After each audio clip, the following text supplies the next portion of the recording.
Okay, nice. Good morning. Good morning, and welcome to Security Fest 2023. I'm Johan Müller, and this is Jesper Larsson. Yes, and we will be your host today, sort of telling you what to do, when to be here, when to not be here. Yeah. But we also have the difficult task to do some adulting. So let's get to that first before we get to the fun stuff, shall we? The clicker worked, but now it works again. Yeah. So in case of fire or zombies, there are emergency exits. There are 2 behind you. There's 2 over there and 2 at the end of the hall. They're marked with this green thingy. Now someone points. I don't know. Alex wants. I'm sure you've seen the signs before. Yeah. Restrooms over there. There is actually marked on the door, so you can see. So there's a bunch of restrooms over there. There is a bunch of signs all over the place, sort of dictating you where to go and what to find when you get to the end of the signs. Yep. And goodie bags. Hopefully you should have received yours already, and make sure to look around in them, because there are at least 2 things in there that you will want for the evening, and those are drink tickets. So if you don't want anything else, make sure to look for those. Yeah, and in the sponsor area where you got in, there will be the Swedish fika. All the coffee and water and stuff will be served in there. And coffee should be available throughout the day. Yeah. Some refreshments, snacks and stuff will be served periodically. And the bar is opening at 3, I think. I think so, yeah. Drink responsibly. Or don't, but Or don't. that's your problem. And speaking of responsibility, Exactly. code of conduct. This is important. Yeah, this is really important. We won't take lightly on this. Everyone is welcome here. Doesn't matter who you are and what you are welcome here, but don't be an asshole. That's right. We have a 0 tolerance for that stuff, and if you see something, say something. Grab hold of anyone who wears something like looking like this, and let us know. So there is a 0 tolerance for that. So if you don't behave, you get kicked out. It's never been a problem before, but let's make sure it doesn't come one this year. Be nice. All right. So sometimes to remember, 12 o'clock is lunch. Lunch will be served in there. For those of you who have been here before, you know the drill. But we won't be using those doors. So instead, we will be leaving the actual venue, walking around, and then in again through the other doors over there. This year, we are a lot of people. Like, in this room, I think we can be 800, and we are 500-ish. In there is a different ballgame. Since we want to sit down and have dinner, it is very, very crowded. So, as Johan said, you go outside, in the parking lot down to the entry of the restaurant, and then you go and sit down. There is no reserved seating whatsoever. Just pick a spot that looks nice and sit down. Don't take any food, don't do anything. Sit down.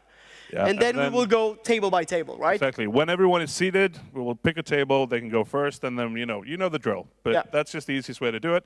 So that's how we're going to do it for dinner as well. Dinner is served at 6. And after that, we will kind of remove a lot of the tables and put in a lot of fun stuff for you guys for the party and quiz and all that good stuff. That will kick off after dinner somewhere around 8. Yep. And we'll go until everyone is very happy.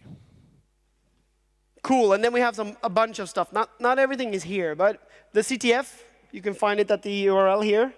You can also find the schedule, our stream that is live now, I think. Thumbs up, streaming crew. Yeah, they're sleeping. Yeah, they're busy. Hopefully it's on. And then we have this Security Fest hashtag that you are more than welcome to spread to the world. Yeah, and then new for this year, we have for Q&A after or during the talks, we'll be using, what's it called? AHA slides? Something like that? Yeah. So you go in there and you find the event, and then you ask your question there. And then me and Johan have this awesome app that is really shitty that we can read on. Hopefully this will be a great new thing, and we will also be able to take questions from people watching on the stream as well. Yeah, correct. And then we have a satellite CTF as well. Oh yeah. That I can't remember the URL for, but we will get back to you on that one. It will be an Easter egg. Yep. And then we have a CTF room, right? Yes, we have a CTF room. Do you know where it is? Where is the treasure map? So the CTF room is somewhere there.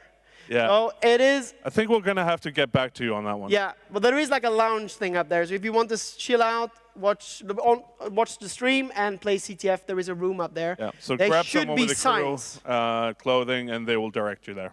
Correct. What else? I think T-shirts. Oh yeah, T-shirts. Did anyone get a T-shirt? No. You're honest people, because no one got a T-shirt. We're really sorry about that, you guys, but it's not our fault. No. So the guys who were supposed to print it, they got in touch with us on like a couple of days ago, and they were like, "Oh yeah, sorry, we forgot to do that." You had one job, guys. And in this case, we were actually out in good time, so they just they messed it up, but they're on their way. So, and last we heard, they are in Sweden somewhere. Somewhere in Gothenburg. 3 packages are floating around. Hopefully they'll arrive during the day today, and then we will set it up for you guys to be able to grab one. Yeah, so, somehow. We will make it work. Yep, definitely. I think that's about it, right? Yeah, I think that's about it. No one is waving frantically in from the crews. I think we made a good job. Yeah. And yeah. I think that's it. So, again, welcome you guys to our 6th annual Security Fest. I hope you'll have a great time. And without further ado, please join me in welcoming our keynote speaker, Alethe Denis.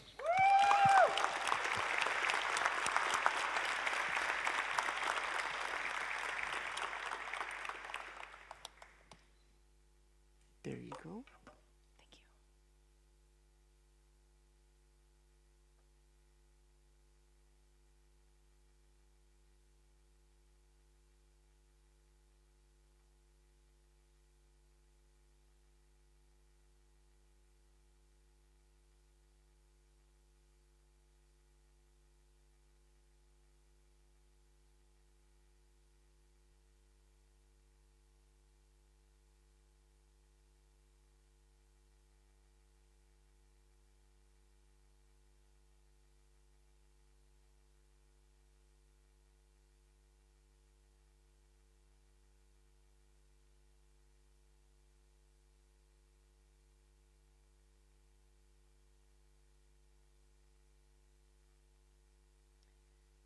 Good morning, everyone.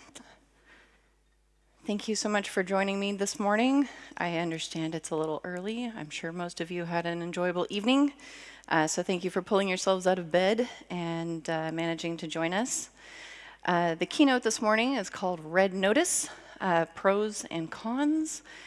And I'd like to take just a moment to thank our team here at Security Fest for hosting us, for being such generous hosts, and for making this all possible for us today. So if we could give them a quick round of applause.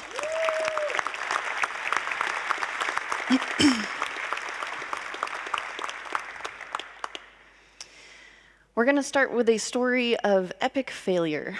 I had an engagement recently where I felt that I had failed with extraordinary flair, and I wanted to share that as sort of a lesson for all of us. I was tasked with the job of performing a security test, a physical security test for an organization.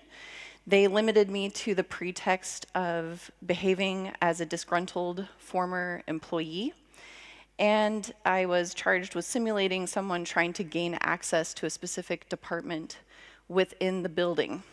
I was faced with armed security guards, because of course this was in the United States, where that is something that is pretty common. And as far as the physical security controls go, this company had everything that we put in the report and count on them never buying.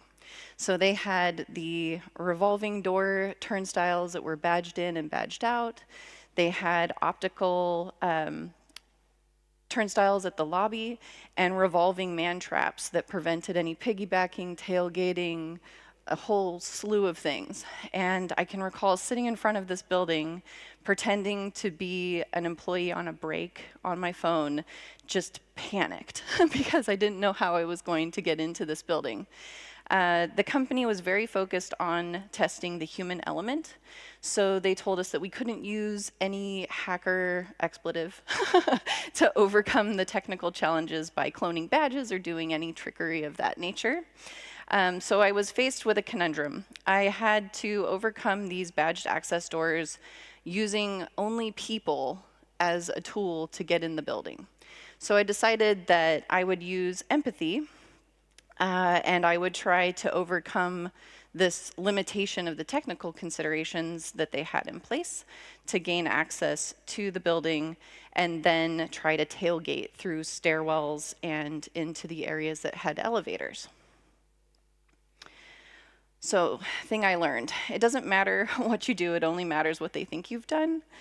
And during this test, at one point, a security guard came out of the building and stood about over there from me, looked me up and down, radioed something back to someone, and I was like, oh no, I've been made. But we're gonna try anyway. You know, don't give up until they call the last bell. Not counting myself out, I decided that I would inject myself into a group of people who were returning from lunch.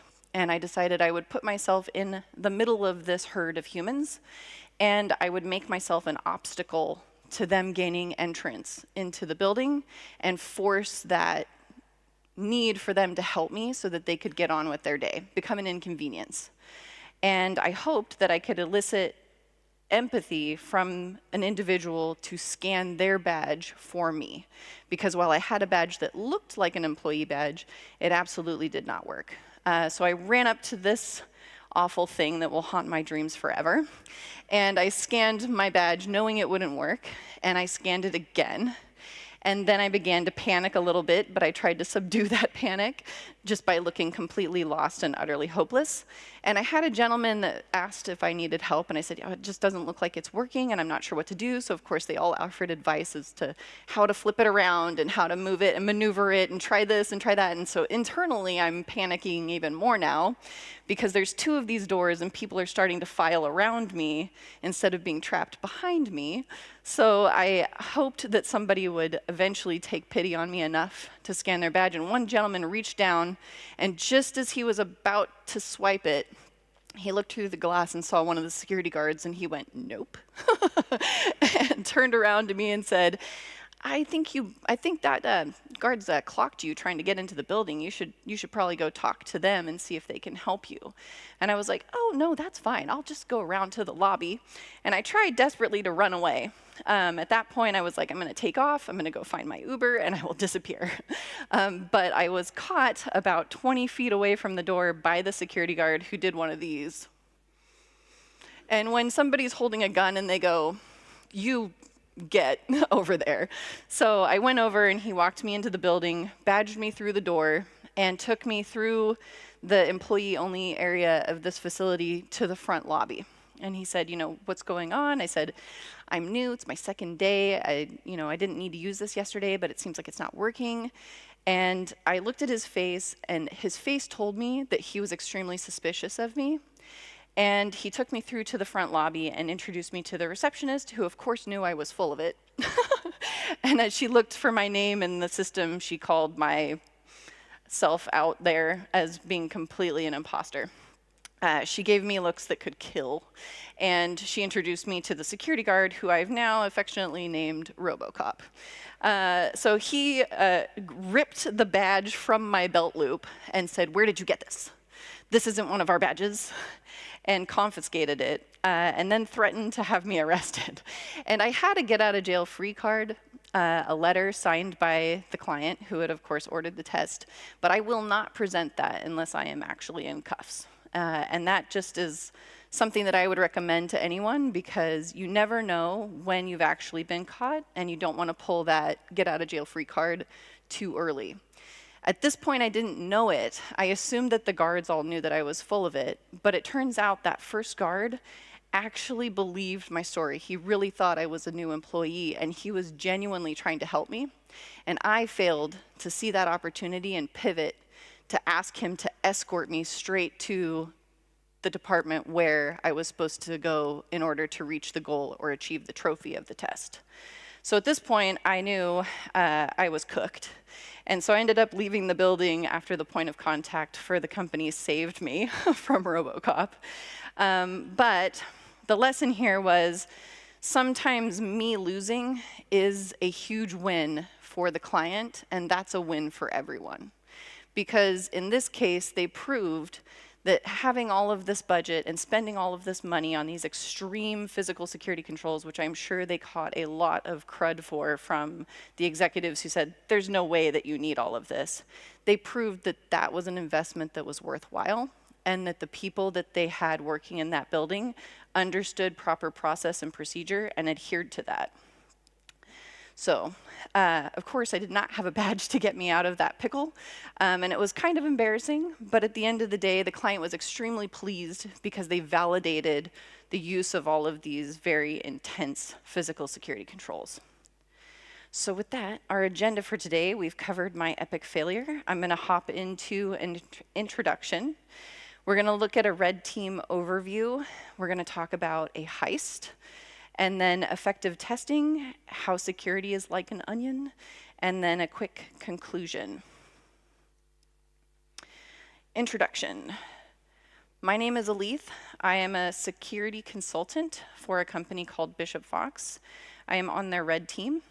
Shortly after DEF CON 27, where I was honored with a DEF CON Black Badge for winning the social engineering Capture the Flag, I received a series of LinkedIn messages from German CEOs who had seen me mentioned in an article in Der Spiegel magazine and did not understand how it was me that was featured in an article when my experience and prior work history did not match up at all. I was working in market intelligence as a consultant for a staffing company, and they were all completely baffled. So after this adventure in the hobby side of cybersecurity, I ended up moving into cybersecurity as my full-time job, and now I am happy to report that I get to hack companies for realsies instead of just in the context of competitions, and have quite a bit of fun while finding gaps that our clients can remedy and remediate throughout their organizations to make their companies more secure. So you may be wondering exactly how I got here, and most of that origin story is covered in a really wonderfully told story by Jack Rhysider in the Darknet Diaries. I am South African by birth, but American by nature, mostly. About 25% Swedish, that's not a lie, I promise.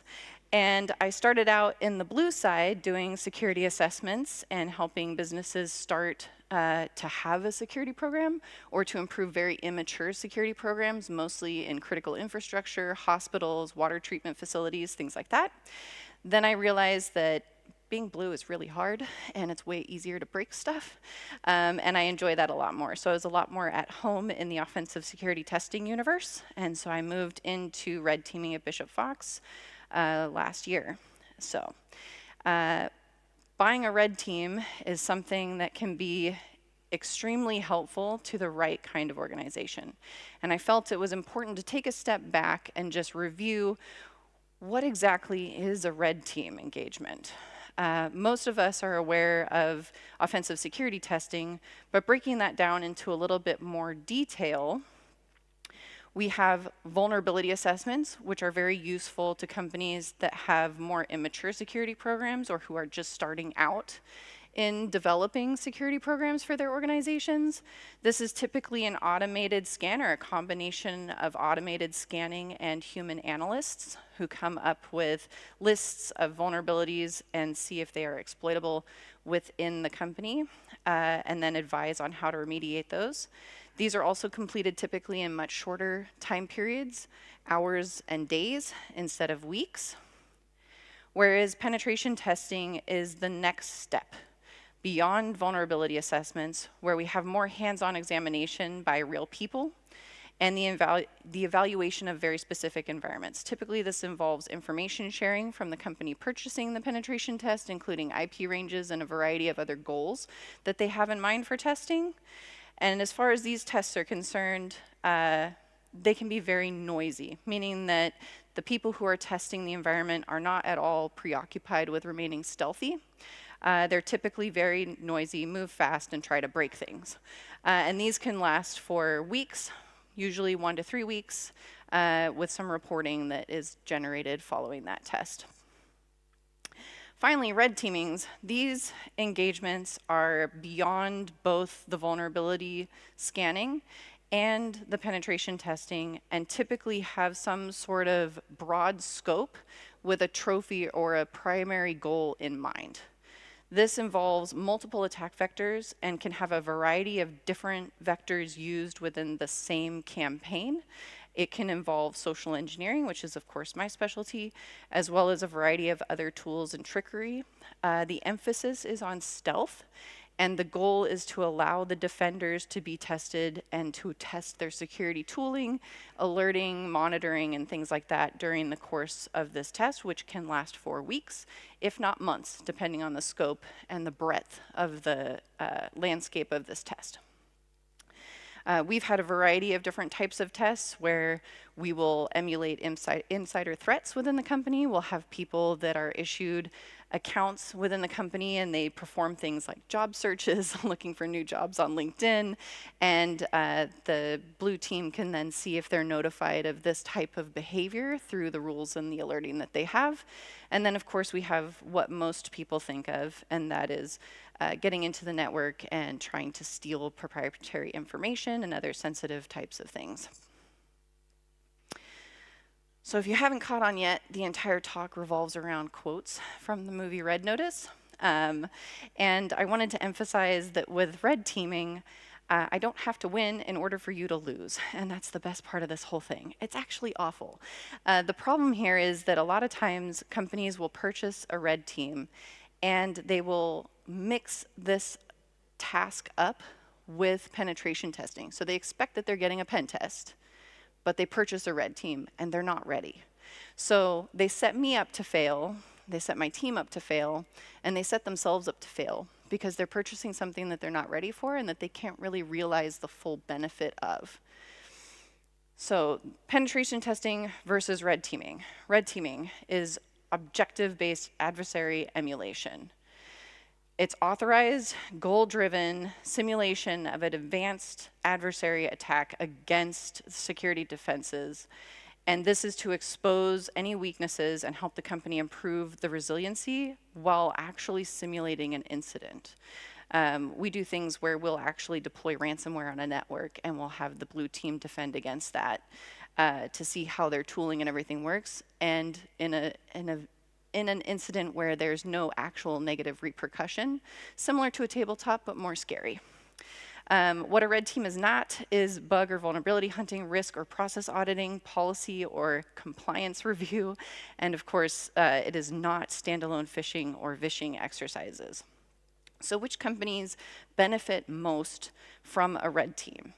With low security maturity programs, most companies in this category can benefit from the automated testing and perhaps dabbling in some lower pen testing. Wireless, external, internal, those types of tests are perfectly fine and encouraged, especially where there's compliance-driven requirements for low and medium-sized organizations, low and medium security maturity organizations. For high security maturity organizations, red teams are fantastic because we assume that you have flying colors as far as the vulnerability scanning and the pen testing goes. You've checked all the boxes, you've remediated all the problems with those, and now you're ready to take it to the next level. So the companies that benefit most from red team engagements are those that have a high level of security program maturity and are ready to see if their blue team can respond to a real attack without that risk. And that is what our team will simulate. So the heist. Red team assessment knowledge types. There is open knowledge sharing, which is sometimes referred to as white box testing, where the company shares everything. So in the context of a social engineering focused engagement, they would share the contact information, email addresses, phone numbers, all of this stuff up front.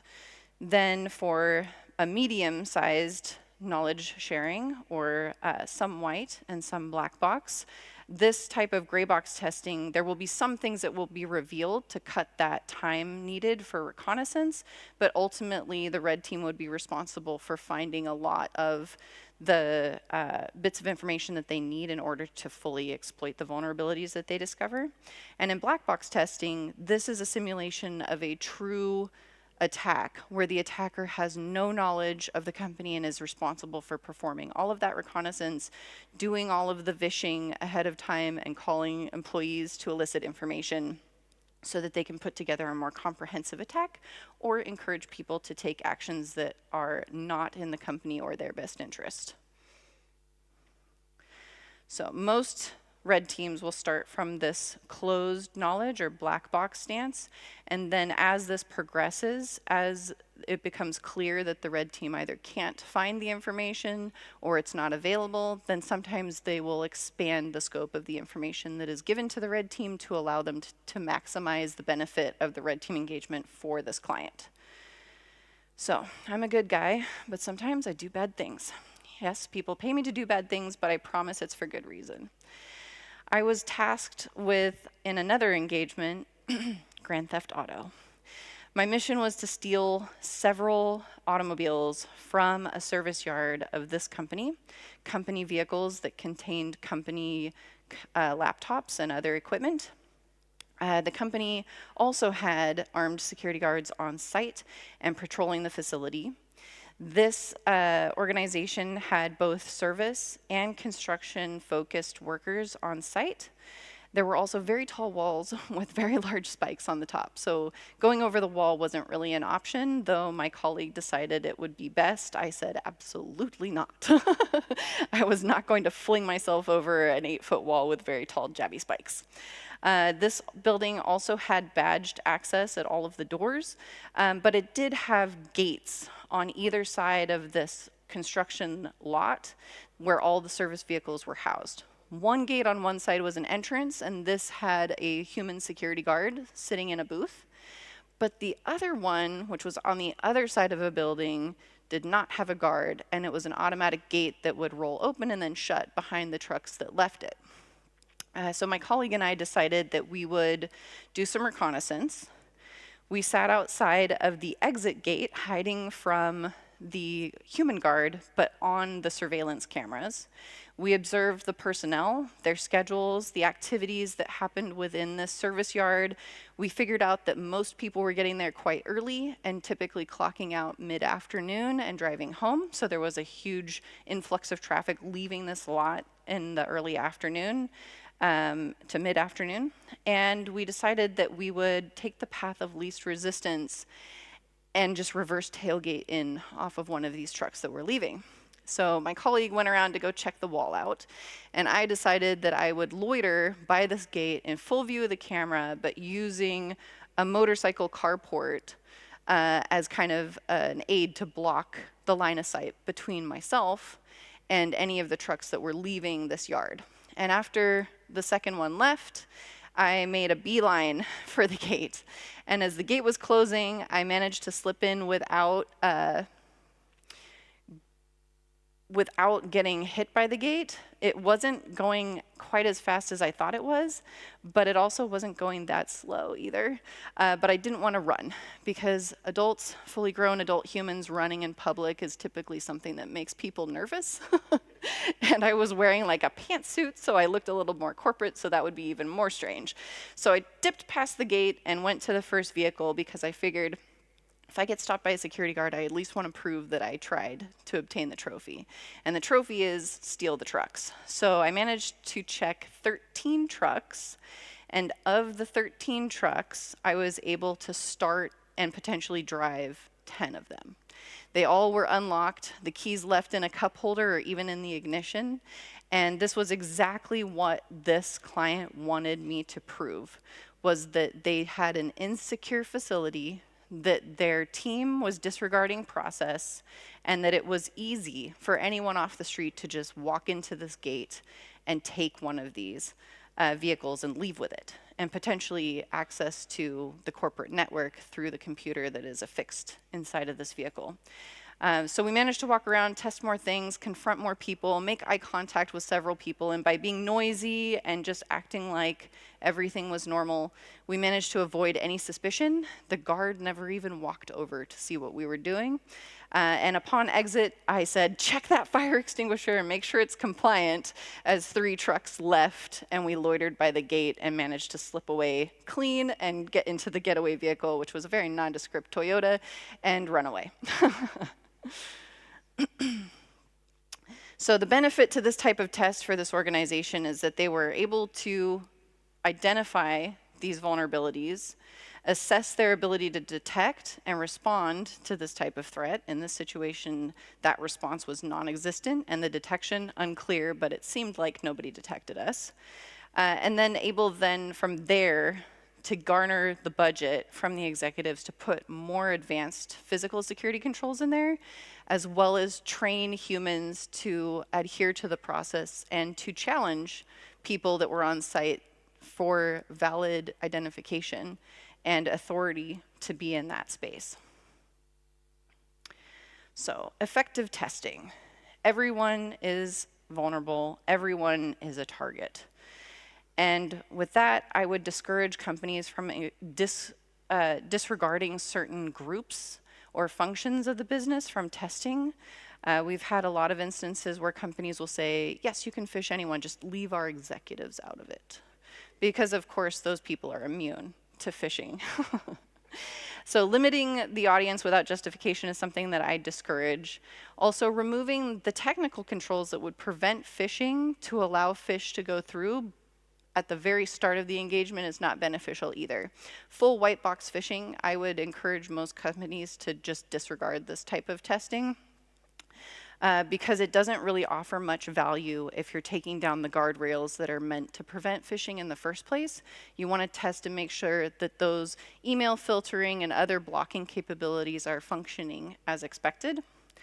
Reading the blue team in. With a red team engagement, you absolutely do not want to do this. You want to see that they will respond as if this is a real threat and measure the success of that team to do that work. As if they're testing for something that is real and not being complacent because they know that it's a test. And of course, please don't warn employees that there's a phishing test happening. And I say this because it's actually happened to us. Expecting perfection from security awareness training is also something that I caution people against. We can't rely 100% on training. And being surprised when people fail despite training is something that isn't really beneficial for companies either. I've done security awareness training. I've shown employees the exact email phish that I will send them with the exact same subject line and the exact same trigger and hook. And I test them the next week using that exact template, and at least one person will fail almost every single time.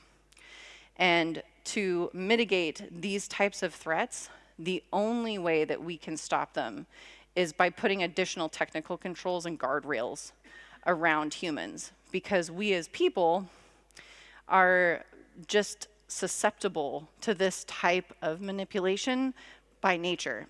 None of us could exist in a world where we were distrustful of everything. And as people in communities, we have this desire to be collaborative and cooperative because we understand that it's for the greater good that we work together as a society in general. And then, of course, limiting your testing to one type of campaign is also something that I would discourage. So only doing email phishing or phone phishing or SMS phishing exclusively is not going to give you a full viewpoint of your weak spots. So you can have excuses or results, but not both. There was a campaign recently where I received 0 clicks. And I know I just told you somebody always fails, so what the heck is going on here? This was an email phishing campaign. We had a selection of employees that were provided by the client, and we had open communication of the testing timeframes with these individuals, as well as prior approval of each of the email templates and inclusion of the points of contact in each email campaign. So when we sent the campaign to these contacts, our points of contact also got a copy at the same time. This was a 2-stage phish. The first phase is, of course, the link that's in the email, and the second is that the user will be responsible for putting their credentials in on the phishing site in order for us to have success. So we sent this using a very wicked pretext that emulated a SaaS service that they used, and claimed that there had been several login attempts to their account, and they should investigate this type of activity immediately if it was not them. So from this campaign, we received 0 clicks on the first stage, nothing, nada. And my coworker spent so much time making that phishing site, I felt terrible. Our points of contact were pleased, but they didn't seem surprised. And during the phone call following this campaign, I'd asked if anyone had reported the phish. And of course they said, yeah, people reported it. So I followed up that question with, how many people reported it? Just about a ballpark, any number you can guess, it doesn't have to be exact. And I got crickets, absolute silence. And so at that point I knew something fishy must be going on. And it seemed that this client had potentially warned employees. And this is something that I had never experienced before, because all the companies that had hired us with the low maturity to medium maturity, they were desperate for accurate results. They wanted to legitimately test their teams. But this company was much larger, and the people who purchased the test weren't the people who were conducting the work with us. And they didn't want to have a negative report on their ability to train and secure their company. So it looked like they had, in fact, warned everyone. And they did confirm, however, that the email had arrived. We'd bypassed all of their filtering, and the emails had arrived in inboxes. So for the second campaign, I decided I wouldn't take this for an answer, and the gloves came off. So I decided I would send another campaign that was 2-stage, and I decided that I would oh, sorry. For all I know, you could be the bad guy and I could be the other bad guy. And that's pretty much directed at this client because they were acting also as an adversary of their own company. So in the second round, I decided the gloves were coming off and that I would send the initial campaign to the target employees that we were testing. Then I would wait 15 minutes and send a second campaign to the point of contacts. So the targets would receive the email 15 minutes before the point of contacts were aware that it had been dispatched. I then managed to send the campaign towards the end of our testing timeframe. So if they'd approved from 6 a.m. to 12 noon, I sent it closer to 12 noon. And this was in an attempt to hopefully encourage them to forget this was happening that day. And the pretext was expected to be effective, but was less compelling than the first one. This one was an overdue HR task in another platform that was related to a dress code. This is probably the most classic, common email phish that exists, the dress code change. And I knew that most people would be able to identify that as a phish, but I wanted to see if my hypothesis was correct. So in this situation, I had 4 of the targeted individuals click the link. 1 person entered partial credentials, and 2 people entered full credentials, which we later confirmed during our internal testing were their legitimate credentials. And at that point, I knew the first time around, they lied. The lesson from this, security is like an onion, and this type of testing is very important, but it's most important to realize that no one measure can really provide complete protection against email phishing and the tactics used by red teams as well as legitimate attackers. So email security is super important. Web filtering is also important. This is the first line of defense, really, when it comes to email phishing in general, and it really messes up my day quite frequently. Employee awareness training is fantastic, but you want to make sure that you're demonstrating a culture that encourages reporting, as well as the executive buy-in, which is very important because this is a top-down thing. If your executives are excluded, or if they don't participate in training, you're setting an example to the other members of the employee population that this is not important, and they won't take it as seriously. Delivering training through a variety of different methods is also significant and crucial because not everybody learns the same way. And testing resistance is great, but be sure not to fall into the trap of this compliance-driven and just generic template testing that we see so often marketed as the answer for these types of things. Secondly, assume that there will be a failure at some point. Make sure that there is a plan and that that plan is both practiced and validated through testing of your incident response plan and your team's ability to execute those things. Does it make sense? Are we contacting the right people at the right time? Did somebody call the cybersecurity insurance company? Finally, the catch-all recommendations of software updating and patching, security monitoring and threat intelligence, things like Alien Vault and the FBI's InfraGard portal are great for threat intelligence feeds. And finally, the thing that will stop me in my tracks, and this is not just MFA, but the universal second factor or the token-based authentication that requires a device in order to connect a user to their account. This is something that will stop most attacks that I would level at a company in its tracks. Because the requirement of this device in order to access the account and to authenticate is something that an attacker cannot replicate even with full credentials. And the story that I have associated with this that would have been stopped dead in its tracks is pretty awful. I had a client who had a pregnant employee. She was very pregnant, very distracted, and as a mom I can completely relate. But she received a phishing email that encouraged her to visit a known website that they used at that company. She clicked the link to log in, and as she logged in, the attackers were monitoring for the receipt of credentials, and they immediately sent her a false authentication code request. And she was able to approve that request on her device, believing that she had logged into the legitimate account instead of the phishing account when the attacker had used her credentials to log into the authentic account and initiated the request for the multi-factor authentication approval from her device.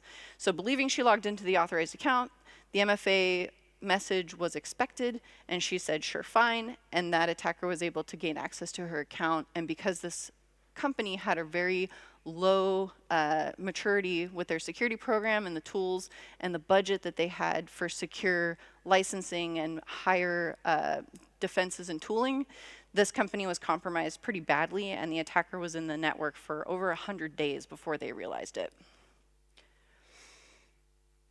So there is one last thing you should know. Trusting a thief can be dangerous. So thieves can appear legitimate, and the only way to prevent human failure is with a combination of technical controls around our humans, along with the strict enforcement of company procedure. If humans follow the process and they follow the procedure, and we have the technical controls in place that prevent phishing to the best of our ability, we have a much better shot of preventing these types of attacks from occurring in the future. I get foiled by browsing rules, for example. And I had a user that received a phish from me and actually replied for tech support.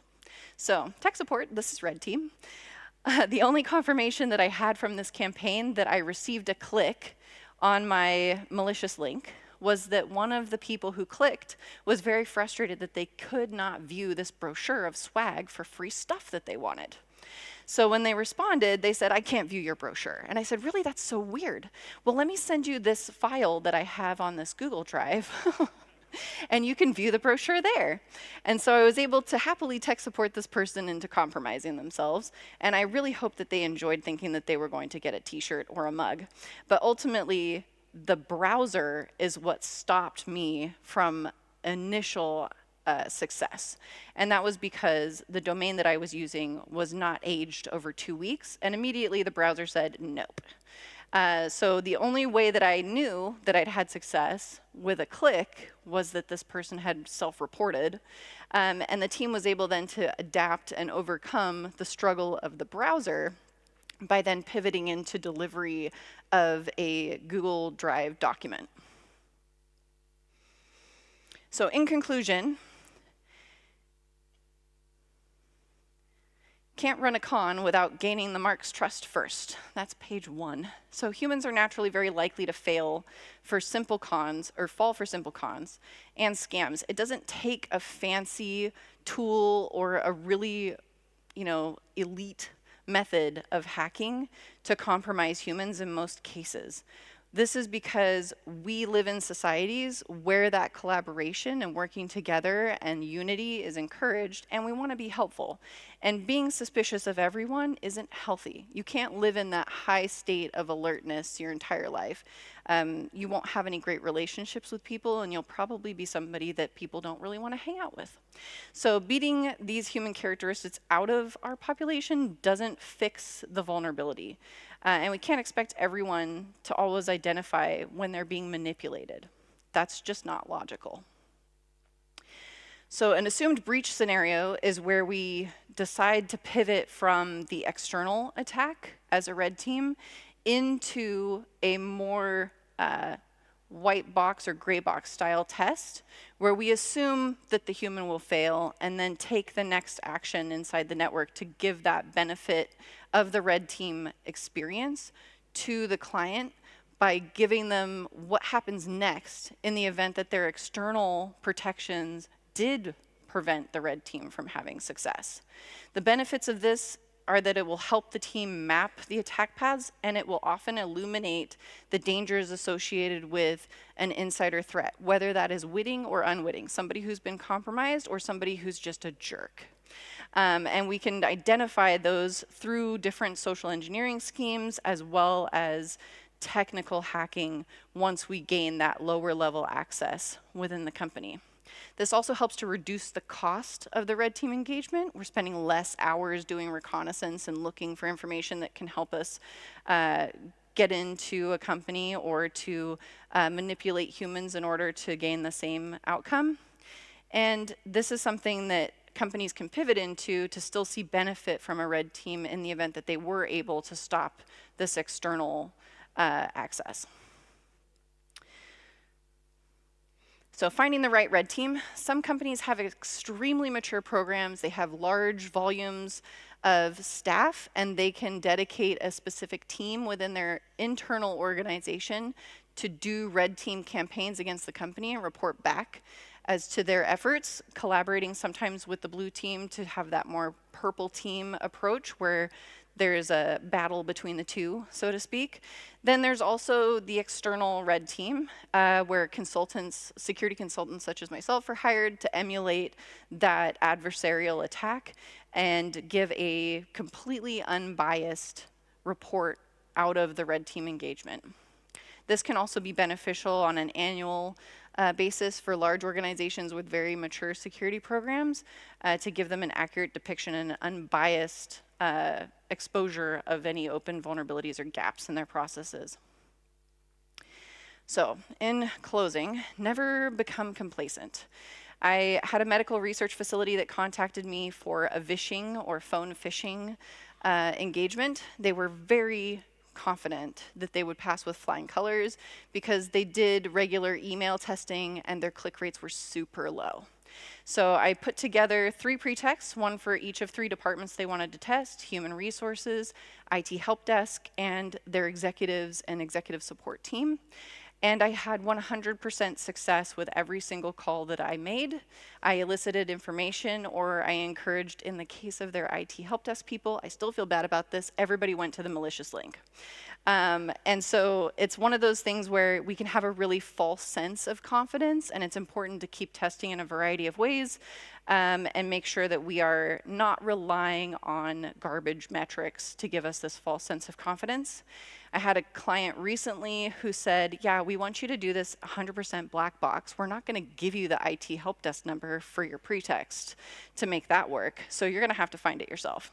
So I spent a day looking around, trying to find an onboarding PDF or some computer use policy that was buried on the internet somewhere for this company, and I didn't manage to have any success. So one of my teammates on a call with the client was like, she'll just call and get it. And I was like, dude, don't commit me to that. What if I can't get it? So I let them know in our instant message, like, I'm going to go ahead and call. I'm calling the main number. They might transfer me to somebody, but I'm going to try to get your internal IT help desk number right now. And they said, sure, we're anxious to see the results. Very low confidence. So I put that message in. I made the phone call. I managed to spoof the number, talk to the reception person, talk to somebody in IT, get the number, and notify them that I had the IT help desk number for your internal employees in under 2 minutes. They were not pleased. I said, "Is this the number?" And they responded with, "You can use it." So continuous process improvement and testing is vital. We can't become complacent. We have to make sure our people are adhering to processes and hold them accountable for doing those things, because that is what prevents this lapse in human judgment and the compromise of humans through manipulation. Sometimes it sucks to say no, but we have to. And then, of course, validation of plans, procedures, and playbooks will make a huge difference during an actual incident. I run tabletops quite often, and unfortunately, it is like the top finding that the team never pulls the plan out. Nobody ever actually gets the plan out and follows it, despite the fact that everybody knows this is a tabletop and this is what we're supposed to be doing. So what are they going to do in an actual incident? And then training and exercising these plans on a regular basis so everybody's familiar with what to do. Nobody wants to be reading the instructions on the fire extinguisher while the fire is raging. This is not a coincidence, this is a plan.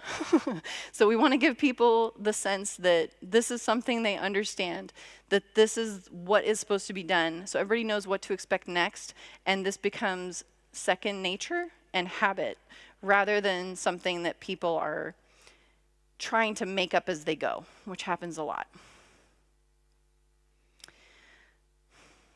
So in closing, red teaming is by far the most effective and holistic method of emulating how an attacker would likely compromise your organization.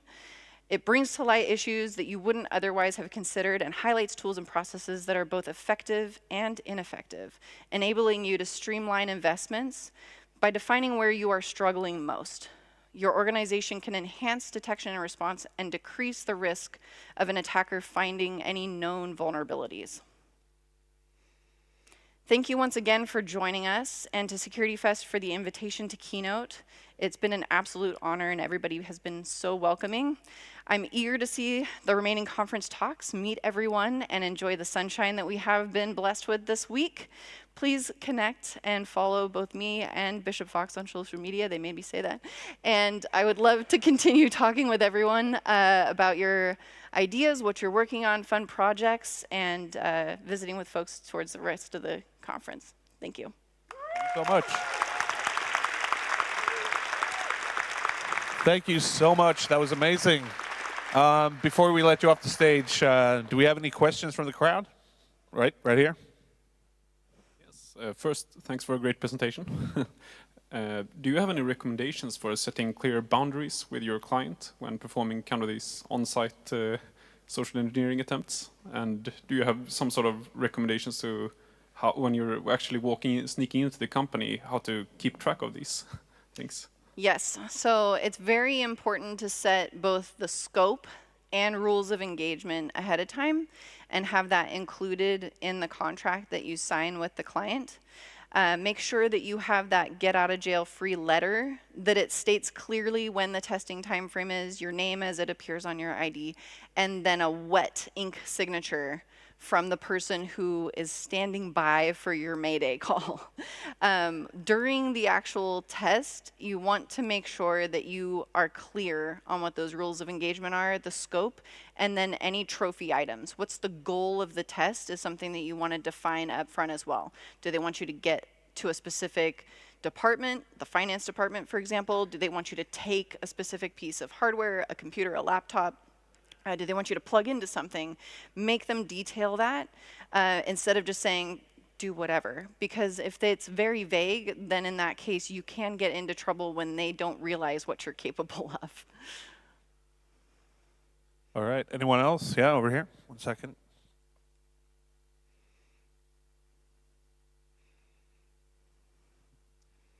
Hi, it's about the theme of phishing and phishing simulation. You never mentioned that as an option or the effectiveness. It's not the training, because that's not very efficient, we've learned, but rather simulation tools, fake phishing attacks by tools, and the effectiveness of that, if you can elaborate. Of course. So with the regimented phishing testing, whether you're doing monthly, quarterly types of phishing tests, those are typically white box, where you're doing it from inside the network, and those emails are landing in every person's inbox. And this is good as a training tool to support training and give people an opportunity to fail in an environment where there's no negative repercussions. But I think that it gives people a false sense of confidence, especially inside of the security program, that if we just do phishing tests, then we'll be fine. And so I wouldn't rely on it. It is a good training tool, but it shouldn't be relied on as a form of bulletproofing an organization against phishing. For companies that have extremely robust security programs, the teams that run those security training programs can oftentimes become complacent. I've run those training programs for companies as a contractor, and it becomes tedious. People begin to spot the common templates, and what a red team does is it actually creates more customized and highly focused templates that can zero in on people and specific departments and emulate a real attack. People have gotten pretty good at spotting some of the more scammy ones. So if you want to do regular phishing tests, I would encourage doing more custom pretexts and also testing your controls to keep phishing out of the organization in the first place, as well as doing that white box testing to use as a training tool. So it is good, especially for low to medium maturity companies that are just kind of getting into training people and making them aware of the risks of phishing. And it's something that I would encourage, but I just wouldn't rely on it as something that's going to guard the organization against phishing. All right, do we have anyone else over here?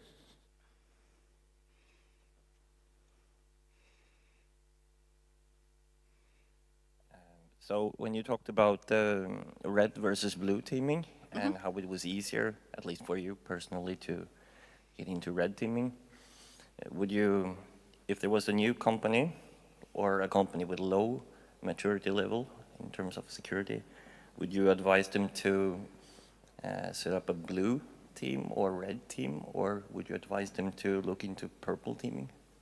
For a low to medium maturity security program, absolutely the most benefit is to invest in the defensive side of the business first. You want to build up that blue team. You want to acquire tools that are going to enable you to defend that company from a technical standpoint. That might mean more advanced licensing that gives you access to security tools from some of the larger software providers. It may also mean just having enough humans to monitor the network, or outsourcing that monitoring to an external SOC or another entity to do the 24/7 monitoring that you might need, but can't afford to have in-house. Once the organization is at that level that it has a really high security maturity, then it makes sense to start looking into investing in the third-party consultant red teams. And only when a company has, massive global maturity does it really make sense to dedicate a team of individuals to red team activities exclusively. This is just from my experience with the clients that I work with. It's typically the Fortune 500 that will have their own internal red team. Most companies will hire different security vendors to give them that same type of threat and adversarial emulation without having the expense of the payroll to keep people on staff in that function. All right, I think that's all the questions we have time for. So please join me once more in thanking Alethe for this great keynote presentation.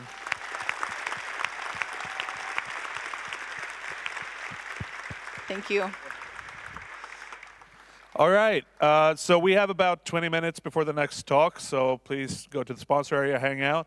I just have a quick update about the CDF lounge for you guys.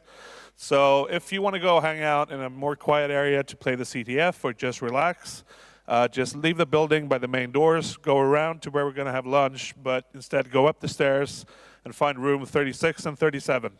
That's the CDF lounge. Okay, see you guys in 20 minutes.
Me in welcoming our next speaker, Eduard Agavriloae, something like that. Sorry, your name's a bit difficult. Yeah, thank you. Thanks. Hello, everyone. I'm very happy to be here. I just have to say that this morning I changed my first half of the presentation. I decided to not go with the PPT and do kind of like a live hacking session. So if that doesn't work out, we will get back to the presentation, but we'll see. This talk is about using AWS SSM run command offensively. Let's see who here exfiltrated at some point some AWS access credentials. Cool. And did somebody use the SSM run command before? Cool.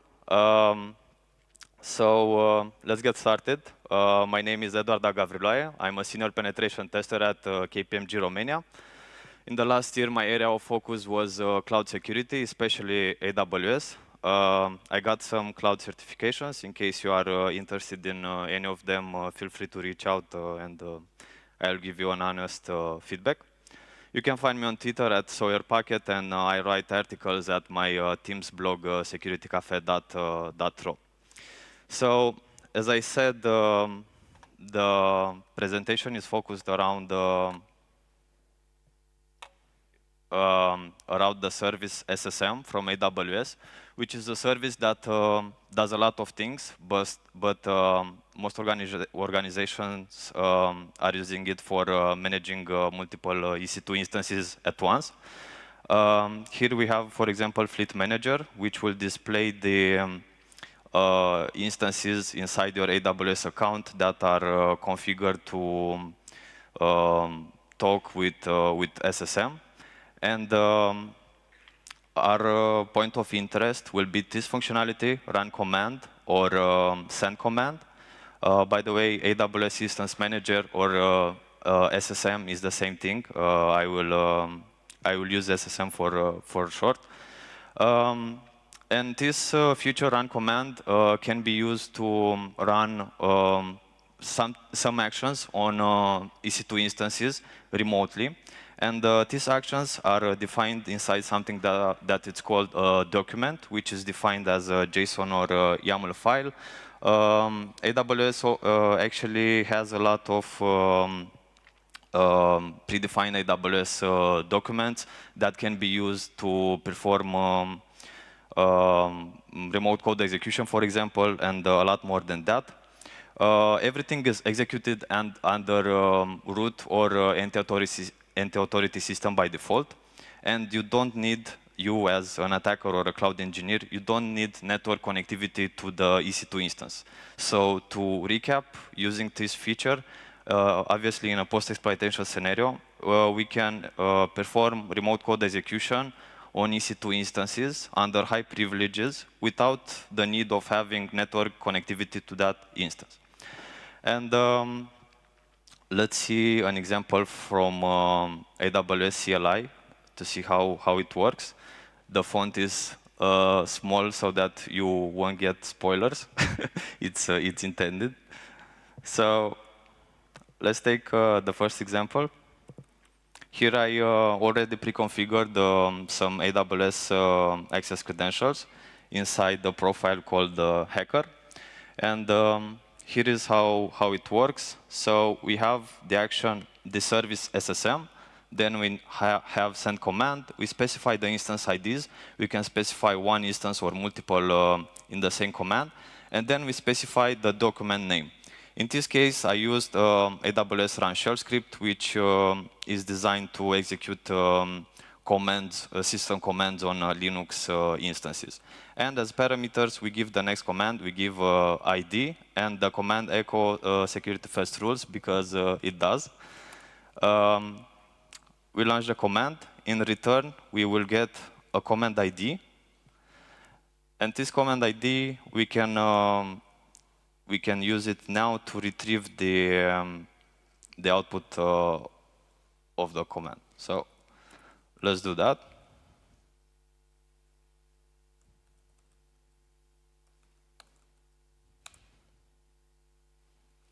And as you can see, here we have the output from the first instance, which is root.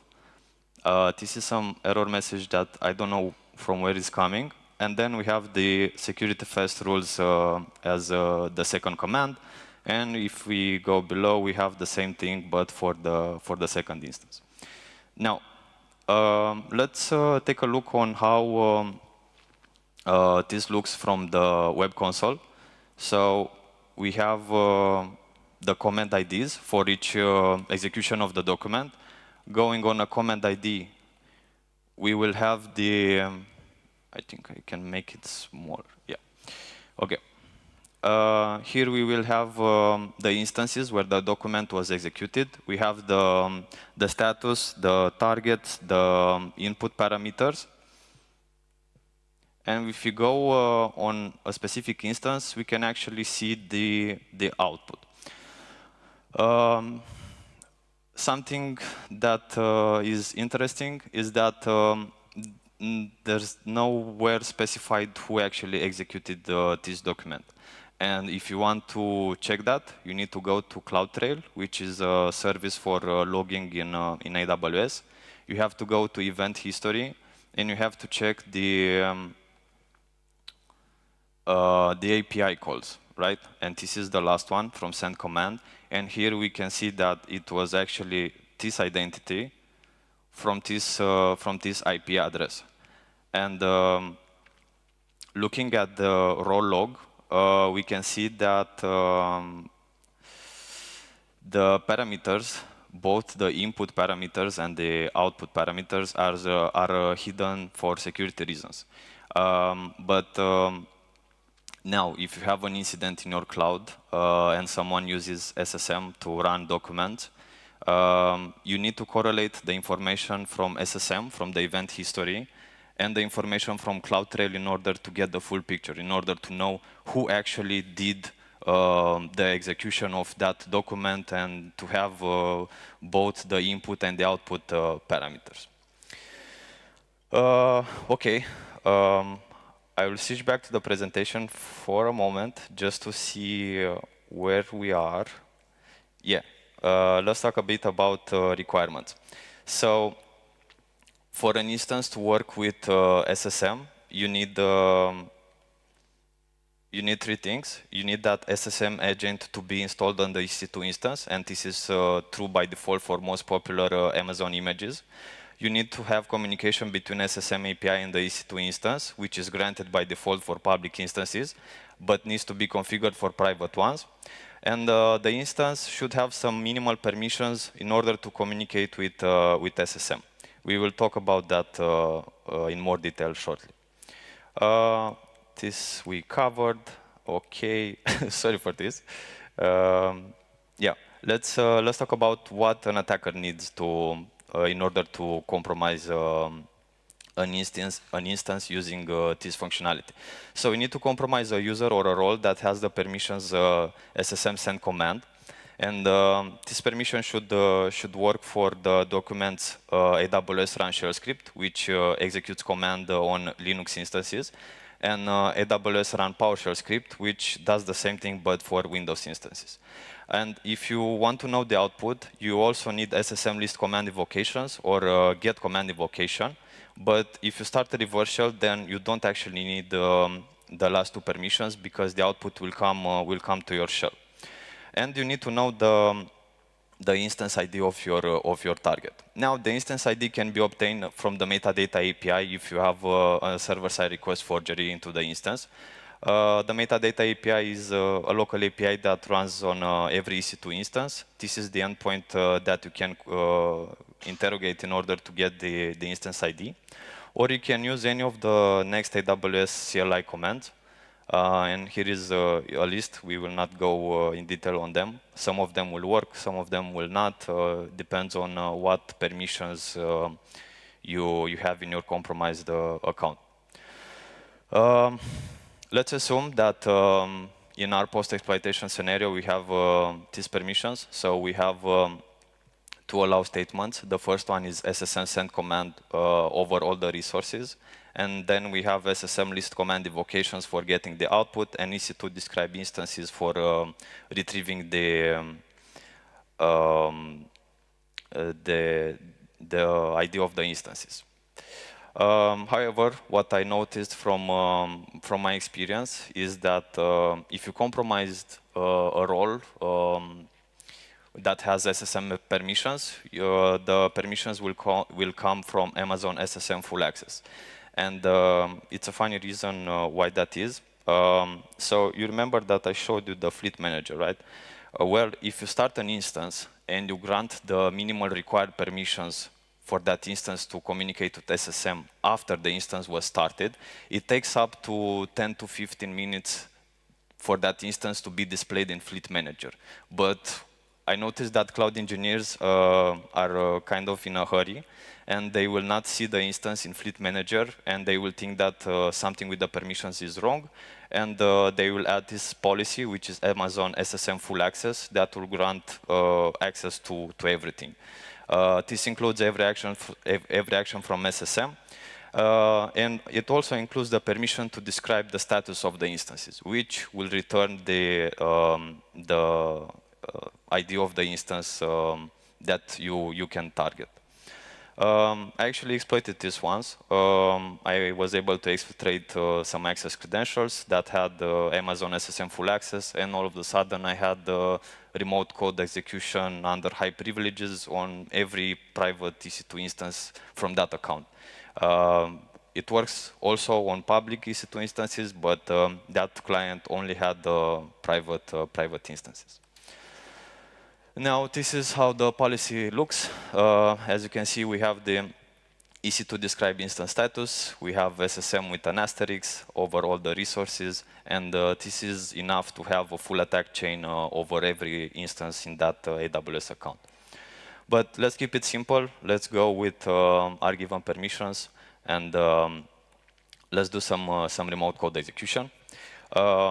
In fact, the first example we already did it, so we'll move to an attack vector that is more specific to the AWS environment.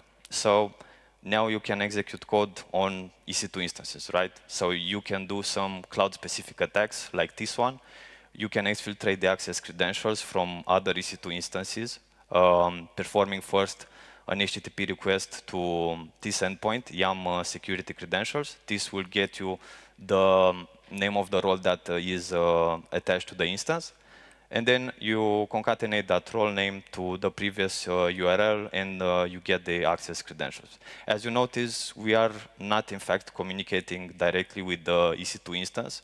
We are only communicating with AWS SSM, and that is also the reason why we don't actually need network connectivity to the instance, and these attacks work on private instances as well.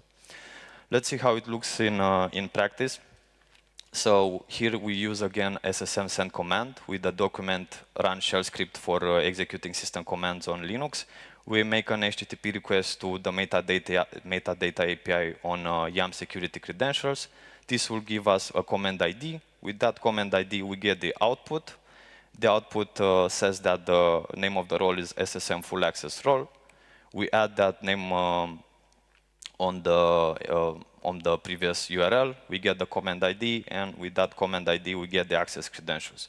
And now, configuring these credentials, we have the same level of access as the targeted instance. And you can do this attack on every instance inside that AWS account if it has a role.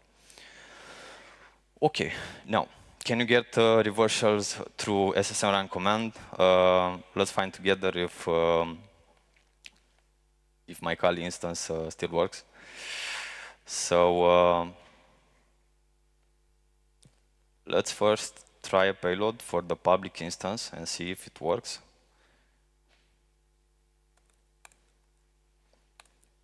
Okay, this returned us the command ID, but we don't care about that. And of course, I forgot to start the listener. Okay. Let's run the command again. and we got a reversal. As we can see, we are root, so that is cool. But this is on the, I have two instances. One is public and one is private. And let me show you what I mean by a private instance. So it's private in the sense that it doesn't have a public IP address or a public DNS name. And in order for this instance to communicate with SSM, I only configure 3 endpoints in the virtual private cloud network where the instance is hosted. But as an attacker, you don't need to worry about this because big organizations that have tens of instances, they will do this configuration in order to manage every instance at once. So this will most likely be present in that environment. Okay, so let's try the same payload, but for the private instance.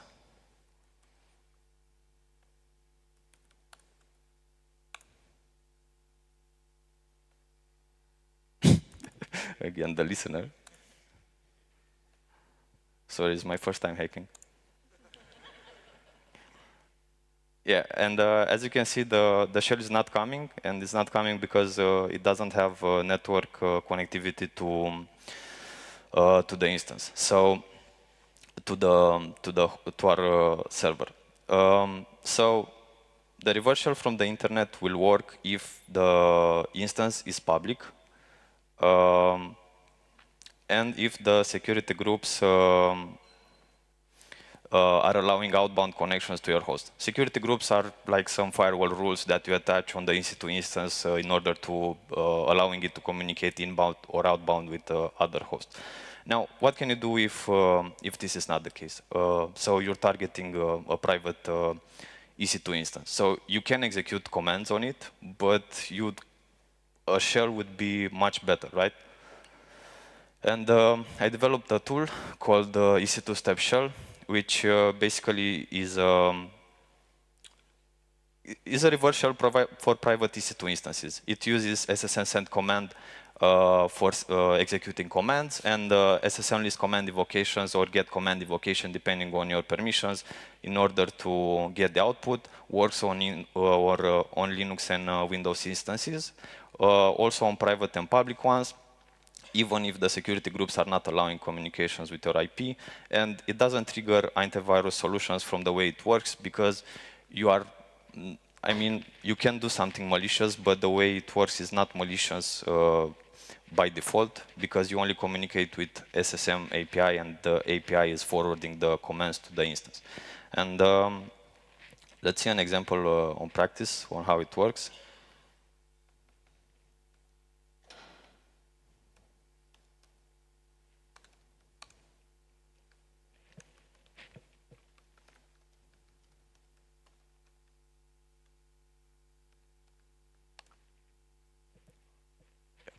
So you have a few options in order to provide the credentials required. You need to specify the region, and you can specify the OS and some retry, a number of retry that will I will explain shortly what is with that. So this is how it works. It first determines what permissions can it use to retrieve the output, and it automatically detects that the instance operating system is Linux. It retrieves some basic information like hostname and working directory, and then it displays this shell-like output, right? And you can send commands, it will get you the output. And bear in mind that this is on the private instance, right? So let's see what happens if I'm trying to execute a command and that the output is not retrieved as shortly as it was here.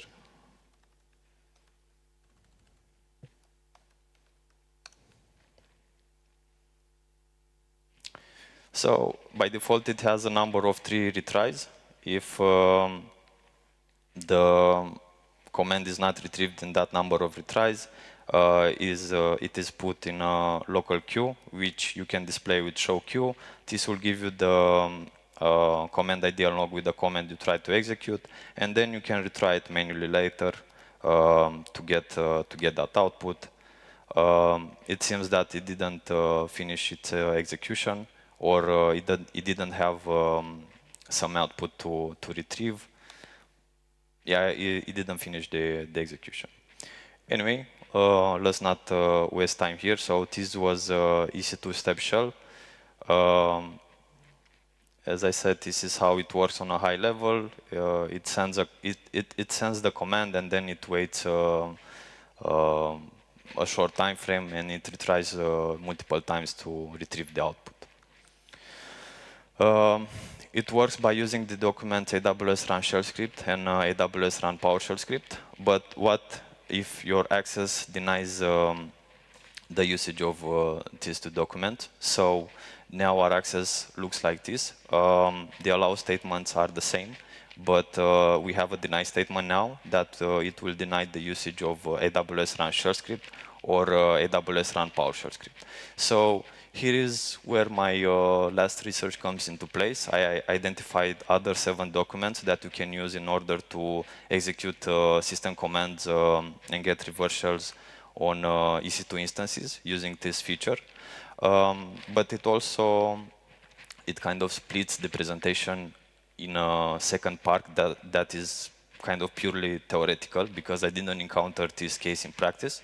But you better be prepared, and cloud engineers should be aware that denying the access only to these 2 documents is not enough for stopping attackers. So the first document is AWS run salt state that will download and interpret salt state files. It can download from S3 and HTTP servers. The disadvantage is that salt state must be installed on the target system. But it supports parameterized payloads, meaning that you can use a payload with different parameters multiple times.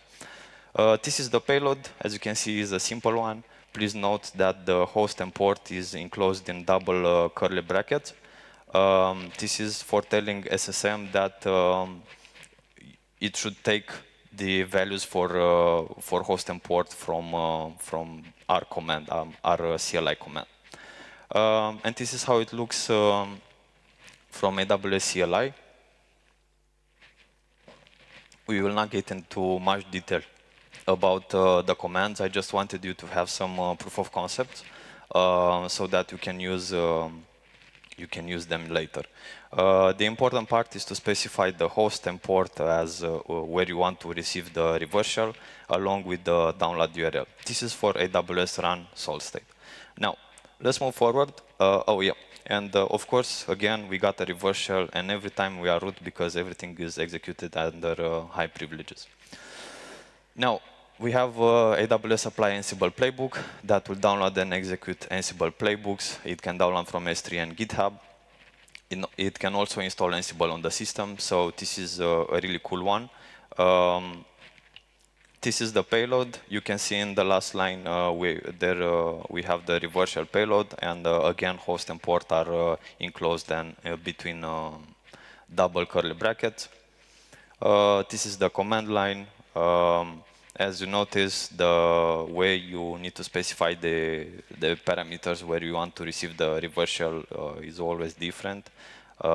This is where I spend a lot of time in documentation.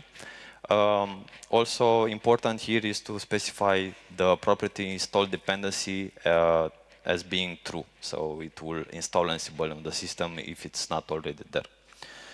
And again, we got a reversal. You can notice that the file, our malicious file, is downloaded on the system, but being root, you can delete it, and no one will know what was downloaded and executed. Now we have run Ansible playbook. So the previous one was apply Ansible playbook. This is run Ansible playbook. The difference being that this one requires Ansible to be already installed on the system, but the same payload can be used. This is the command line. As you can notice, is different. Moving forward, we have installed PowerShell module that will download and install PowerShell modules from HTTP servers. The module doesn't need to be malicious because you can run commands with a separate parameter. And here is what I mean by that. So you specify the download URL, and then with a separate parameter named commands, you can run any command doesn't need to be related to that PowerShell module, right? Next, we have install application that will download and install MSI files from HTTP servers. You can pass arguments to the MSI installation, but you need to be aware of antivirus solutions. This is how it looks like from AWS CLI. Next, we have AWS Run Remote Script that will download and run scripts from remote locations. It supports GitHub and S3. It works both on Windows and Linux. And here is the CLI command for doing that. So let's make our life harder and block every document that we presented so far.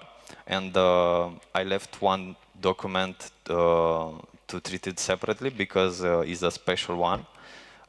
It's called AWS Run Document. So this can download and execute remote documents, right? So every document I presented so far, let's say you blocked it, but you forgot this one. Now I can use this document to download a replica of the document that you blocked and basically bypassing your restriction. It supports a lot of sources like GitHub S3 and HTTP servers, and as well you can pass parameters for the remote document.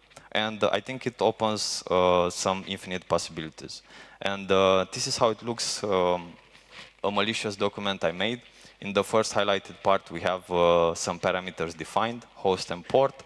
And looking below, we use the action AWS run shell script to execute some system commands. And in this case is a reverse shell using Python. This is how it looks from AWS CLI. The important part is specifying the document parameters where you want to receive the reverse shell, but the rest can remain unchanged, but not the instance ID, excluding that one. And again, we got a reverse shell as root. Now, about making malicious SSM documents, there are some interesting actions that you can use. AWS applications for installing applications, AWS download content for downloading content from multiple sources, AWS PowerShell module for installing PowerShell module, and then we have run PowerShell script and run shell script for executing system commands on Windows and Linux instances. I made something that I called, let's say, one document to rule them all. So this document will download and execute whatever you want, a file, right? Script, binary, doesn't matter. As parameter, it has, you need to specify an URL, a name, and a destination.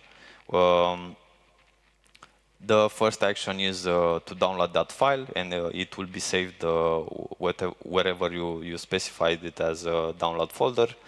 Then we have the step AWS run PowerShell script for that will trigger if the instance is Windows and will execute that file. And we have the same thing but for Linux. It's a longer command, but that's because we need to specify multiple parameters. And this will work on Windows and Linux as well. I don't think I mentioned.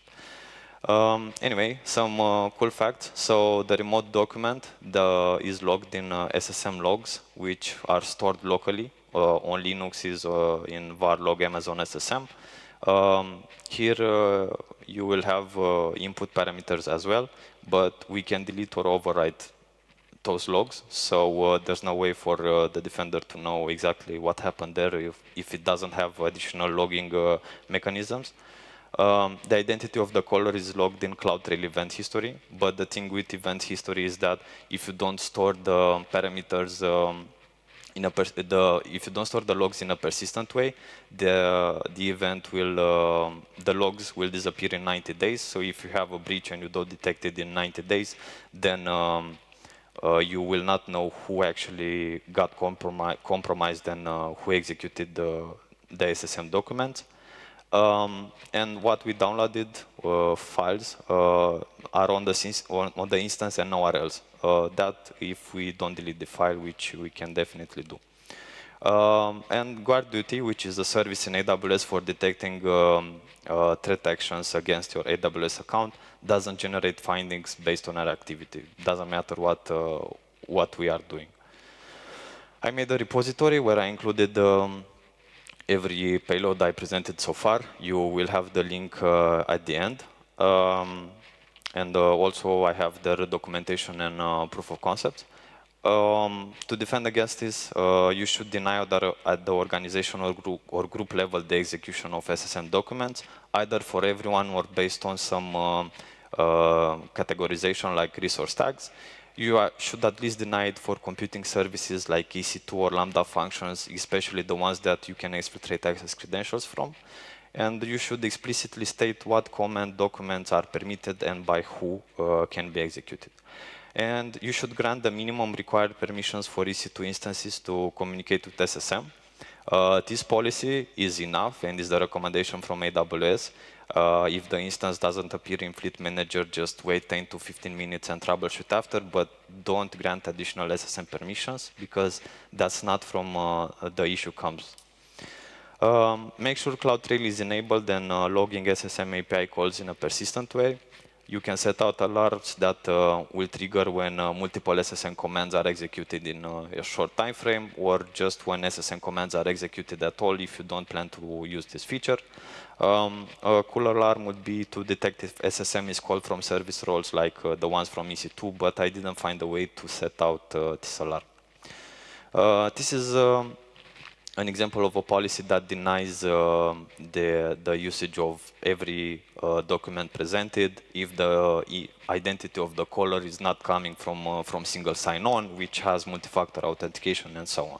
You can do something similar for groups or based on resource tags for other users. As future work, let me check the time real quick. Okay, we are fine.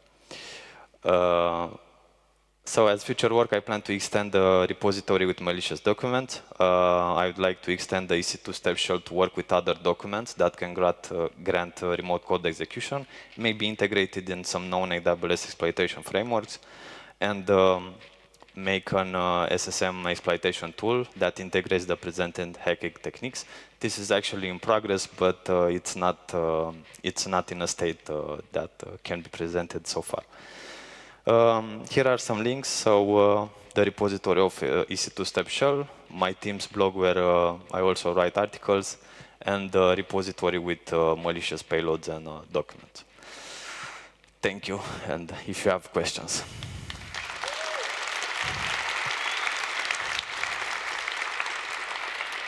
Thank you so much, Eduard. Do we have any questions in the crowd? There was a lot of information. Surely someone must have at least one. No? Okay. Well, I'm sure you can find Eduard afterwards if you want to talk to him more about this. Fantastic presentation. Thank you so much. All right, we're going to have about a 25-minute break before the next speaker, so I'll see you in the sponsor area. Thank you. Thank you for joining. Thanks, man. That was great. Yeah, thank you.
Yeah. Good.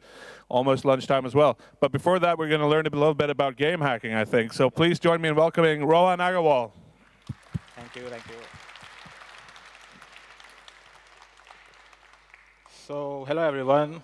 So before we start, I'm pretty sure like all of you have some point in your life played games, maybe on PC, desktop, or gaming console or mobile. So I wanted to know if anyone here ever played any competitive games like Valorant, Counter-Strike, Apex Legends. Yeah, thanks. So if you ever encountered a cheater or a hacker in this game, you'll know how painful it is to play against them. So in this talk, I'll be sharing some of my game hacking experience and some of the ways or some of the techniques that these hackers might be using to out-hack you all. So, and it's up to you what you want to do with this knowledge. Maybe you want to make a private cheat for yourself because you know you just suck at gaming. Or maybe you want to earn a lot of money because you can make these cheats and sell these cheats as well. And it's a multi-million-dollar industry. And also, the things that you learn in this game hacking can also be used in other stuff like malware analysis. And if you're wondering what hardcore or rage hacking looks like, so this is an example. So, so basically, it's a nightmare. So these hackers won't even let you spawn.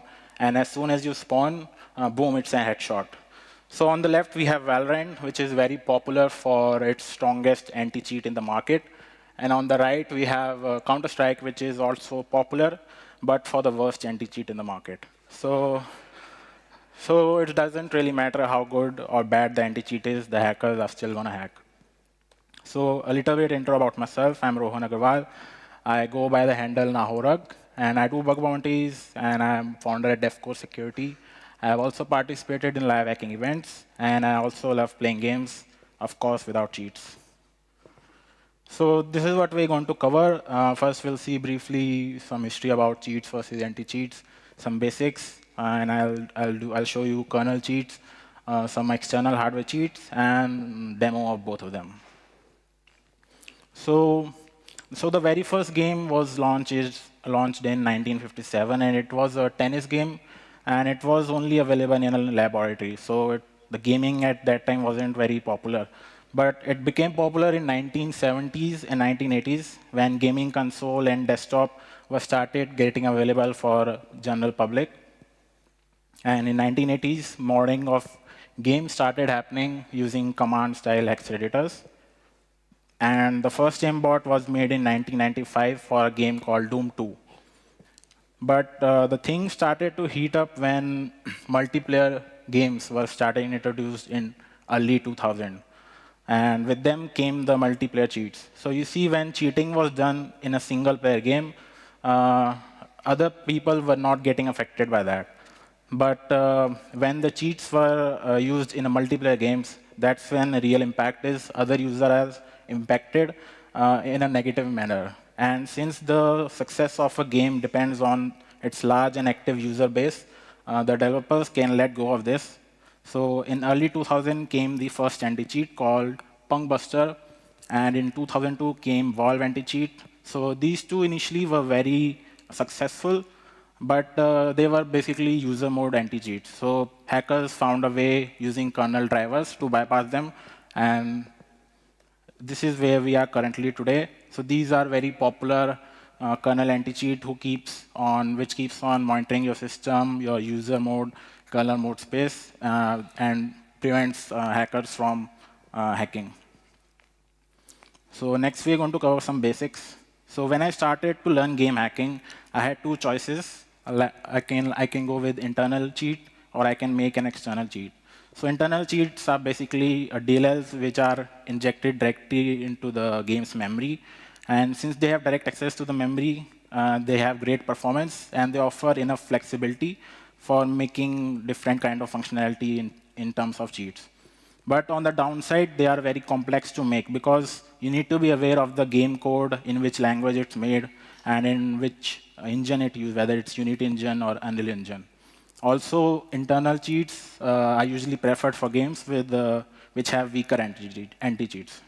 And in terms of external, they are separate process, and they manipulate the game's memory externally. And therefore, since they are external, their performance and the flexibility in comparison to internal is low, but it's enough to do basic hacking like Wall-X or aimbot. But on the good side, these are very easy to make in terms of internal, because you don't need to be aware of the game engine, whether it's made on something. And these are very preferred for games with stronger anti-cheats. So that's why I went with external cheats. So what's the methodology of bypassing a kernel-level anti-cheat? So as you can see in this diagram, we have game, and in kernel, we have anti-cheat, which is trying to protect it from our user mode. And when we try to read write the game's memory, so first we create the handle to it. And as soon as we create a handle, the anti-cheat will be detecting it, and it will simply block it using object register callback. So in order to bypass that, we also need to go into the kernel level. So we create the driver, and we load it inside the kernel, and through that, we are able to bypass this kernel anti-cheat. So just having a driver inside the kernel doesn't mean that you won't be detected. If you don't know what you are doing inside the kernel, there is a chance that you can still be detected. So what are the challenges that you will face if you are making a kernel driver? First is how you can create your own driver, and how you can load the driver itself, and how you can communicate with the driver from user mode. And after that, how you can make sure that your driver is undetected. So right now, we can move to kernel cheat development. So I've divided the whole cheat development process in 5 steps. So if you're able to crack all this, you can probably make any cheat for a game. So first is reversing. Just like in pen testing, we do reconnaissance for gathering information about the target. Here we do reversing for finding the game offsets. The second is the hooking, which is the communication part. So before we develop the driver itself, we need to know how you are going to communicate with the driver. So here we will be using hooking for communicating. Third is creating the driver itself. The fourth part is how you will be loading the driver. And fifth is creating the user mode. So the main point of reverse engineering in game is to find the game offsets. And what are these offsets? I will be telling you in coming slides. So for reversing, there are usually 2 ways you can do. First is using a debugger, for example, cheat engine, or using a disassembler like IDA or Ghidra. So I prefer to use cheat engine because for me it was easy and convenient. In disassembling, I have to first deobfuscate the game's binary, because the binary itself are heavily obfuscated. And for doing that, I have to create my own driver and dump the binary. Also, in terms of disassembling, I have to be well aware of the game engine, whether it's made on Unreal or Unity. So all these restrictions weren't in cheat engine, so that's why I prefer to use cheat engine. So as I said, the main point of reversing is to find offsets. So what are these? So offset, as the name suggests itself, is how far is something with respect to another. So we have here point A and point B. B is 12 kilometers away. So we can say that B offset is 12. So why is this important in game hacking? So let's say we launch our game, and it's loaded at this 123 address. And we want to find the health variable address. So if we do reverse engineering, we find that it's at 126. And we close the game. We launch it again. And again, if we try to access that same address 123 for finding the variable, we won't be able to do that. The reason is because every time we launch the game, it will be launched at different addresses. So if I need to find that address, health address again, I need to again first reverse it itself. So instead of reversing this again and again, what we will do is find the how far is health address from the game base address. So as you can see in the first launch, we will see that health variable is 3 bytes away, and in the second also, health variable is 3 bytes away. So, and and the game address, we can find that easily using a Windows API. You just give it the process name, and it will fetch you the game address. So using offsets, we don't have to reverse engineer the variable which you want to target. And if we can find the offset, we can simply just add that to the game address itself. So here we can see that the offset of health is 3. And usually in these modern games, it isn't that easy. Like, it's not like one pointer for health. Usually it's because there are structure and classes, so it's 4 or 5 pointers deep. So reverse engineering takes a lot of time in that. So if you are lazy guy, if you're lazy like me, you can use these services which you don't have to reverse the game, and these services have the latest offsets for almost all games. Even if the game is launched tomorrow, day after tomorrow, you will find these offsets. So the next part is the communication part. So before we make the actual driver, we need to first figure out how we will be communicating with it. Because based on the driver itself, that's based on the communication part, we will be making the driver. But the problem here is, because our driver is not officially signed, it's not an official driver, so we can't actually communicate with that. So we will be using hooking for finding a communication path to our driver. So how we will be doing that is, basically we will be hijacking the system call itself. So since the system call are official and they are inside the kernel, so we can easily call them and use them to pass our instruction to the driver. So let's say I want to pass some read instruction to our driver. So we will contact our system call, and we will say, like, hey, can you pass this read instruction to our driver? But the system call will say, like, I don't have any functionality to do that. So in hooking, we are also providing that functionality. So we will be injecting a shellcode like this: move rex, our G driver address, and jump rex. So here's an example to let you understand this. Let me first.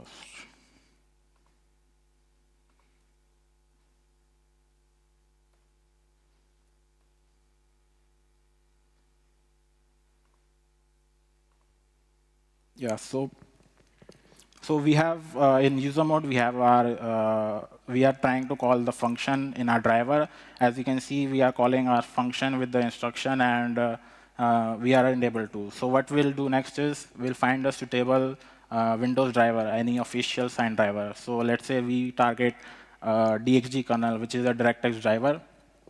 So next thing we'll do is we'll target a system call inside the driver, which, let's say we use this one, NT-open composition.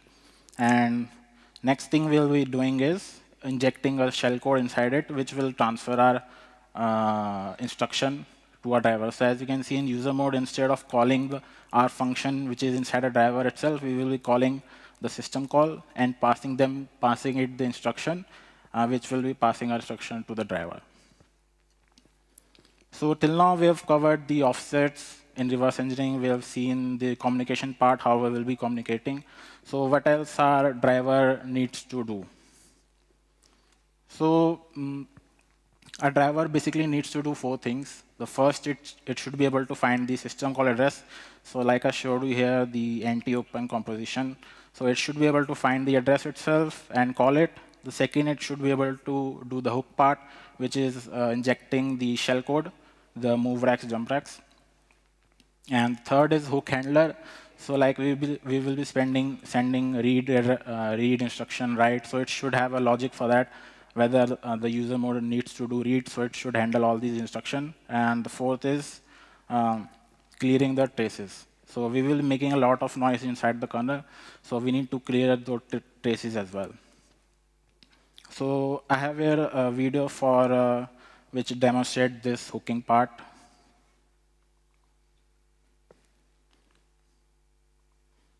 Actually, before that video, let me show you briefly the code of the driver.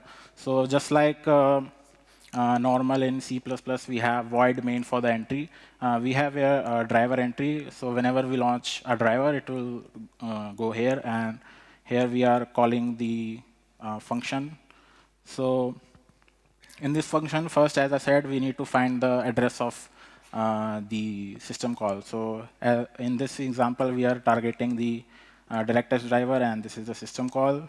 And here we are preparing the shellcode instruction. Here we are injecting our shellcode into the system call. And this is the logic for hook handler for whether the instruction are read or write. So let me show you the video. So I have here the kernel which I have already made, and this YOLO is a KD mapper which I'll be sharing in coming slide. Basically, you can use this to load any unsigned driver into your system.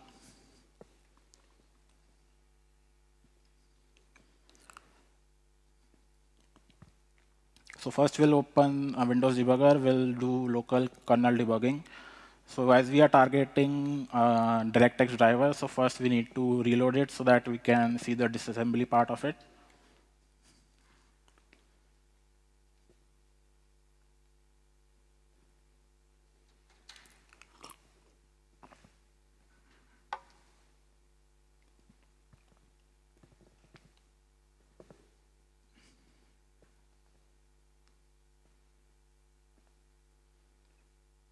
Now we can see the disassembly of this. So this is a system call which we are targeting, and I want you to notice the first two operations here, like this is move and move, and we will be changing these to move racks and jump racks. So we will use the KD mapper for injecting our driver.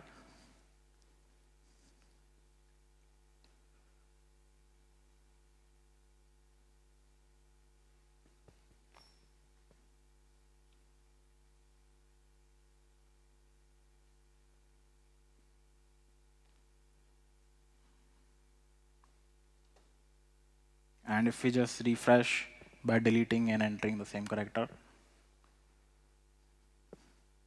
we can see that our move racks and jump racks is being injected. And whenever we will, and this is the address of our driver which is inside the kernel. Whenever we will call this system call, it will redirect our instruction to the driver. And if we search this address, our driver address, we can see our assembly code of the driver.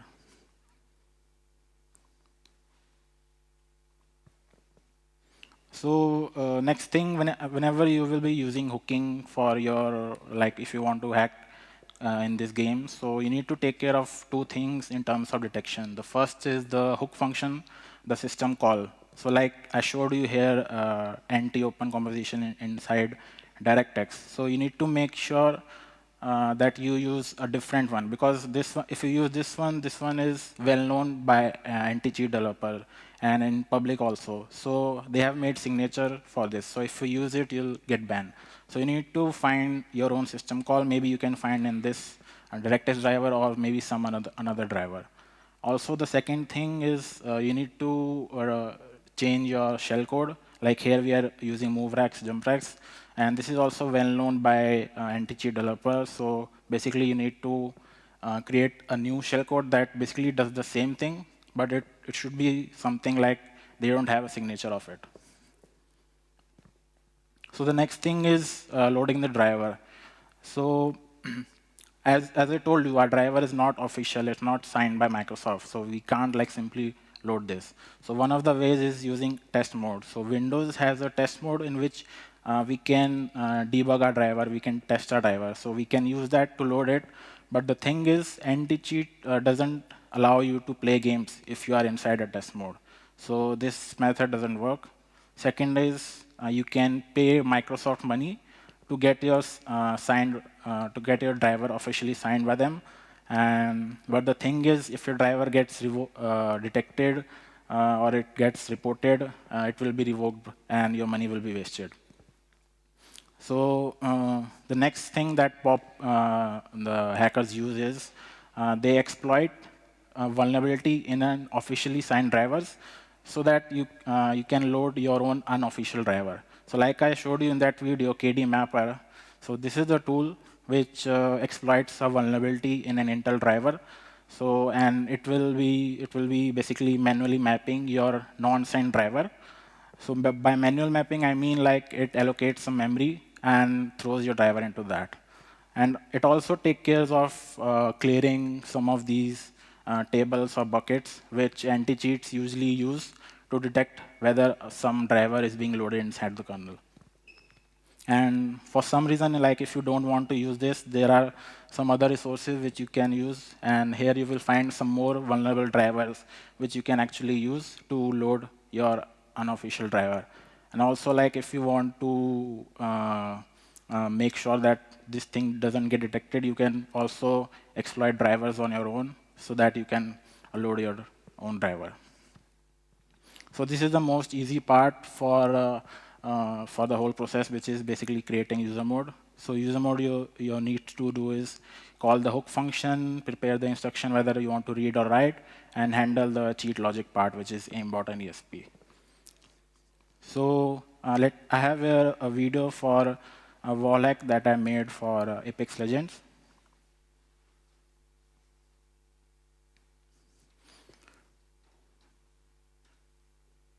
So here, basically what I've done is I found the game offset for which enables the glow on enemy. So there is a character in this which is called Bloodhound, and it has the ability to reveal enemies. So if we can find that offset, we can continuously set it so that it continuously keeps your enemy visible. So I have already loaded the driver. I'm just running the user mode here, which will set the glow offset. And now we will be able to see enemies.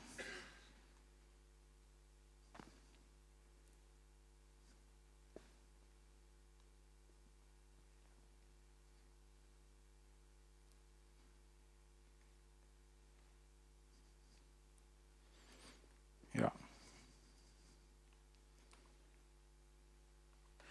So, thank you. So whatever I showed you till now it works for almost all games, but there is one game called Valorant, which is an exception because its anti-cheats loads whenever your system boots. So like we were loading a driver before anti-cheat was running, but in this case anti-cheat was already running, so we can't load the driver. So I tried to research and find ways to load my driver before anti-cheat boots, but I wasn't able to. But still, I wanted to hack in this game, so I tried to find some other means. So one of the ways I found was pixel bots, which are basically color-based game bots. So if you play games like Overwatch, Valorant, they have this feature for, and you can use enemy outlines. Like here, we can see there is red, violet, and yellow. So this is a feature which allows you to differentiate enemies in the environment. So turns out we can use this feature to identify the enemies, track those, and move our mouse to them so that we can make an aimbot. So how do these pixel bot work is, they have three things. First, they keep on capturing the screen. Basically, they capture the pixels. And second is they do color filtering to find the enemies. And the third thing is moving the mouse to the enemy itself. So as you can see, we have here Valorant, and it's projecting on the monitor. And the pixel bot is reading the monitor. It's not even in any way contacting Valorant's memory. So it's not even touching that. And that is one of the benefits of using a pixel bot is it's very hard to detect because it's not interacting with its memory. And also, these pixel bots are very easy to make. Like you don't need to reverse engineer. You don't need to make complex driver. And they works on almost all games. And also, if your aimbot logic, the code for aimbot is good, it is optimized, it is efficient, and these things actually work. And this is one of the things which Valorant is currently struggling against. So what are the tools that will be required for this? These are basically Arduino and USB host shield. So you might be wondering, why do we need any external hardware for this? So like I showed you, we need to do 3 things. Capturing pixel we can do with any screen recording like OBS, or you can use any program-related libraries. Finding enemy is simply another logic. Movement mouse also you can do with some drivers or some program-related libraries. But the thing here is anti-cheat have problem with one of these things. It doesn't have problem with capturing pixels because streamers already used it for streaming. They capture the screen. It doesn't have problem with the color filtering. Again, it's some logic running. But they have problem with movement of mouse. So like, if you're not actually moving the mouse, but still some movement mouse command is coming to the Valorant or the system. So they have a problem with that. So let me show you how these pixel bot evolved to this stage where we have to use external hardware. So initially, I've named this Gen 1 mouse movement in pixelbot. So initially, people used to use these, like on the right, we can see these are some libraries in different languages like Python, C++, C hash. So people initially started to use this for moving the mouse. But Valorant got to know about this. They simply blocked it. And in Valorant, these won't work, but maybe in some other game like Overwatch, some of them will work. So the next game, Gen 2, in which people started using external driver. So one of the very famous driver was interception driver, which is used to simulate keyboard and mouse movement. Again, this got detected, and they blocked it. The second is people started using the mouse driver. So like in Razer, Logitech, they have Razer. In Razer, we have Synapse. Logitech has G-Hub. So they have macros using which we can move the mouse. So people starting using those APIs for moving the mouse. Again, these got blocked. And the third, like this Chinese driver is also very famous, which again got blocked. So next came using external hardware like Arduino for moving the mouse. So the good thing about this is all the mouse movement, instead of coming from your own system, it's coming from some external hardware. So for Valorant, it's very difficult to know whether these movements are actually from a real mouse or a simulated hardware. So if you notice, there is one thing using which Valorant was able to counter this, and it's because if you see, our system is using 2 mouse. One is on the real mouse, which is connected to the system, and the second is Arduino itself. So the Valorant sees like, why do you need 2 mouses for playing the game? Like, as you can see, one is our own mouse, and second is the Arduino mouse. So it doesn't make sense why you are using it. So again, Valorant blocked second mouse. So if you have 2 mouses connected to your system, they will block the second mouse to counter this. So turns out that they blocked the mouse on the higher level, like on physical level, but they didn't block it on lower level itself, like on a virtualized level. So people started using Hyper-V technology, virtualization windows. So using that, they were able to bypass it. But again, Valorant got to know, and this thing got patched in August 22. So this is what currently is working for Valorant. So as you can see in Gen 3, we had 2 mouses. So here we have 1 mouse itself. So our mouse will be connected to the Arduino. But in Arduino, we don't have any port for USB. So we will be using USB host shield so that we can connect our mouse to it. And if we are able to spoof our Arduino, so this whole thing looks like our mouse itself has some aimbot code inside it. And this is how it will look like if you are able to perfectly spoof your Arduino. So only 1 mouse is connected. So it's very difficult for Valorant to know whether it's a real mouse or a fake mouse. So the pixelbot code needs to do 4 things. It captures the pixel, it does the color filtering part, and it calculates the coordinates, like how much far the enemy is to the nearest enemies from your field of view, and it sends the coordinates to the Arduino. So let me show you its the pixelbot code. This is a very basic pixelbot code which I made in Python. These are some of the libraries. And we are using serial COM port for communicating with Arduino. These are the color filtering part. The HSV value of, suppose our enemy is have purple outline. So these numbers are for that. And here, basically, we are finding a way to detect where the enemy is. And we are finding here, like, how far is it from the crosshair. And here, this function, we are sending the coordinates. And when we are sending these data to Arduino, we actually can't send any unsigned integer, like negative values. So we need to convert them. Like, we can't send signed integer, like negative value. So we need to convert it to unsigned integer. So that's why we are doing that. And here we will be sending these coordinates. So one of the challenges in this is, let's say our enemy is purple. And in the environment of game, there is also some like purple tree. Like here we have purple tree. So if enemy is standing in front of it, our aimbot might actually target the tree and not the enemy itself. So for that, we need to do proper color filtering. For that, you can use OpenCV. So as you can see, we have here some purple background, like it's a character of Astra. So we have created the wall of purple, and the enemy is also purple. And here, using OpenCV, we are able to filter out the enemy. And this is a very basic code using Python, using OpenCV for filtering, for color filtering.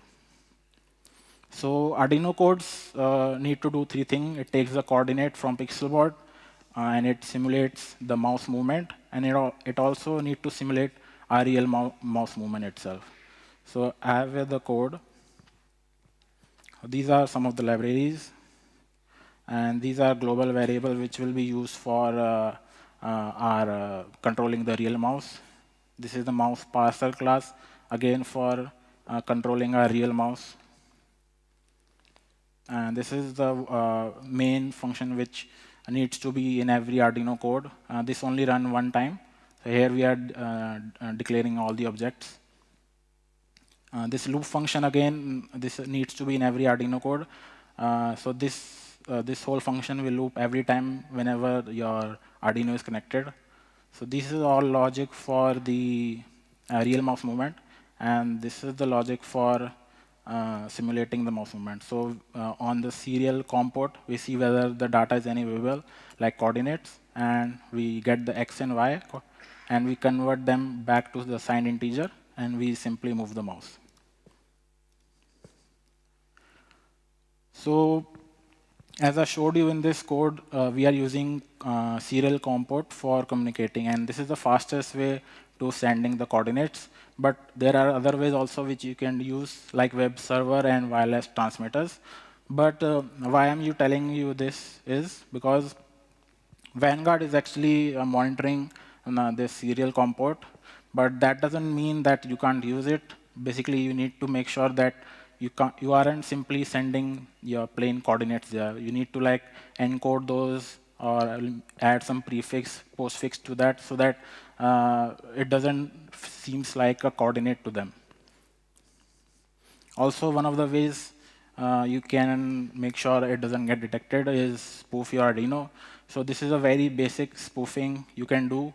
Like if you go to this this file, and if you change all these red lines, like name of, like you can change to a Razor Viper, and the vendor ID, product ID, you can get through this URL. And this is a very basic spoofing part. And like I won't tell you whether this is enough for Valorant. That is something you have to experiment on your own. So I have here two videos for Valorant. One is simply recorded using OBS.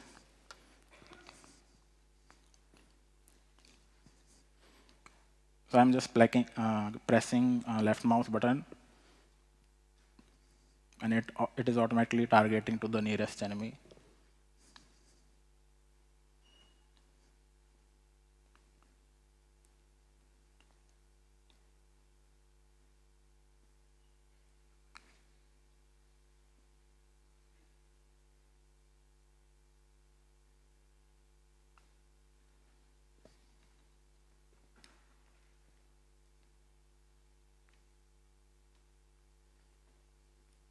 And I have a second video which shows the setup as well.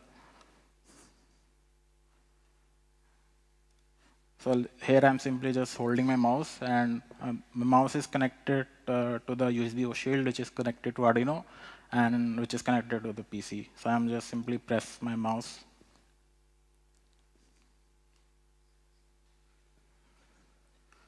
So I have to adjust it because it goes out of field of view.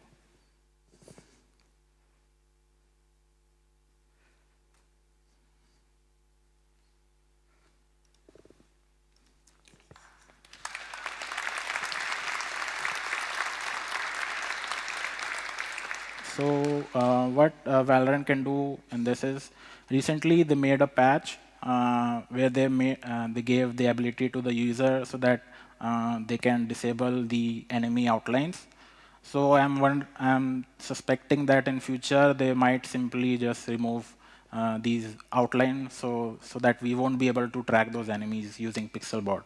So this is some project which is going on unknown cheat. So even if Valorant remove these, we can use AI to actually detect these enemies. So like we can give it, if you have enough data sets for it, you can provide that, and using AI, we can find that enemy. And for moving the mouse, again, we can use Arduino and USB shield. So this is where you can find the kernel driver code and Arduino code. And these are some of the references which personally helped me in learning game hacking and for making of this presentation. So this is the conclusion, and we're done. Thank you.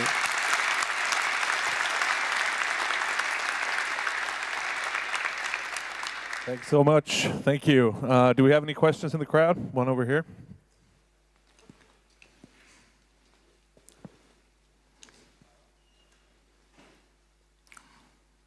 I think you skipped one category, like remote control tools, remote desktop tools. Have you been trying out any of those tools, like TeamViewer and similar tools?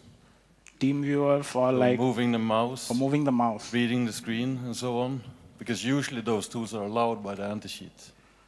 Yeah, that can be done. I haven't researched on those, but I think it should be able to run. Okay, anyone else? All right, then join me again in thanking Rohan. Thank you.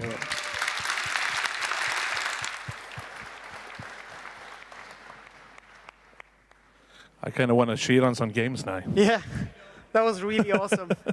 I'm going to get banned, though. I think it will be pretty boring pretty quick. Just click, click, click. Fun for a bit. Yep. OK, so now we're about to do the thing. The feeding frenzy will begin shortly. Yeah. But we have good news. Yeah, so... there won't be fighting. Exactly. There's no buffet, which I think is very good news because we're not all going to be running around and bumping into each other and having food fights. Yeah. So instead... Even though that could be funny. I could, but let's not. No, not yet. So just go outside, go around, go into the dining area and sit down, and someone will bring you food. Perfect.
Everyone is happy? So is there still people out in the vendor area? Please get in. It's time for our next speaker.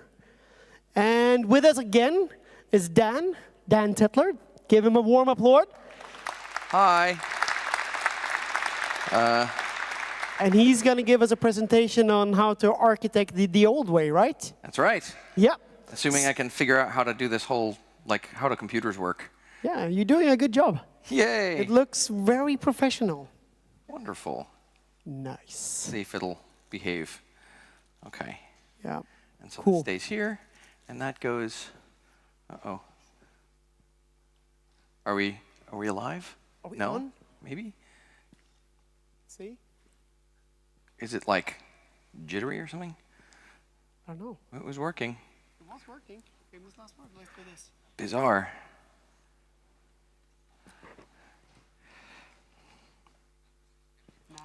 Oh, hey, that's good. That's a good sign. All right, let's go that way. Okay. Woohoo! And then, yeah.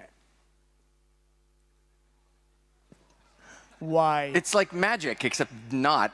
What? Okay. That's weird. We wasn't supposed to hack our setup. That's super bizarre. Yeah, that's weird. Is it the adapter, maybe? That's weird. Yeah, this is weird. Only with full screen as well, right? Yeah. Yeah. Wait for Oh, it. there it goes. Yeah, it's something with a... Cool, I'll try not to breathe on it. Yeah. Cool. Thanks for dealing with all that. Cool. Does it work? Nope, now it's... No full screen. No full screen. Don't do the full screen thing. I didn't? Did you? No, I just changed slides. No. Sadness. It's a party now. Yes, give me your computer. That'll go great. So if you just do this, you go.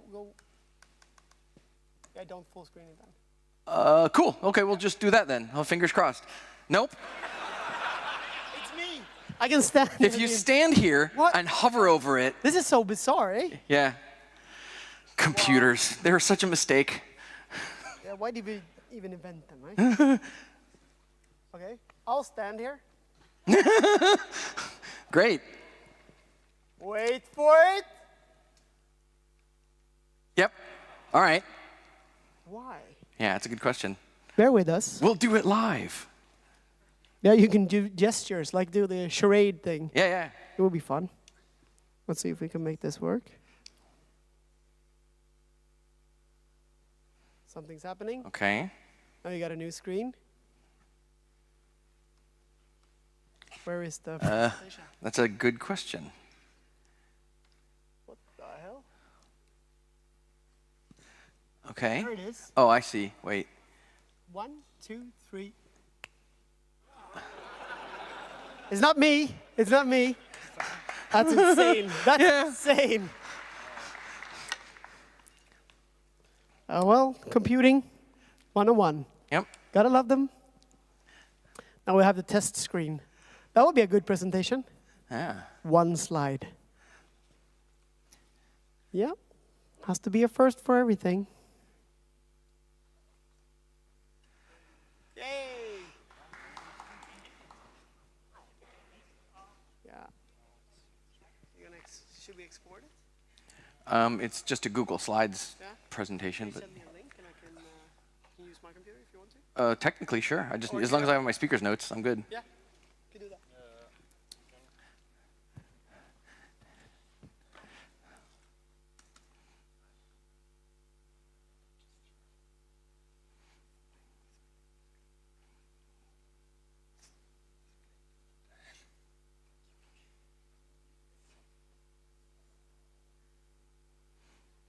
Here on display settings.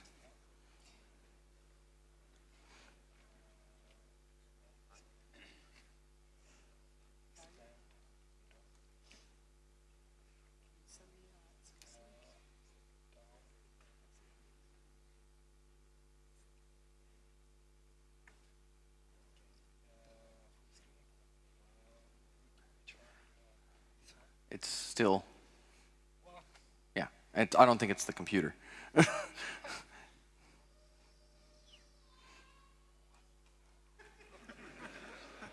be sad, we will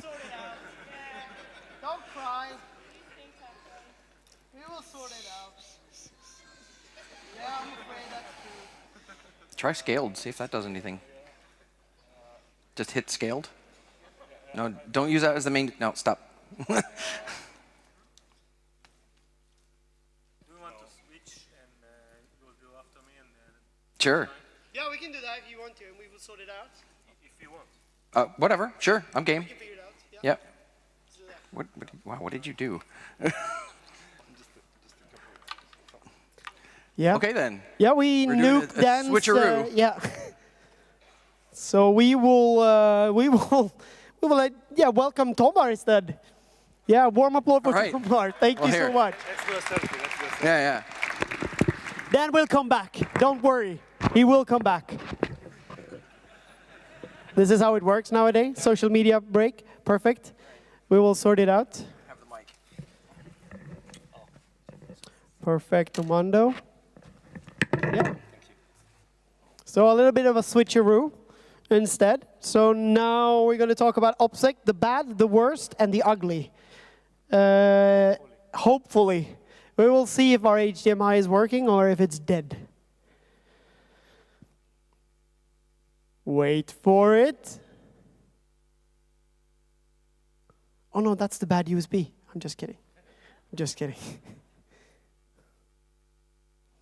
Let's see.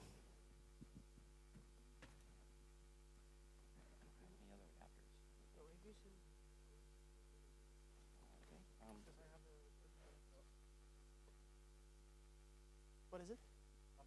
No, maybe just.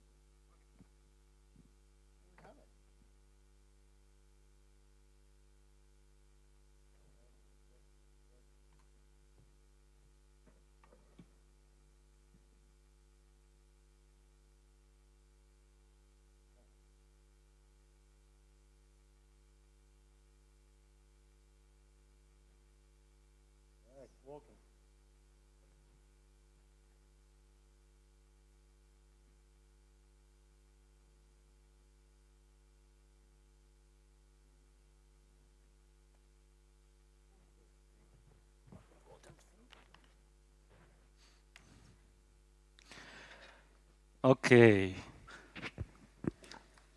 How is everybody? Ready for some fun? That's it. Yeah. Okay. So a little bit about myself. My name is Tomer Bar. You can call me Tom if it's easier. And I'm working for SafeBridge as a VP of Security Research. And SafeBridge presented 7 times at Black Hat USA in the last 5 years, and a total of 9 Black Hat USA talks. I've been around like in the last 20 years, and my main focus is on APT research and vulnerability research. I also presented at global conferences such as Black Hat and DEF CON in the last 3, and qualified to Black Hat this year as well.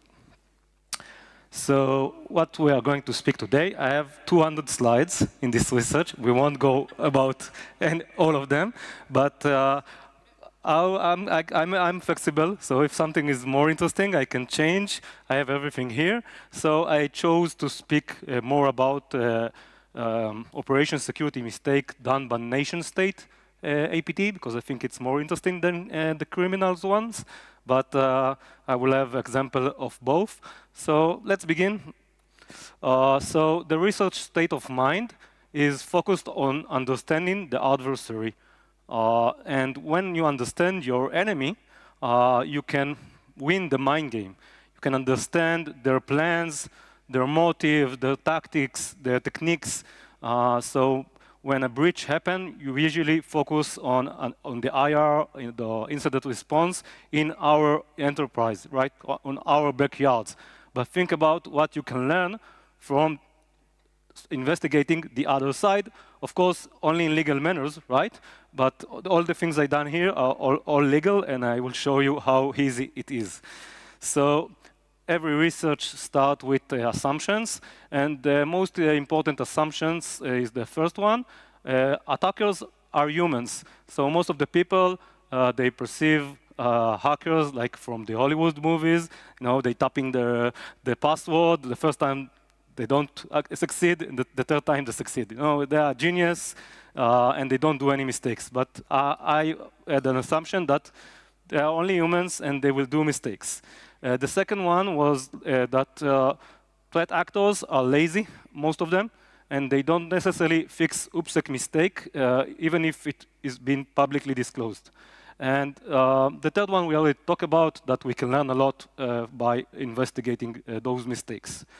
So before I started to think about how to measure the OopsSec mistakes of each threat actor, because I knew that I want to do it in large scale on a lot of threat actors from all around the world.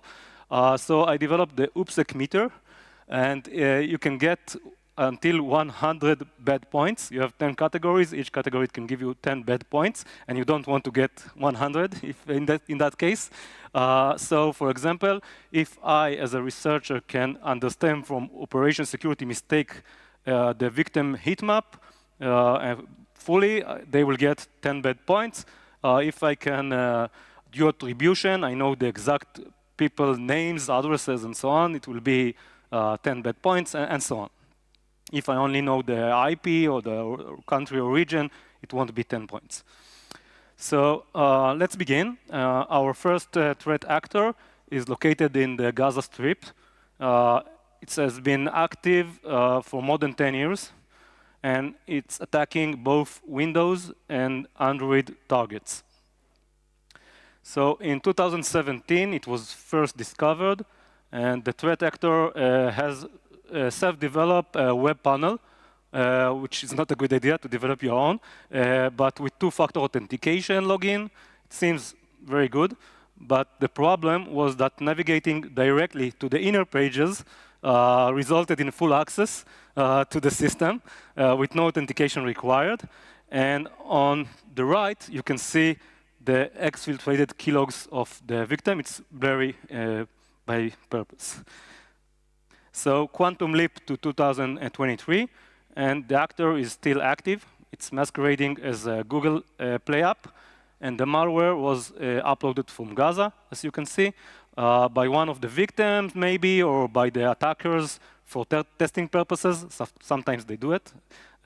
Don't do it. And the certificate was also signed in Gaza, so we have a good feeling that it's originated from there.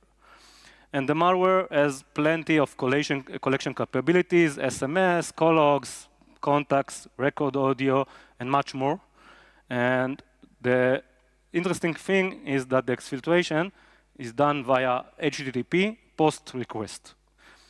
So I started to think, okay, what will happen if I'll do a GET request instead of a POST request?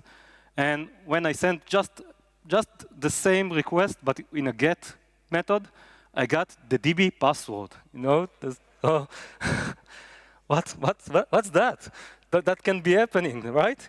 And this is not a self-developed backend. This is a very common backend system called Laravel. And if it's misconfigured, you get the DB password. So I asked myself if it's just a one-time mistake, and I checked all of the C2 server, and all are vulnerable to the same OopsSec mistake. And this is actually the Windows-based victim database, and it's the real password. So on 2017, they used the first stage malware code, which downloads the second step malware, and the name was 3 times the letter D, DDD, from the C2 server, and the C2 server name was pal4u.net, and it was published, and 5-6 years passed, and now they are using a subdomain. They even didn't bother to replace the domain. How much it costs a domain? $1, $2, $3, $4, $5. They didn't even bother to do that. So now they're using a subdomain with called app.pal4u.net. And this time they are using the directory instead of DDD, CCC. Okay, so it was very hard to guess that they are using this directory. And if you can see on the right, if you just surf there by browsing, you will get, because it's misconfigured and it's opened here, you can see a list of all the files. And the files are all the victim's exfiltrated data. Okay, sorted by date. So it will be easy to download, right? And it's also in a zip file, so you can download it. So I was able to map almost 8,000 victims. Most of them are in the Gaza Strip, but others in other Middle Eastern countries. And the amount of data was huge, almost 500 compressed megabyte a day. That's the average size. So for my estimation, the total size of exfiltrated data is between 2 tera to 3 terabytes of data. And another OopsSec mistake that we already seen they are doing it a lot. So other C2 servers are also OpenDIR. So you can see the code of the C2. And then I just used VirusTotal graph to expand a little more. You can see that there are a lot of C2s, and one of them, I think the name is Tawaji. I don't know if I'm spelling it right, but that was the name of the domain as well. They had a double mistake. Not only that it was OpenDIR, I think that for convenience, they just compressed all of the backend code. They upload it to the server and extract the code, but they did not delete the compressed data. So usually you cannot download by browsing PHP code or backend code. But when it's zipped, you can do it. And then I got all of their C2 server backend. And I can see if they're doing other mistake as well. So I publish all of that. And actually, I found out that they are still active. I published it first on DEF CON last year, on August. And very quickly, they reacted. So I think this is the things that are the most interesting for me, because I like the mind games. So they are doing a move, and I am doing my move. So especially for this talk, I tried to see what they did. So 3 weeks after DEF CON, in August or September, they replaced the subdomain from up PAL4U to I2C PAL4U. Okay, they moved the server from Gaza to Amsterdam.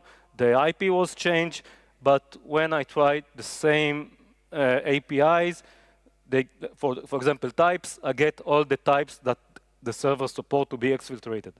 So I understood that the server is still active.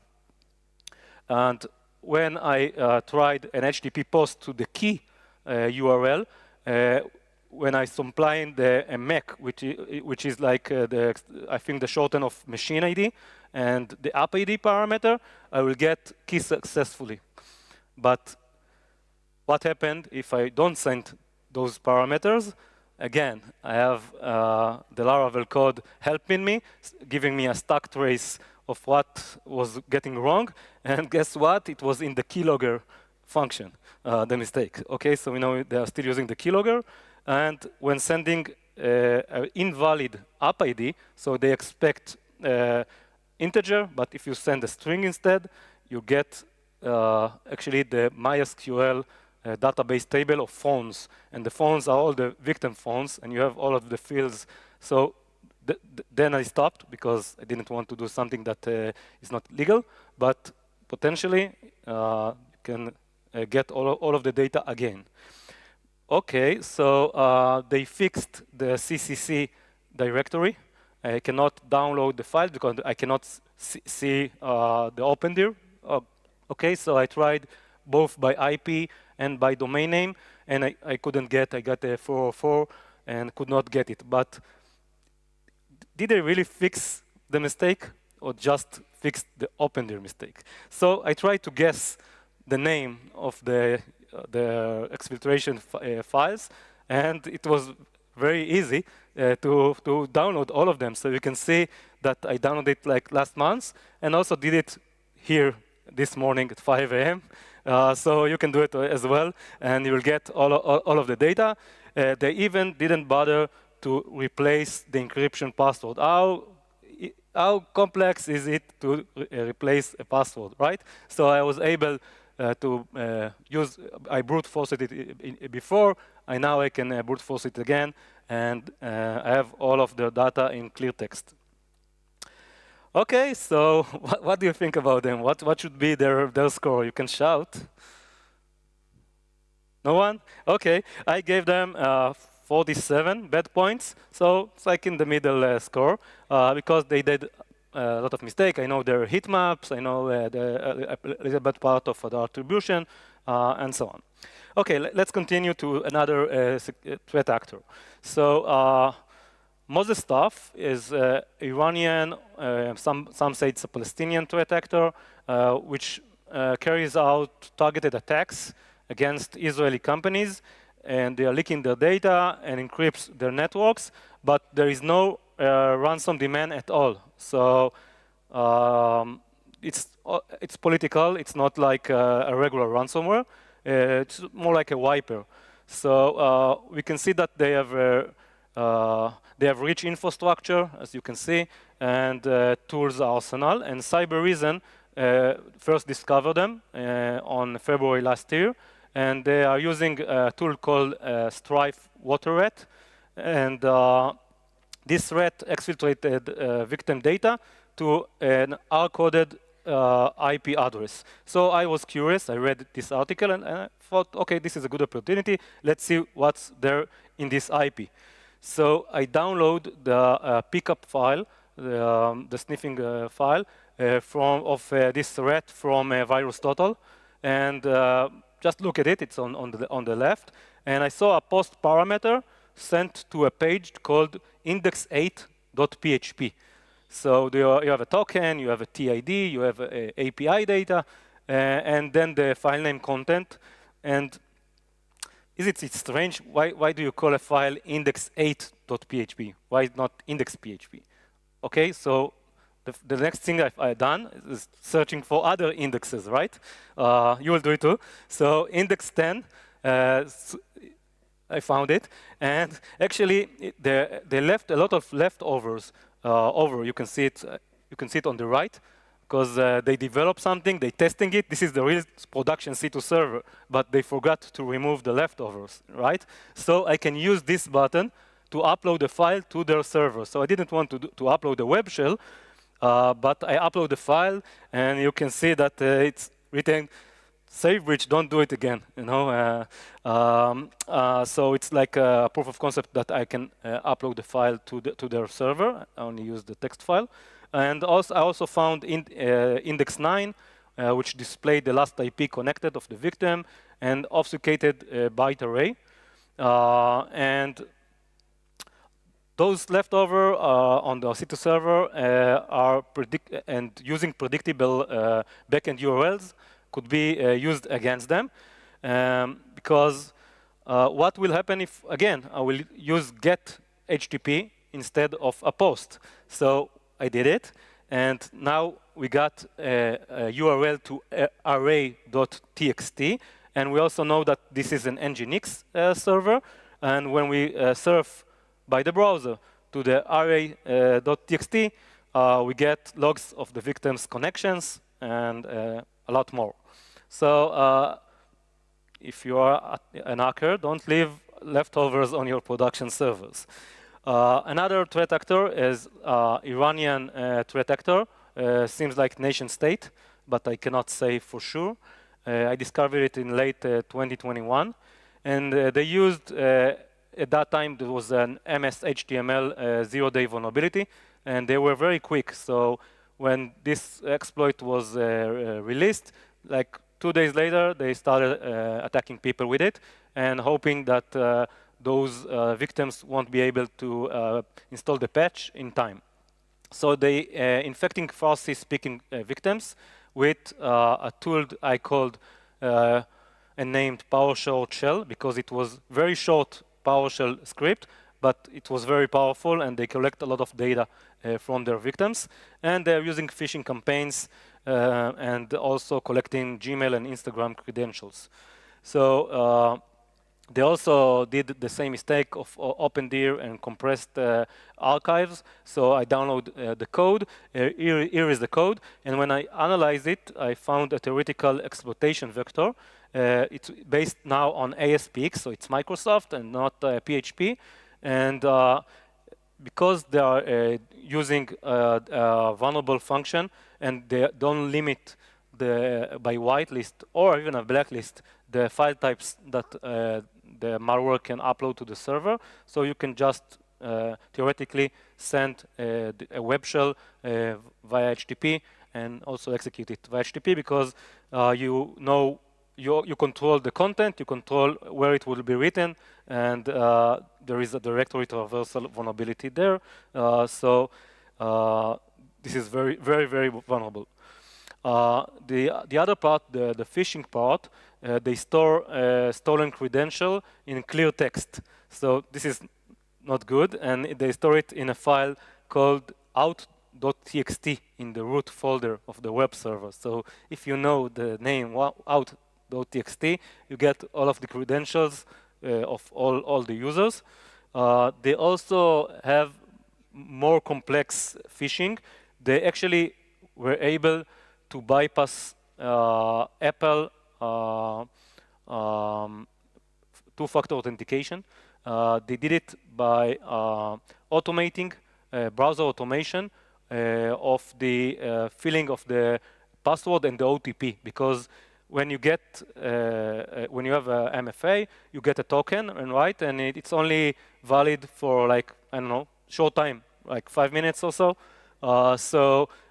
Think about they are in a different time zone. The victim are different time zones. It can be in the middle of the night. How could they be quick enough? So they develop a code that when people they get the phishing, they click on the link, and then when they reach the server automatically do a browser automation using Selenium, if you know this mechanism, and they are able to get the OTP, type it automatically, and then go into their victims' phones in the cloud and get access to it very easily. So I reported to Apple, and they say use MFA. So it's MFA bypass, MFA won't work, and also say don't fall into phishing.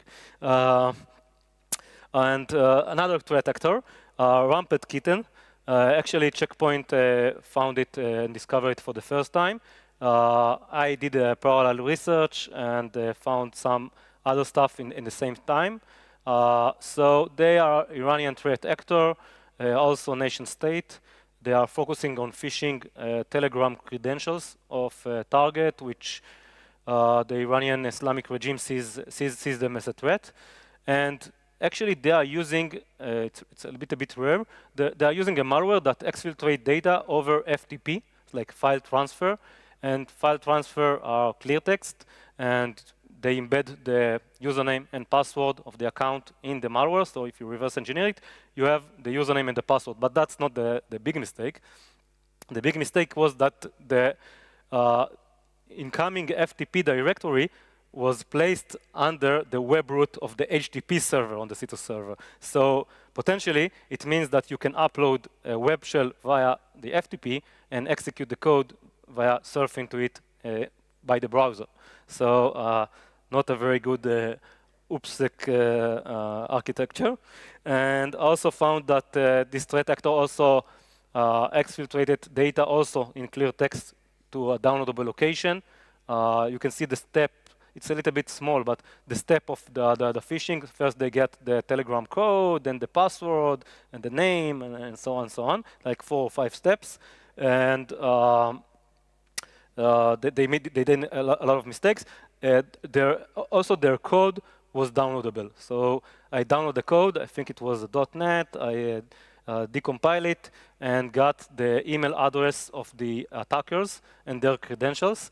I don't show it right now because I don't want people to attack them. But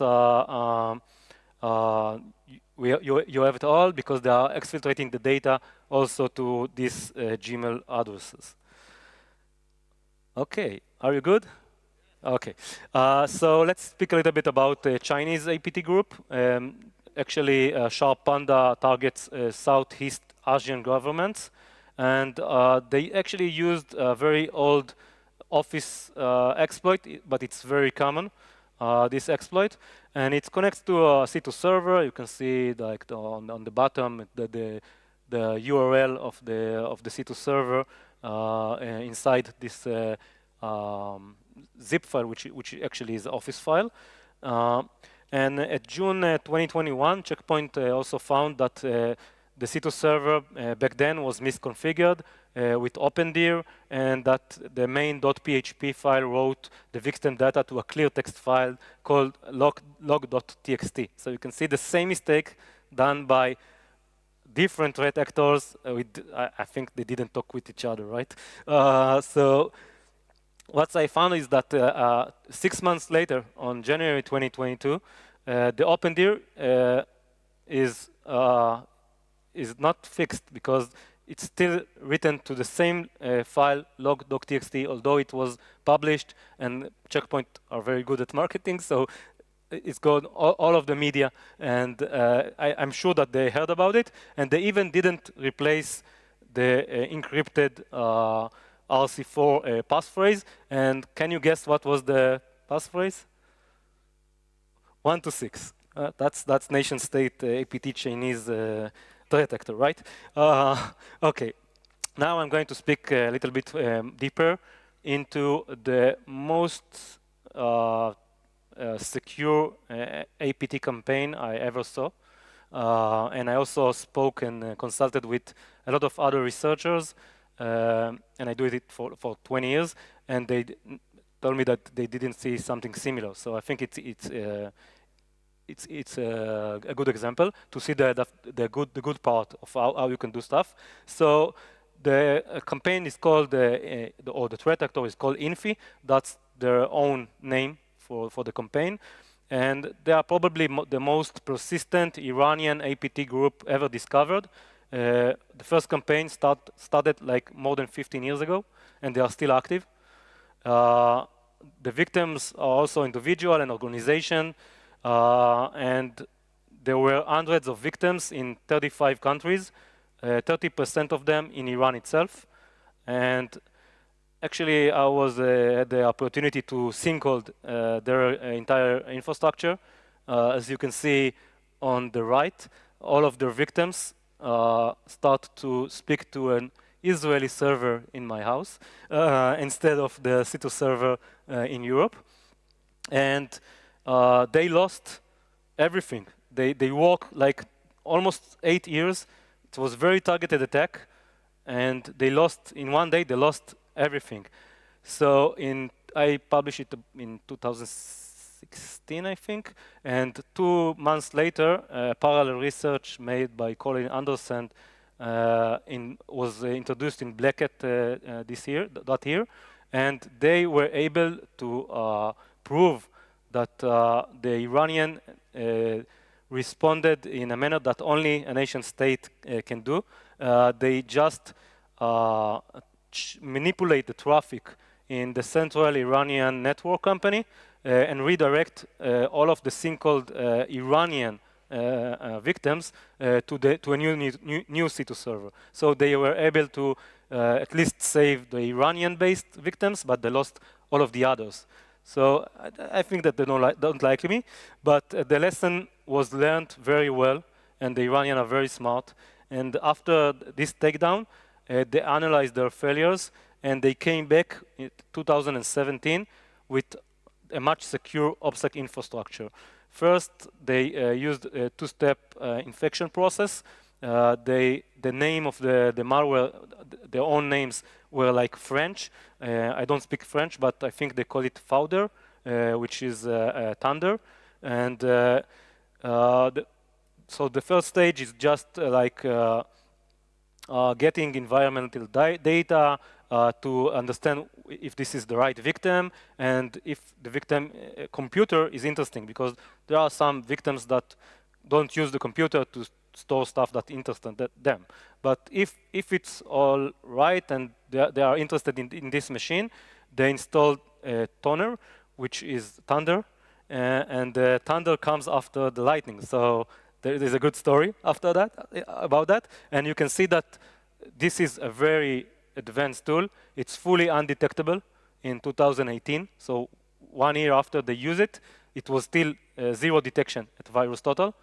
And there are a lot of capabilities. So if my computer was infected, they can hear what we speak today, and a lot of print capture, audio recordings, and they support both HTTP and FTP exfiltration, and they are doing a very good job.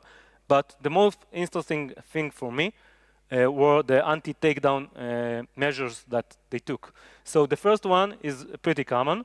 I'm sure most of you heard about it. It's called DGA for Domain Generation Algorithm. So instead of using hard-coded IPs or URLs like they did in the first INFI, they are generating by computer, by algorithm, 100 domain names each week. And they are doing it based on an algorithm, I wrote it down, which is dependent on time. So each week the time is changed and a new domain is generated, 100 a week, sorry.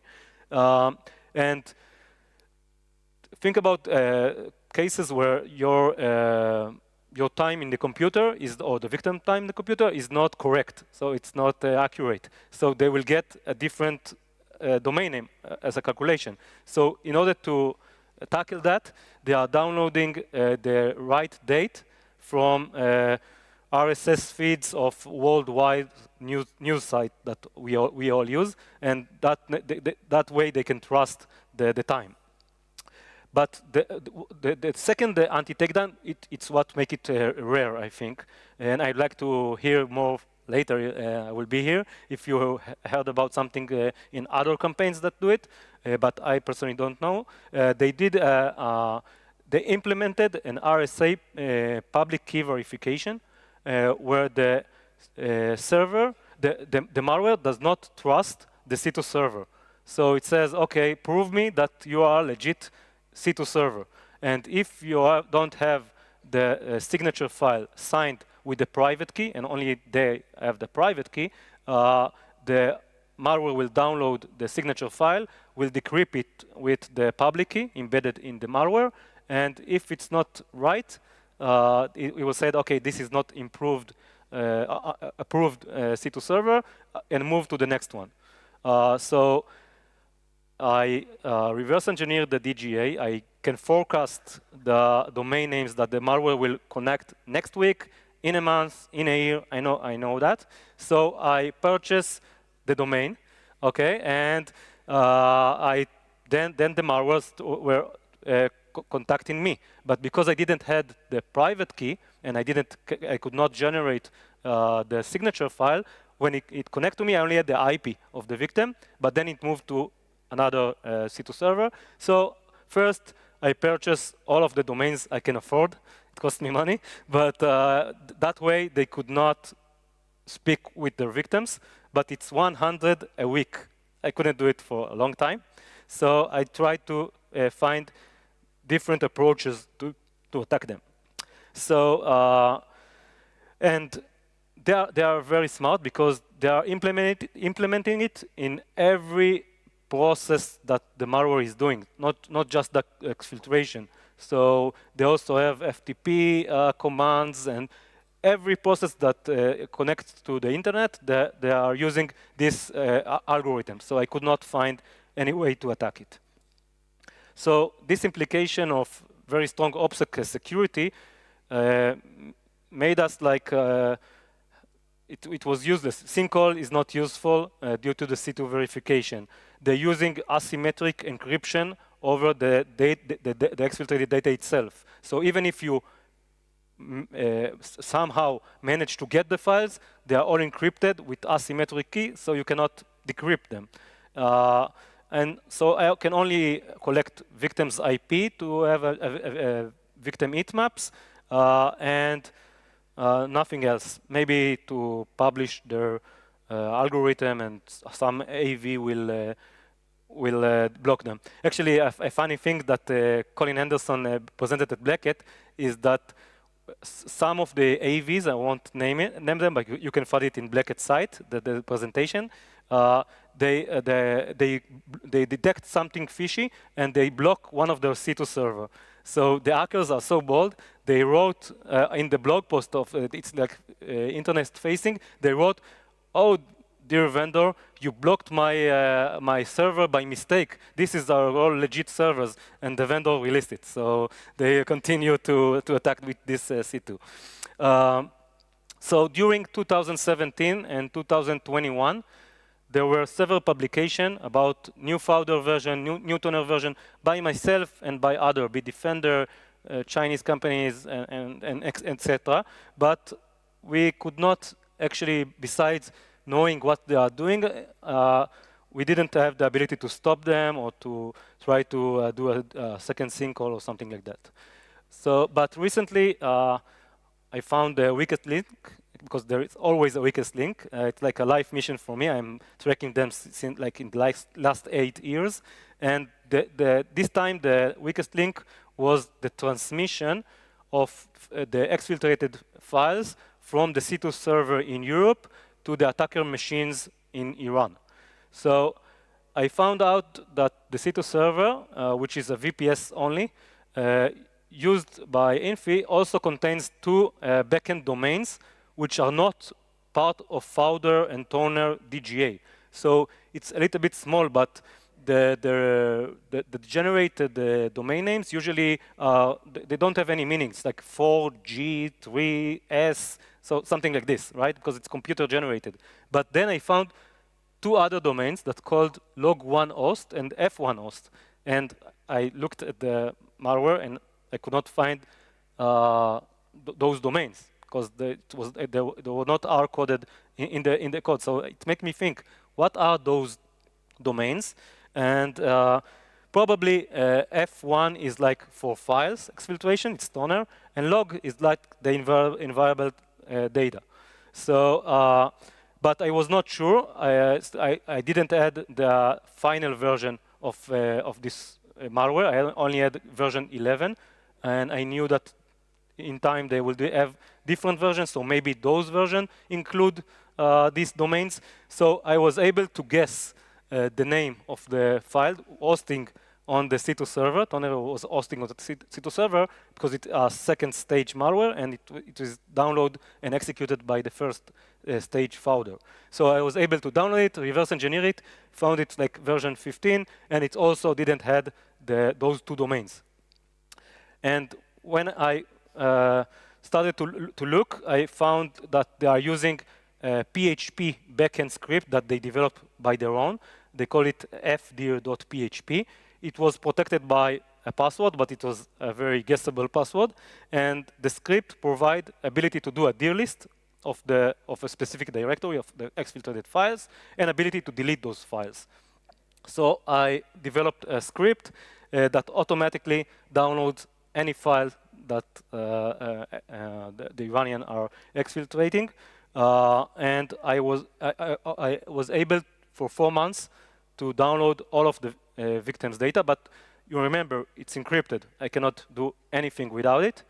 But a closer look into this encryption also found that there is highly obfuscated metadata, and that's helped me to understand only in the Toner version, in the second step. The first step, they didn't use the metadata. And I was able actually to understand some understanding of which are the victims. So actually I made this slide. I didn't know I'm going to speak that. It's like a year ago. And you can see that I have the host name. I have the folder name that will be the folder name in the C2 server. The Toner version, you can see 16. I don't have this version. I have only version 15. The GUID, the machine GUID of the machine, and the IP address. And actually, it's a server in Sweden. It's hosting both FTP and HTTP services. If someone from the government is interested, I will be here, but show me a badge. I reported it to the Interpol. I reported it to other security agencies. No response. The other thing that was actually funny, I think, for my opinion, is that the attacker machine in Iran, they used it for testing.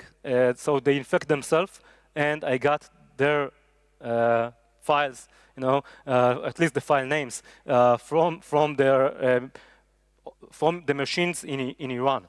So one of the file name, I'm sure I'm not going to say it right, it's called Mulajun Sarbazi, and he's an oppositional leader to Iranic Islamic regime.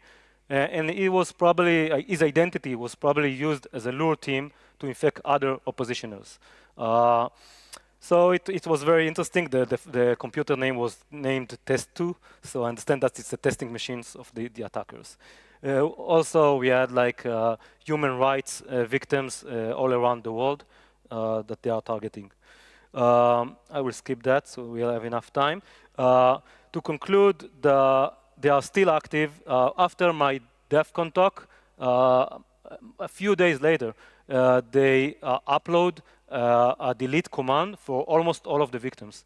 So I have this delete command, and actually just close the process, use SFX, self-executable, to shut down the processes and kill founder and toner. But there were other victims that were not killed and moved to a different server. I'm tracking this server, and when I have something to update, I will update. Okay, so enough about nation state. Let's look at some cyber crime. How much time do I have? 20 minutes? Plenty, great. So like this is slide number, I don't know, 57. So we have much more. Yeah, 187. Yeah, 5 minutes, okay. So now I want to touch on different angle, the cyber crime in Iran. So there is plenty of cyber crime in Iran, again, Iranians. And they are using 5 steps infection process in order to get your credit card, and I will explain it. So on the left, it's a partial list of C2 servers that were alive at the time of the check. It was like middle of January 2022, sorry. One of them stores the entire code on a zip file. We already see it. So also cyber criminal do the same mistake as nation state, and I download it and analyze it. And the victims are found in different second-hand online market sites. So it's called divar.ir. And when you have something you want to sell, your car, I don't know, something else, you publish advertisement there with your phone number and say, I want to sell that thing or that.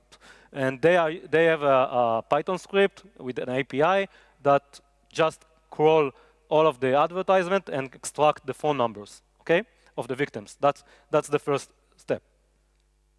And the script on the right send them a threat phishing text message via Telegram. This is very funny.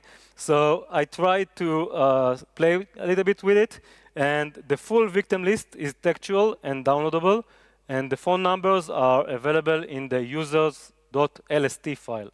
But much more funny is that even the bash history of the Linux server is exposed, and you can see all of the commands they manually type, the hackers, on the C2 server. So what the heck?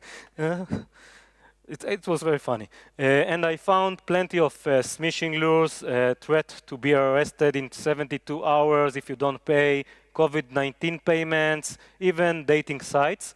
And trust me, when a victim get threatened in Iran that he will be arrested, you are going to pay, right? You're not taking the chance. And the sites were also opened here. So I have access to it. And the payment, allegedly, and the small payments, can only be done via an Android app. I don't know if you can see it on the bottom left. So this is the only way to pay. So when you actually run this, it's a malware, and it's a SMS spy, and it will exfiltrate all of your SMSs. So that's how they bypass the two-factor authentication, because they have your password, they have your SMSs, so they have everything, right? So they are clever. I decompiled the Android malware, and we can see that the resource files hold the phishing IP.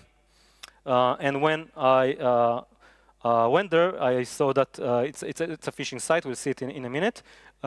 This is the PHP page that uploads the victim SMS message, and they are using a fixed name for the file to store all of the SMSs. And it's called lydiateam.txt. Please remember it for the next 4 minutes, 3.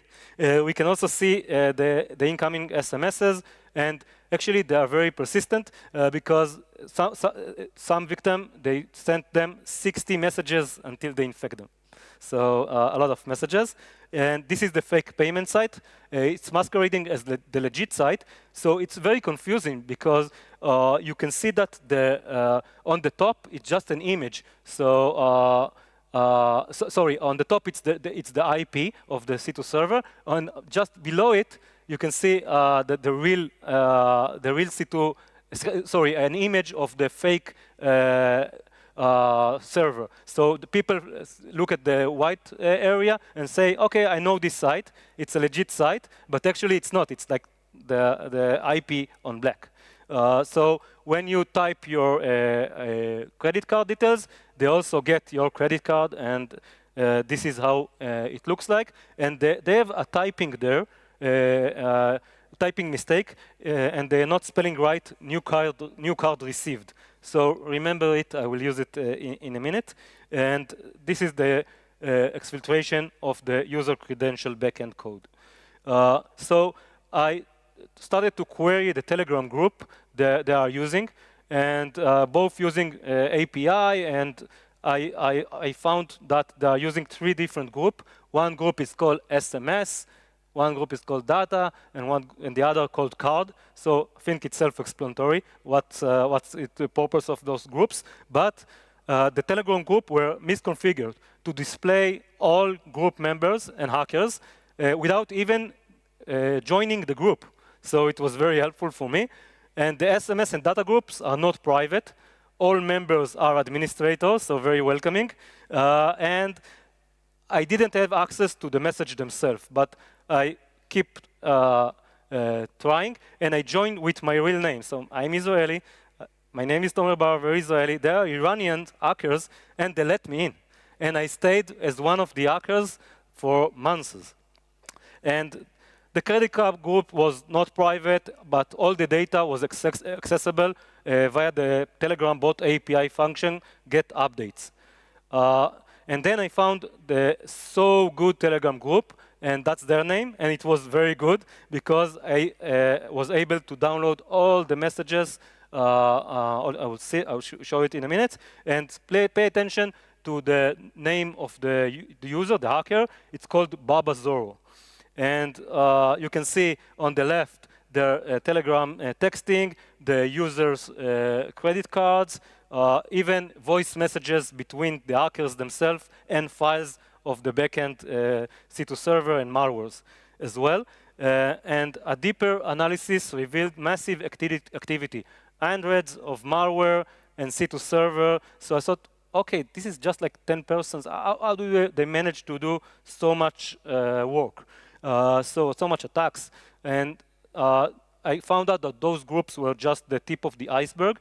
So I just Googled and got a message about, if you remember, Lydia team, and I found that they are exfiltrating data here, and the user who is active in this professor phishing group is called Lydia team, if you remember from before. It has 15,000 members, and searching for the typo that I spoke before, new card received in Google, I got actually indexed result of a credit card, and that's funny, but it's directed me to the Zalem phishing group, which Baba Zorro is their admin, and you have 30,000 members. So it seems like the head of the pyramid, but I needed do we have 2 more minutes?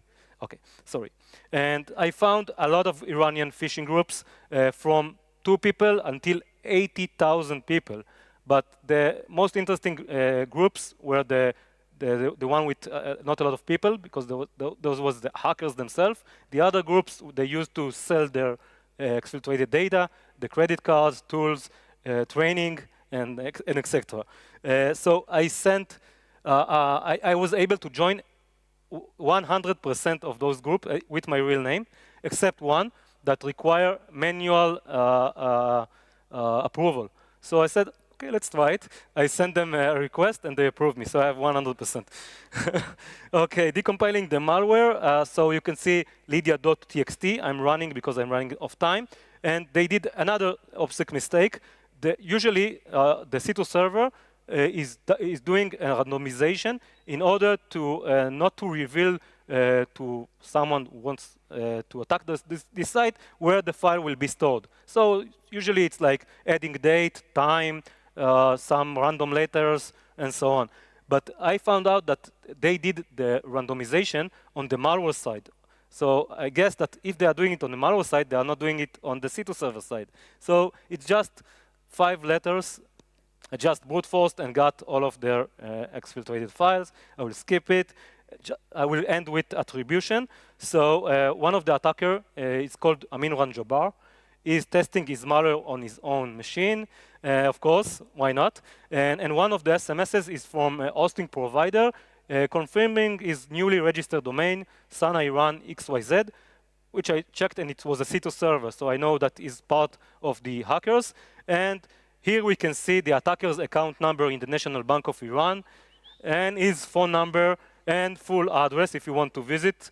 And he also offers, thank you. Thank you. It's also offer hacking services using the same phone number. So we have a cross. It's like it's real. And I will just ending my talk. At the end, I will summarize. They are using it like phishing as a service. They have a model that they will get 20% of the income. So 1 out of 5 stolen credit cards, and they just sell a lot of phishing kits, and a lot of people use it, and they get richer and richer. And I will end my talk right now. Thank you. So thank you so much for a really awesome presentation. We won't do questions now, but find Tomba. He will give you more input. So just find him during the day. Yeah. So we will not take a short break now. We will just continue with Dan with a new computer. We hope it works. And then we will do some break after that with some fika and stuff. So don't go anywhere. Let's see.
Round 2. Saves the day. Yeah, interesting though. That was actually a really cool, thanks Tomer for laying the stage, because now you got an idea of like what bad guys infrastructure actually looks like, which is something I cover, and now it's going to be a little bit more interesting. So hi, I'm Dan. Thank you for having me back again. I'm looking forward to embarrassing myself on stage for a second year. A little bit of a primer. Let's see.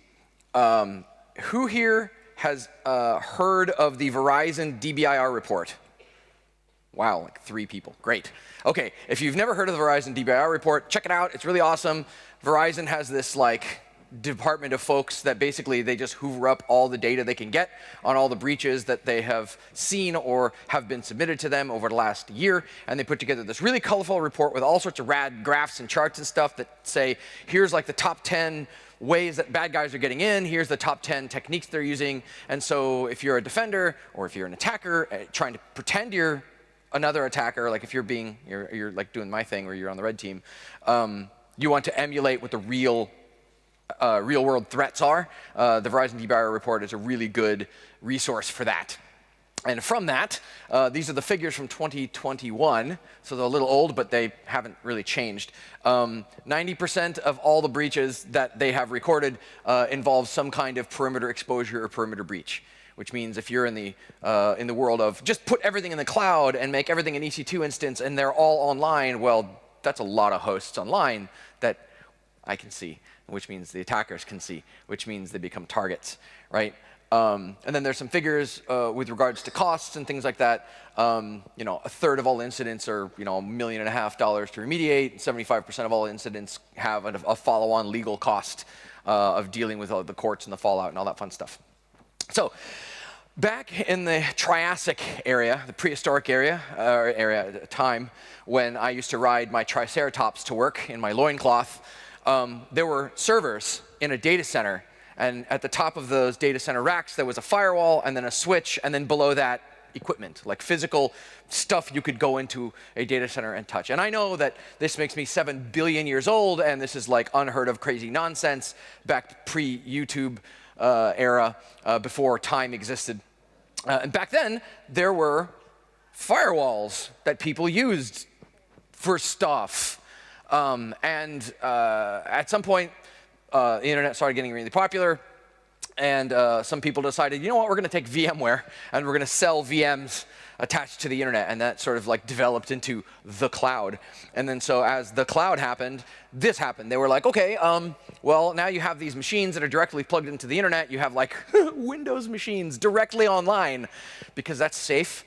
And we ended up with this, and they said, okay, well, so that's bad because if you recall, again, back in the Triassic area, Windows XP being put online directly had a lifespan of something on the order of 20 to 30 seconds before it was infected. And they said, that's bad. Let's do this. Let's put a cloud dashboard in front of all of that stuff, and we're going to have a whole bunch of people that have never touched networking and don't understand how packets work, design a UI for people to do firewalling in the cloud. And that went really, really well. If you were around for that, I'm sure it probably involved lots of drugs and maybe banging your head against the car or the ground or jumping off a building or what normal people do when they encounter a cloud dashboard. And so that was complex and confusing, and people thought, this is stupid, we don't like it. So they turned it off. Because, of course, what are you going to do? I'm not going to read the manual. I don't read my logs. Why would I read a manual, right? And so now we're back to square 2, I guess, where now we have a bunch of machines online that have no firewall and have no protection, are directly connected to the internet because the cloud dashboard was too hard. And so at this point, we're getting into like the whole CI/CD pipeline stuff, right? Because back in the day, like 2005 or so, we were using CF Engine at the time, the company I worked for. And CF Engine was like an SSH-based solution that did push, right? So if you wanted to deploy CF Engine and its configs to a bunch of machines out on the internet or on your LAN or whatever, they expected that you had SSH open and you would use, ideally, keys, and you would make that SSH connection, and then it would like basically run commands, just shell scripting, essentially. There's lots of manual stuff. It worked, it was great. But in this circumstance, now you have like Jenkins, Bamboo, CI/CD stuff, file stores, test servers, all of your dev machines that for some reason never get logged. All that stuff is just online with no protection of any kind. It's just on the internet. And so this stuff normally would have lived in like an office network, but because cloud, it doesn't anymore. It lives in the cloud, and it's completely public. So the stuff that you would expect is in an infrastructure that's being protected in some way by like a NAT gateway or some firewall rules or something is just completely public. So it gets colorful and interesting because anyone can see it. And so in practically every scenario, and this is where it starts getting colorful and interesting, is that in an organization, in most cases, the same people that manage the infrastructure inside the network also manage the infrastructure outside the network, or that bridges the gap. If you have like a data center or a DMZ or an environment where you have stuff that's supposed to be exposed to the public because you're offering services, web stuff, mail stuff, an API, doesn't matter, whatever. There's stuff that's exposed to the public. And so it may not necessarily be the same human beings. It may not necessarily be the same department, but generally speaking, if you're talking about a corporation or organization, the decision of how to handle computing infrastructure as it relates to touching the internet all rolls up to like a decision maker or two. And if you find that the outside of the environment is full of dumpster fires and like burning things and that sort of stuff, you can expect that the inside of the network will be very similar, often worse, because if it's on the public internet or exposed to the public internet, the general consensus is, oh, well, it could get attacked, so we might need to lift at least the tiniest finger to try to secure it in some way. So in short, essentially, evaluating a company's perimeter is a really good way of identifying like how they handle themselves with regards to security and their posture as far as what they think is safe and what they think isn't. So a really good example is if you look at the outside perimeter of an organization and you see like Tomcat 7 point something's admin interface, or like IIS 8.5, or an F5 appliance that hasn't been patched in 10 years. Chances are incredibly good that the same people that left that stuff to gather dust connected to the perimeter have left a ton more on the inside of the network. And so you get a really good idea of like how difficult it could be to go after an organization based on what their perimeter footprint is. And so I can't really put my finger on why, but for some reason, at some point, people decided that network diagrams were dumb and stopped making them, which is silly, I guess, because it's way easier to understand like your environment if you can draw a picture of it. Like if you can draw a picture of your environment, it's really easy to see like, oh, this is where the packets go, and this is where like stuff talks. So another thing that I don't really get with this sort of concept is that cloud vendors have made it expressly difficult to make network diagrams of your infrastructure. Like if you've ever, raise your hand if you've ever killed a bottle of whiskey because you were trying to map an EC2 environment and couldn't, right? Like I'm not alone in this. And so if you can't draw a picture, I mean, I guess in some ways, it's like this is the silver lining, is if you can't draw a picture of your own network, then it's very challenging for attackers to draw a picture of your own network. But if everything's in one giant VPC on one broadcast domain, and who cares? It's all just in a pile on the floor. But yeah, like being able to draw a picture generally means what you're drawing is the freeway system that is your environment. You're drawing the networking connections between services and servers and equipment and things like that. And you get a better idea of how packets flow and where they go if you can draw a picture. So it's really, really handy. Yeah, not sure exactly why that is, but here we are. And so you've probably heard a lot of discussion from security people about network segmentation. And these discussions usually involve some kind of breach where an attacker gained access to a system and then they were able to move around laterally inside of the environment because there was nothing in their way. We have that now, except it's just public because these machines are just on the internet with no protection, no firewall, no anything. They're just some box with a publicly routable host online. And so these are two things that were in the news fairly recently. If anybody remembers the Verkada breach from a couple of years ago, the same researcher that did the Verkada breach did the commuter air one. And the commuter air one, same thing, they're both identical. Publicly exposed instance of Jenkins, no credentials to speak of. You aim a browser at an IP, and you get their Jenkins install. And if you're not familiar with Jenkins, basically the easiest way to think about it is it's a clumsily built trebuchet that launches you into a ball pit full of shells. And so, yeah, you just swim around in there, and it's just root on everything. And the Verkada hack, it was basically cameras that ended up in, like, Cloudflare's lobby and SpaceX warehouses and Amazon warehouses and like all sorts of places that you wouldn't expect like accidentally stumbling into, but it was like Jenkins install on the perimeter to layer 2 adjacency to a bunch of cameras that had an SSH maintenance backdoor, and the credentials were in Jenkins. And so it was just like, boop, boop, hey, I can see like them building rockets now. Okay. And so this one with the commuter error was very similar, except instead of like boop, boop, rockets, it was like boop, boop, the no-fly list. And that made the news, and it was a very big deal.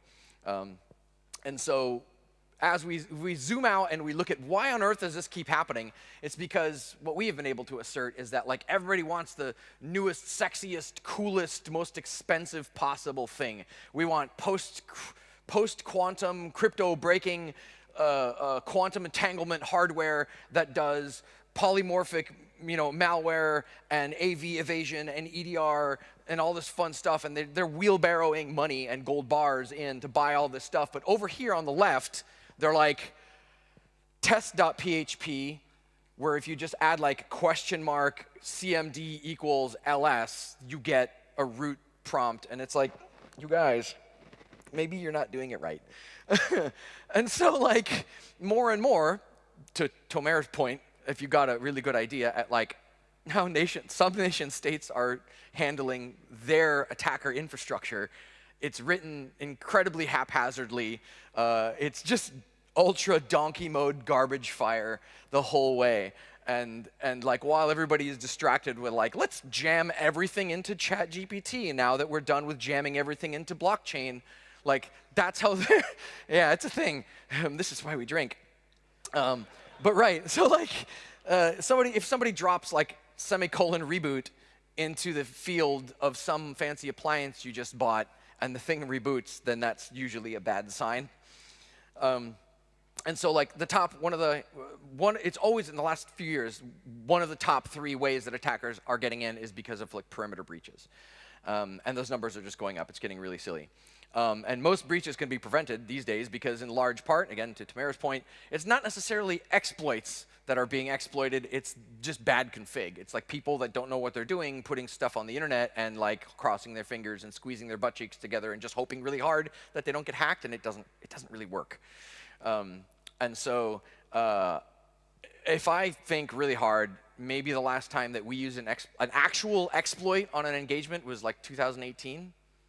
Like maybe, so it's been like 5 years since I've had to think about actual exploits, because it's just like test.php, lol, I mean, whatever. But it's like that everywhere. It's kind of wild. And so like if you're in the cloud, it doesn't necessarily mean that like the cloud is going to do your security for you. Like a Linux box is a Linux box.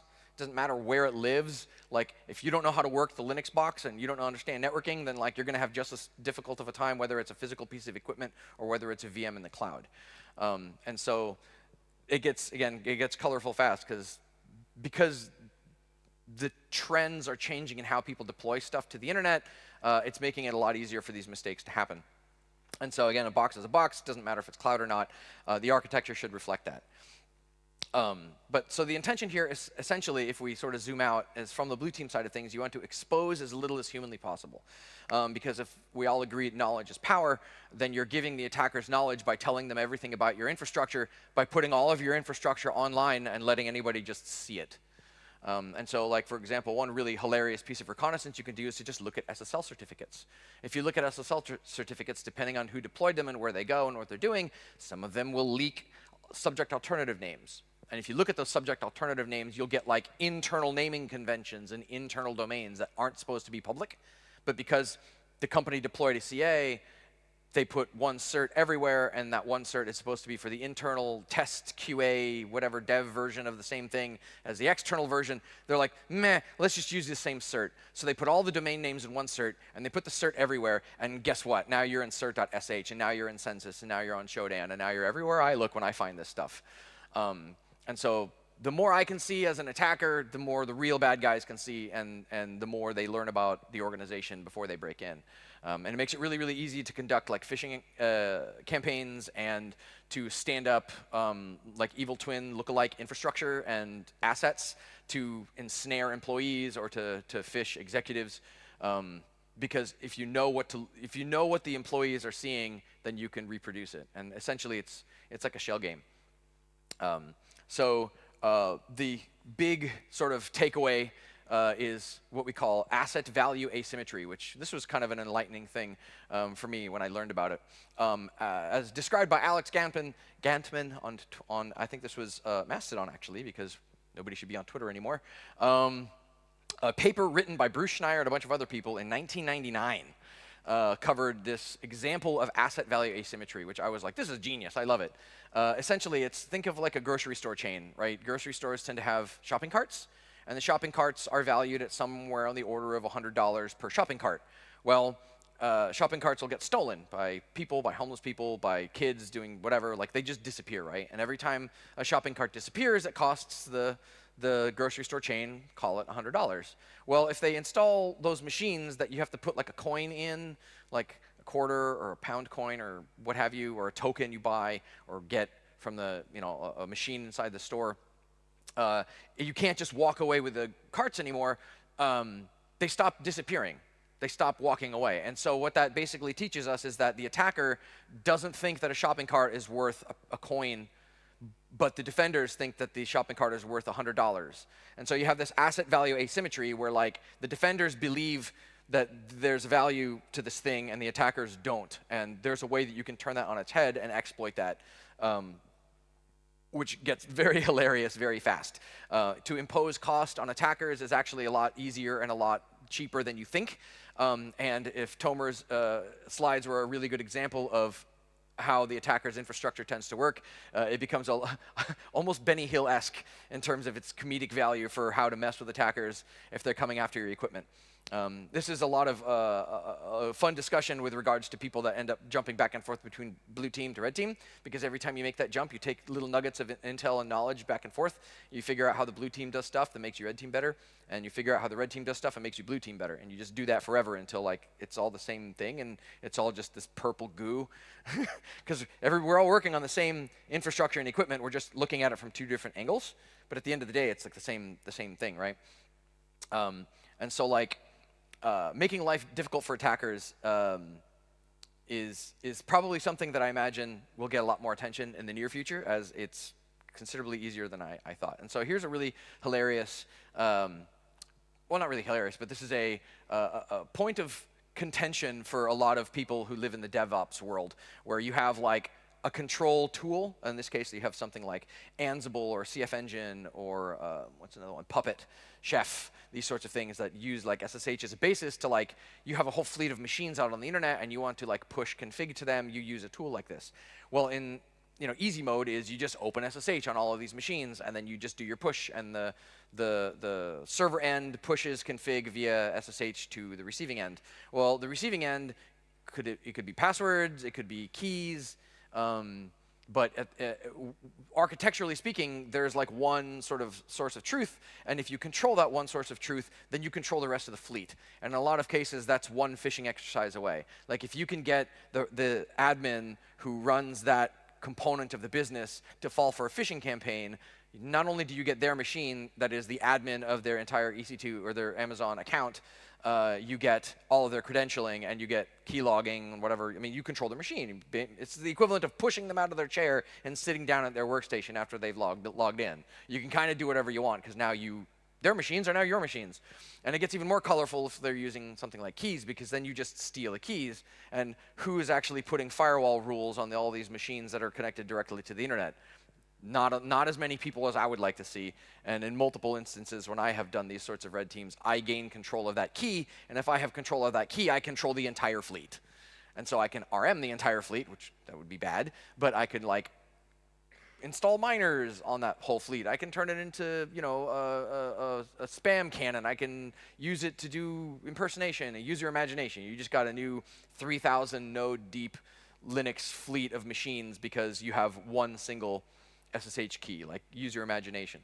And so from an architecture perspective, if you use a pull architecture instead of a push architecture, all these host machines are reaching out to the server and pulling down config. So you can say, you could use like for example, one of the, what do they call it? An overlay network, like Nebula or zero tier or Tailscale or something to that effect, where you have like no actual open ports on the internet, and you're running that operation over that channel. And if anybody finds one of these hosts and scans them, there are no open ports. And so from an attacker's perspective, there's not a whole lot you can do.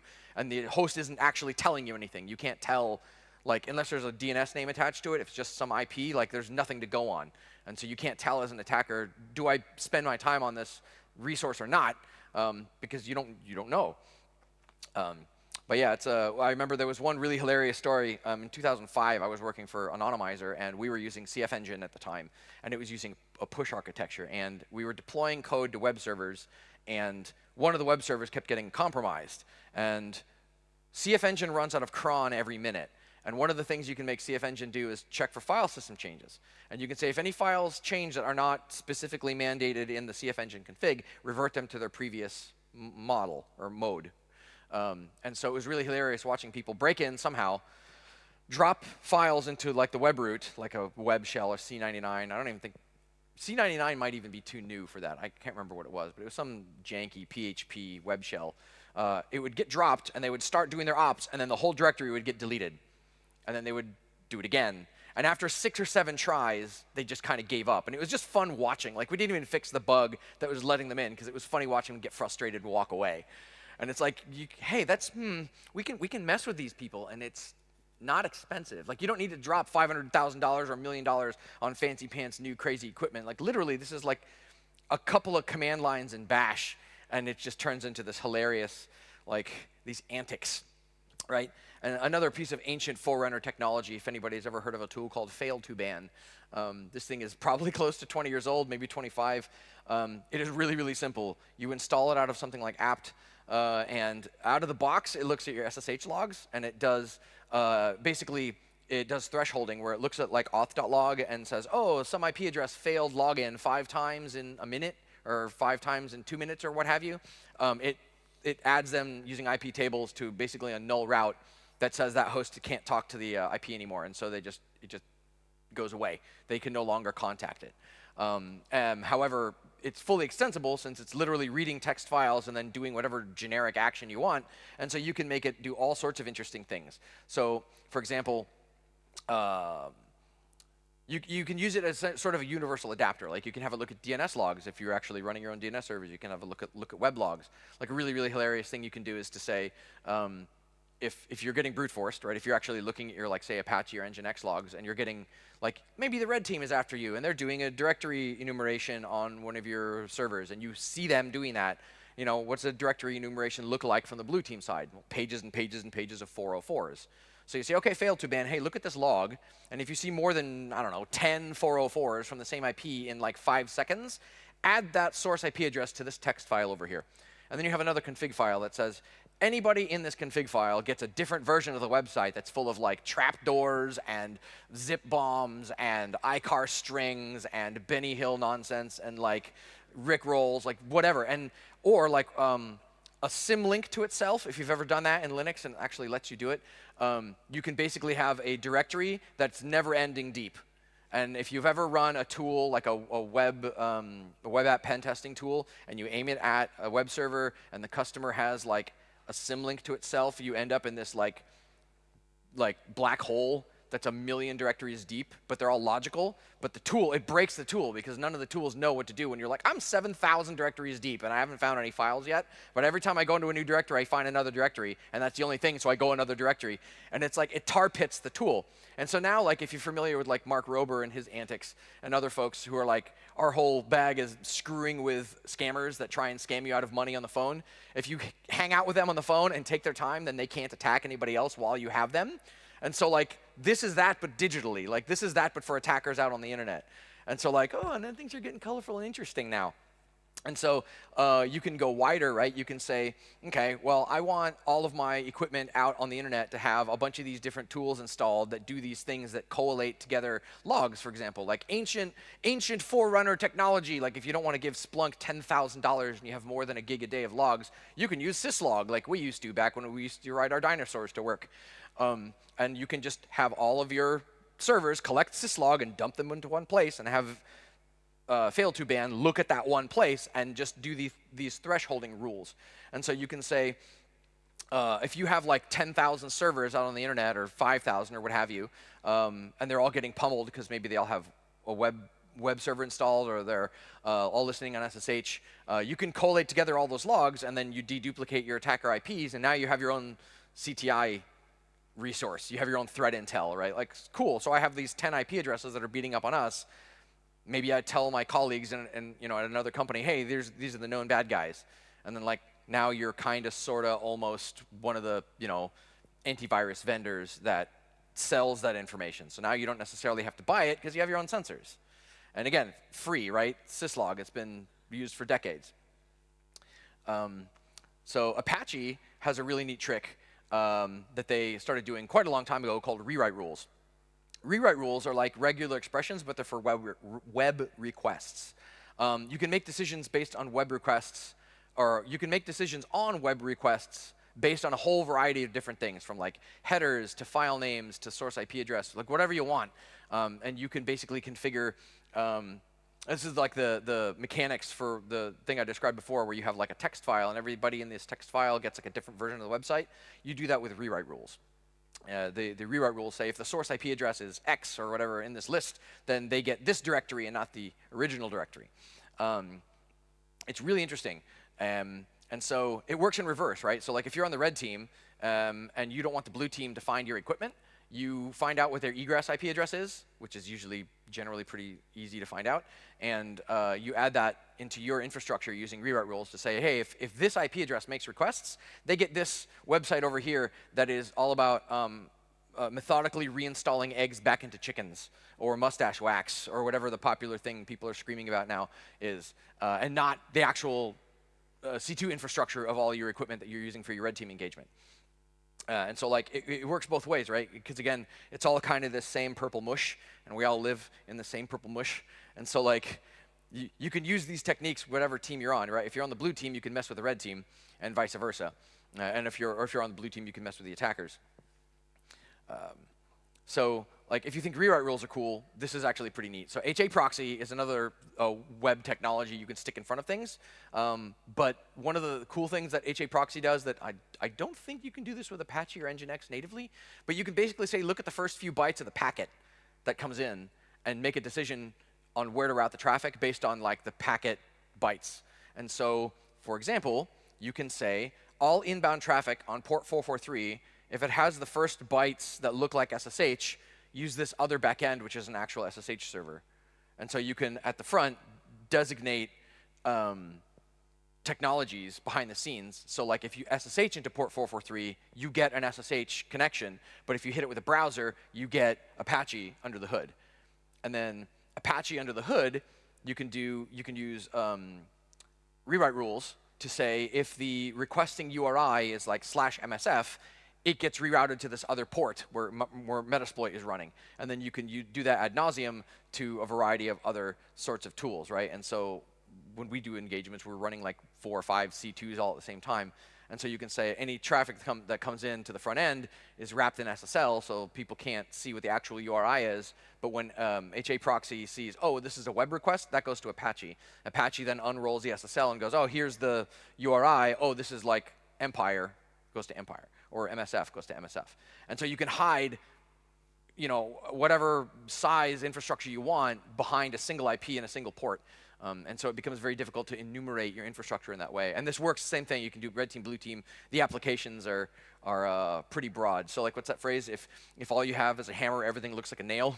Well, that gets turned on its head, right? If you are the nail, then everything looks like a hammer. So you can automate yourself out of an architecture job, which I encourage you to do because it is quite a lot of fun. You can deploy entire systems this way. You can make alerts and changes happen based on file system changes, like with the CF Engine story I told. You can reroute application layer traffic and all that. Literally, this is like just the sort of foundation. We're talking about like Apache, Nginx, and HA proxy, and it gets wilder from there. Like I really like the term bear trapping servers, which I'll get into in a bit, but that's really fun. And this whole infrastructure, I call it a firewall, right? Because it's not really a firewall, it's more like a fire. They tried it again.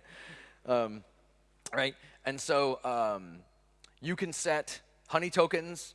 And this is, I cannot believe this works. I tried it just before I put it in the slides just to make sure I wasn't like completely talking trash. But you can go into like Etsy shells and you can select, or you can make curl-s parrot.lol a shell.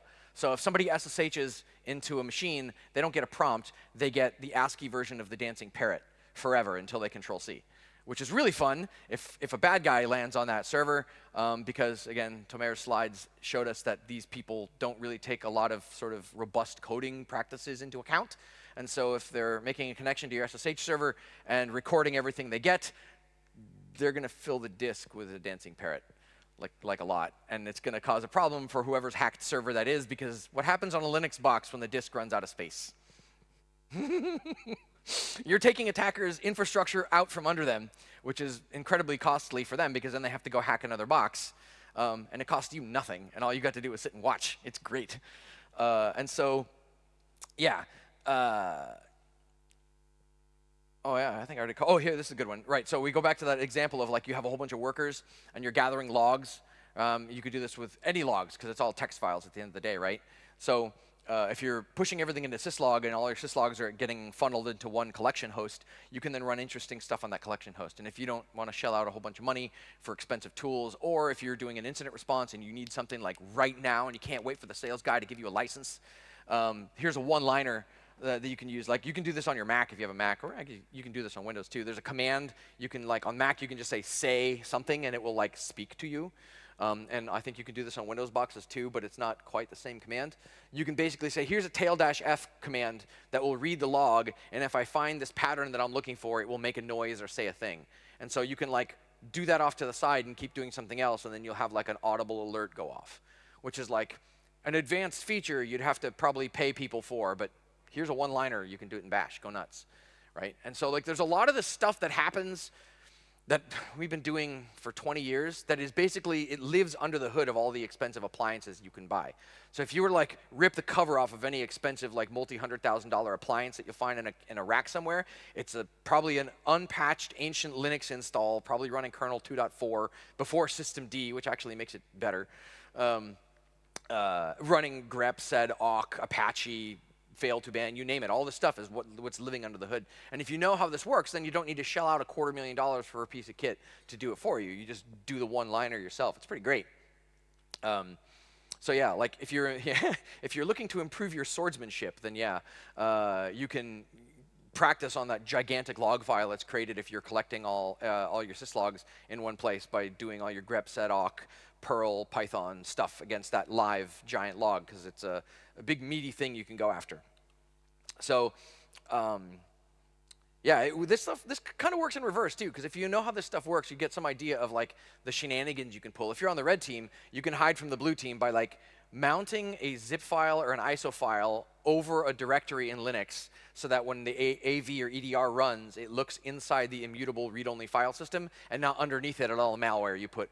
You know, right? And so you can like unmount it, run your malware, get that into memory, and then remount it. And then when stuff runs out of cron every 15 minutes or what have you, it looks at the mounted ISO or mounted zip file and not at the directory that you've mounted on top of. And so it's like throwing a blanket over your mess, but it totally works, right? Another really hilarious one is if you use that -- operator with makedir, you can make a directory that's got a space in it. And that drives people crazy, namely me, when I found it. So I thought, well, this would be a fun thing to use during engagements. But yeah, you can make a directory that looks like a dot, and like spaces don't render, right? And so if you do an ls or whatever, they just find it's a dot. And yeah, it's little things like that. Or you can fidget with the file dates to make sure the file looks like it was changed a year ago and not now. And so there's a lot of these, like if you understand the like Linux fundamentals, you get a little bit like elbow deep into it, you can go very, very, very far.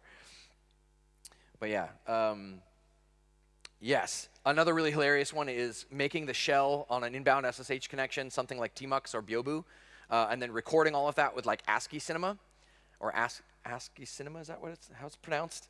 There's a recording tool that you can install that basically says record this console live, and then the recording can be played in a web browser. And so you can automate the idea of, I have a honeypot out on the internet, it's listening on SSH. When the attackers SSH in, we're using Byobu and Byobu, which is like a tmux, like it's tmux on steroids, to record. Like we're using Byobu as the shell, and so when they get the shell, everything gets recorded, and then we can play it back with ASCII Cinema, and it becomes like a television show, like a clip show. You can watch attackers get frustrated and leave when they realize that like it's a Solaris box and not a Linux box, or like you change the Apache header to say that it's IIS-6 and really it's Nginx or Apache. Like a lot of security, it hinges on the honor system, right? You look at the banner of a web server and it says it's Apache, and you just believe it's Apache. And in most cases, it's Apache. But when it's not, things get really fun because different browsers react differently to different user agents and different server strings. And if attackers are looking for a specific thing and they don't find that specific thing because you're lying to them, they go away. Or they know that like people are just going to eat up our time. And if it's one of those sort of spray and pray operations, then they won't waste their time on you. It gets pretty colorful fast. Oh yeah, CH Rootkit and RK Hunter are really great if you're just getting into this sort of stuff and you want to see just at a high level, like I want to see file system changes on my machines for the last 24 hours. Like or you can run it out of cron every minute and have it email you, for example, and say like you will know like what was in 2022 the average dwell time of an attacker in an environment before they were discovered was something like 6 to 9 months. Like bad guys are like reading your documentation and like reading all the office gossip out of your email for 6 to 9 months before they get caught. And usually when they get caught, it's because they caused some sort of production outage, or they tripped a sensor, or they did something that like, oh no, they just pushed the whole water cooler over, and I hope nobody would notice. But if you're using stuff like this, you'll notice that they're there within a minute or two, and that's going to be very disruptive. And in most cases, they will probably get frustrated and go away. Unless for some reason they really, really don't like you and they target you, which there's a whole different set of rules for targeted versus opportunistic stuff. So in closing, all of this stuff can stack like Devo hats. Like, for example, that port 443 is the only thing that's open, and you have like 5 different C2s and SSH running behind it is a really cool thing that you can employ. Like, for example, if you have a fail to ban rule fire, you can say, I want a full enumeration of the source IP address that's causing the shenanigans. Like somebody port scans you, great. You do a whois on them, you do a port scan on them, you look them up in Shodan and Census and Binary Edge, and you get all the intel you can about their IP. And then maybe you automate notifying their ISP that, oh, hey, there's some IP address that's causing trouble. Or if it's from a certain country or from a certain region and you know that there's like problematic traffic coming from that region or that network segment, you can then divert it using custom Apache rewrite rules, right? Yeah, combining fail-to-ban logs from 5,000 machines to make your own personal CTI thread. Like people pay tens of thousands or hundreds of thousands of dollars a year for these like thread intel feeds that are literally just like lists of IP addresses, and you can kind of do that yourself for free with just syslog and like fail-to-ban, and it's kind of wild that like people are paying through the nose for this sort of stuff. And yeah, you can like auto-scale with Docker. This is really another hilarious one that I found was like you can auto-scale Docker based on inbound connections. Like you can say if certain environmental rules are present and you have traffic coming in through Apache landing on like back-end hosts that are Docker, you can auto-scale those based on what fail-to-ban and Apache see, which is pretty great. And then so essentially you can change your, like some advice I have basically if you're on the blue team or if you're on, in SRE land or DevOps land, change your server strings to fake bullshit. Like, because why not? Like, who cares if the browser, if you look at the headers for a web server and the server line says, ha ha ha, I can't believe you looked. Like, the web server isn't going to care. The web server, or not, I'm sorry, your browser isn't going to care at all what your server string is. The only people that seem to care are security vendors and attackers, right? If your web server says that you're running, Sun Glassfish and not Apache or Nginx or IIS, like it will change attackers' behavior because, again, all this seems to work on the honor system. If you tell them you're running Solaris, they're just going to believe you, so you should exploit that. If you put something online, it's going to get scanned. Like period, no matter what. If you put something online, it will get hit with stuff. I encourage you to mess with those people. Only expose the absolute bare minimum of anything that you possibly can. Like take some of this stuff to heart, put stuff behind firewalls, put stuff behind VPNs, put stuff behind HA proxy, you name it. Just like as little as you can expose, do that. Put everything behind a VPN. If you think that there's a reason that it shouldn't be behind a VPN, I don't care. Put it behind a VPN anyway. Let's see. Essentially, the more there is that I can see, the more I can learn about you, and the more that I can learn about you, the easier it is for me to put together phishing campaigns, enumerate your environment, figure out what technologies you use, figure out what you don't patch, what to go after, what good pretexts are, all that fun stuff. And if you tell me everything via your perimeter, then you're going to end up being like the next Colonial Pipeline, Verkada, Commuter Air, Okta, T-Mobile, et cetera, et cetera, et cetera. And that's me. Thank you for letting me come up here and embarrass myself. That's me on Mastodon, if you're on Mastodon. I'm also the same handle on Wire and on Blue Sky. If you're on Twitter, stop being on Twitter. It's getting weird.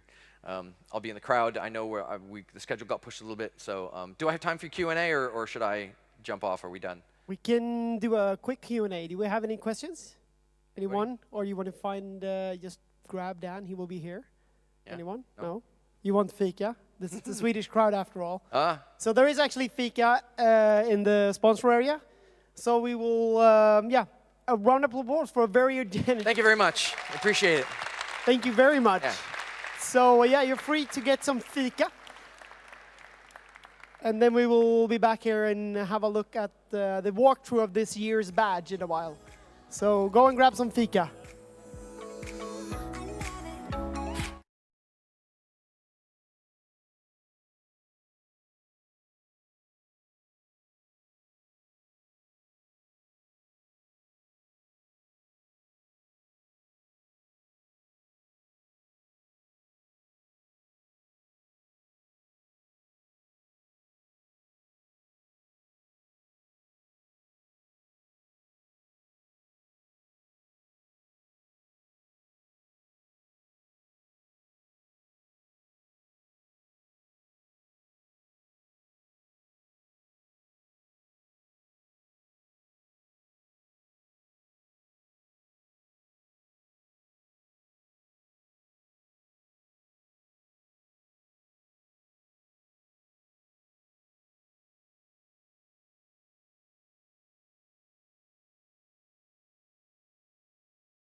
And can we get some of the goon to close the door in the end? Yep, perfect.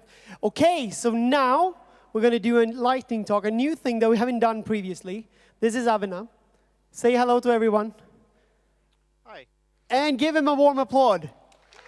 So this is the guy who is responsible for the thing that is hanging around your neck. So one more applause for that one.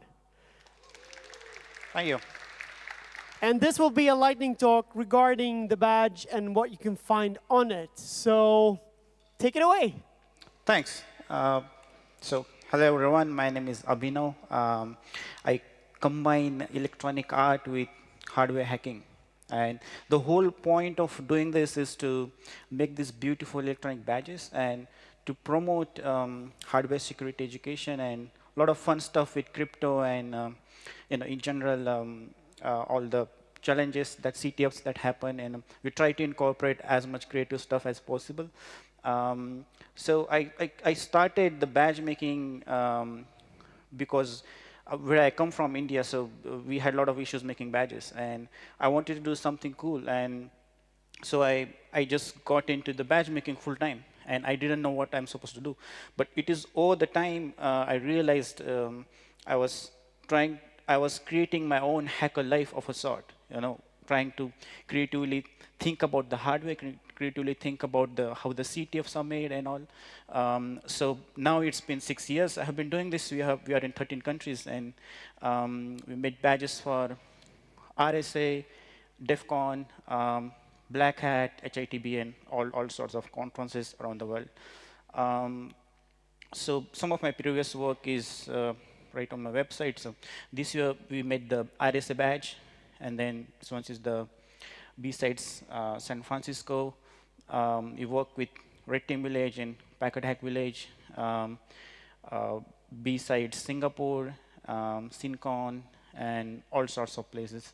We are all over the place, actually. So, and the last, so I'm pretty sure some of you guys must have been last year as well. So this was the badge for last year. How many people here got this badge? Awesome, yeah. So it was, again, it was like, we wanted to build like something really simple, like a Blinky badge, but then not a Blinky badge. We want to make some fun. And we had these small mini speakers in it with a Rickroll. And we had a village with, all sort of stuff happening. Yeah, so when we were thinking about this year's design, I was talking to Benjamin, and I had two ideas. One was we make a Viking design in a beard, and that sounded really cool. Or we make a homage to your city, like a skyline sort of a design. And he liked the skyline design a lot, and that's what we have ended up with. So if you don't like it, you take it up with him, not with me. So yeah, and we wanted to make it a CTF badge. And so the design we came up with, we wanted to put all the historic buildings in the city. So there's, again, I don't want to butcher the pronunciation, so I'm not going to attempt. But there's a bridge, there's a lipstick building, there's a fort, there's a ship, and of course, where we are, Eriksbergshallen, and all the Kotia Towers, and the amusement park, which I think is 100 years now this year, so really cool. And of course, the stadium. So that's what the initial thought process was. And eventually, as it evolved and gotten more into, it's a cyberpunk theme to it, and that's what we came up with. There's a, the robot of Security Fest right here. There's a lipstick building, and all the places in the town. So the funny thing is, so the badges you have gotten, the robot LED glows by default because we want at least one LED to glow so that we know it works and we don't have to troubleshoot too much.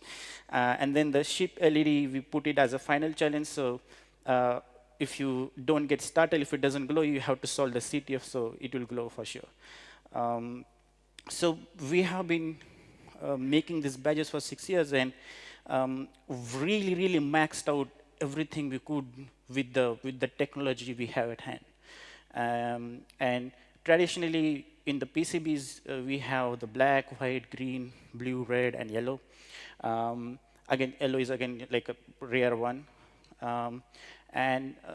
We try to, essentially what we try to do is we try to, if you want to make, say, a shade of red, so we print the black one and then we print the red one. Or if you want to make a light red, then we print the white one and then print the red one. So all these sort of things going on. But at the end of the day, we couldn't really bring anything close to this artwork on the PCB with the tools we had at hand. And so this year, we heard, well, my friend overheard in a trade fair show, and he was like, this is you printing, it can print on your surface. And then suddenly light bulb went in our head, and we're like, okay, what if we do it on PCBs? And so we started all the experimentation, and the RSA badge and the astronaut badge I showed you, that was basically one of the first two badges we have UV printed successfully. I think that should be important. And so we kind of figured out a way to get these two extremely different technologies to come together in a way to make it really work. And this was one of the early testing we did. It looked fine, but then like it wasn't perfect, but it looked fine.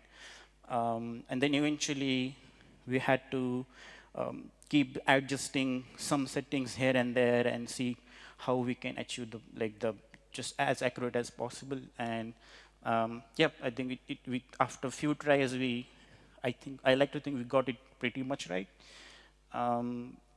So one of the challenge with UV printing is so the traditional PCBs, it needs to go to reflow when you assemble it, and the UV printing can't handle the heat, so it turns yellowish sort of.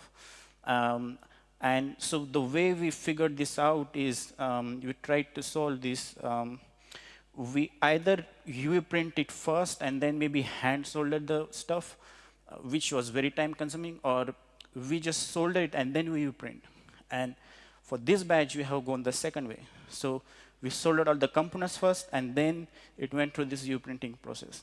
And of course, all the take is on the back side.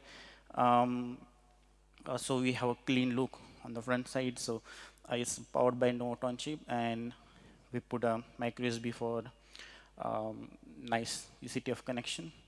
And there are these pads for reprogramming. So if anyone of you brave enough, you can give it a try and see what happens. And yeah, this is the final form with all the LEDs and stuff going on. So there is the batch CTF, and the CTF also, I like to make stuff that is coherent. And what I mean by that is the design needs to go hand in hand with the functionality.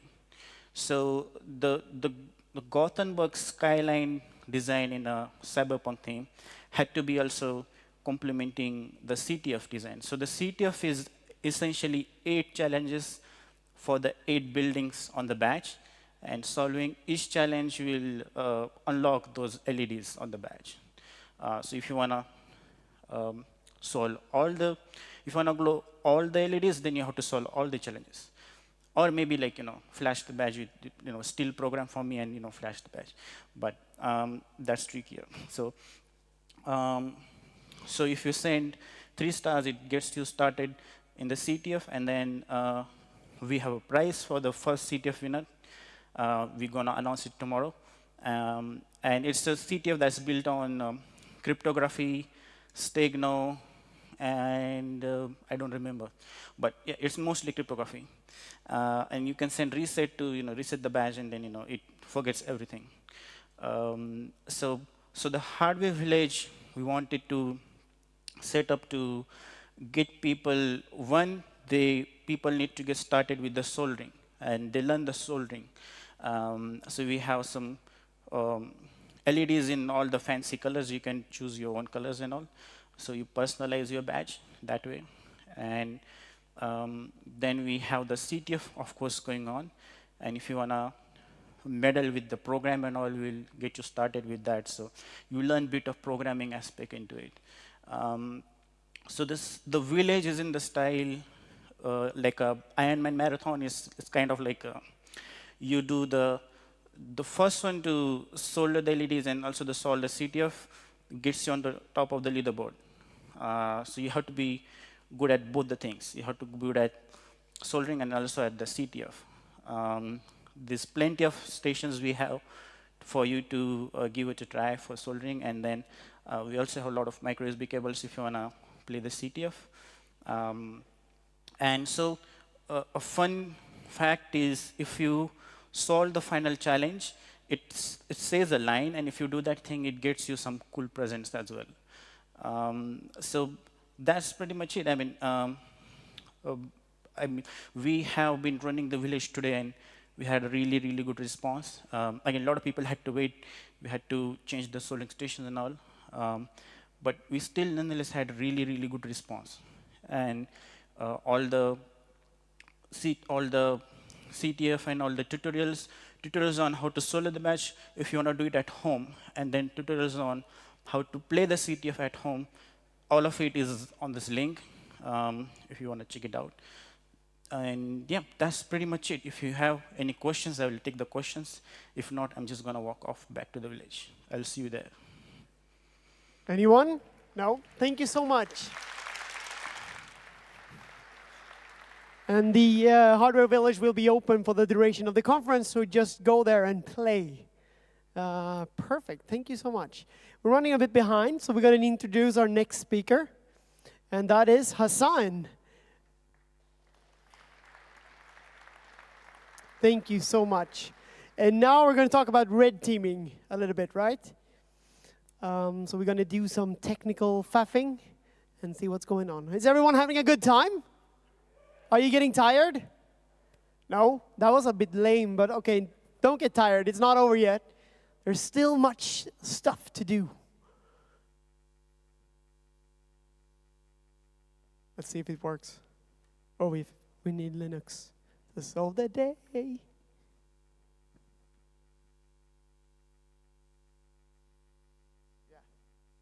have a fancy computer, that's it. Yeah, sure. Yeah. We need to up our game. Is it? Yeah. That makes no sense. Oh, okay.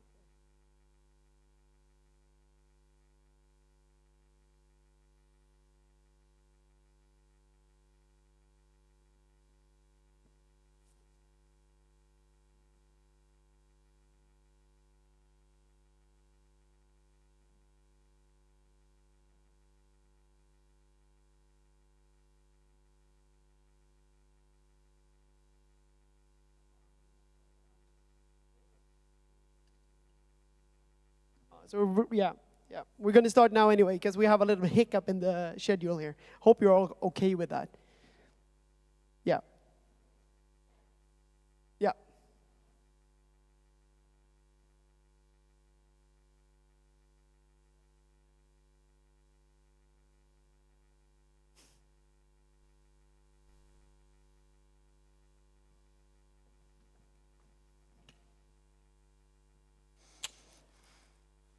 Thank you. Hi, everyone. Let's see. I guess this is the last session for today. No? One more. Is something glitchy? Or? Testing? Something is. Hands up. Sounds like a cable. Promise, I'm a nice guy.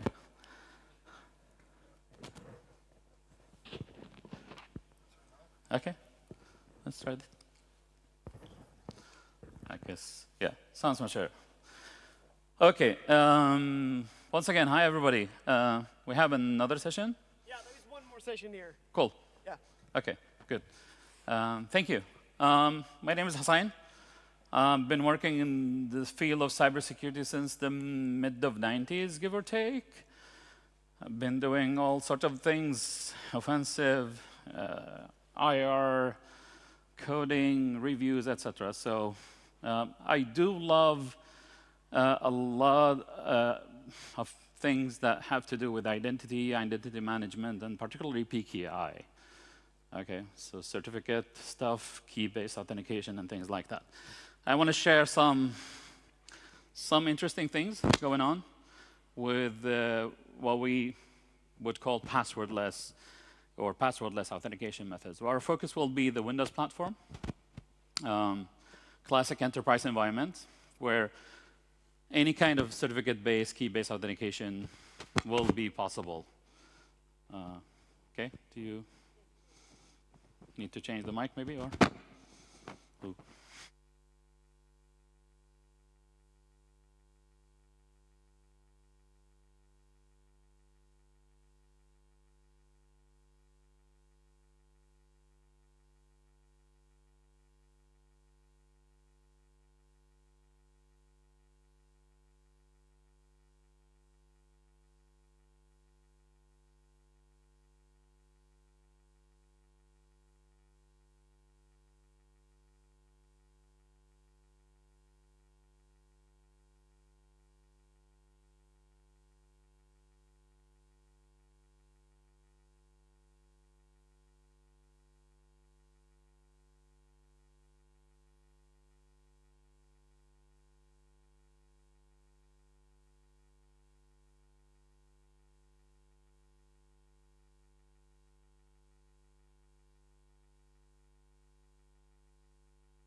So testing again, walking a little bit here and there. Okay, sounds much better, I guess. I hope it's not my facial hair that does that. Anyhow, the focus is passwordless authentication, key-based authentication, certificate-based authentication. And we're talking about enterprise environments, specifically Windows-based environment. So either smart card logon or also Windows Hello for Business, which is actually a flavor of key-based authentication. It does exist in 2 different versions, with or without certificates. We're going to have a look at the one without certificate, because the other one is just a regular smart card logon behavior.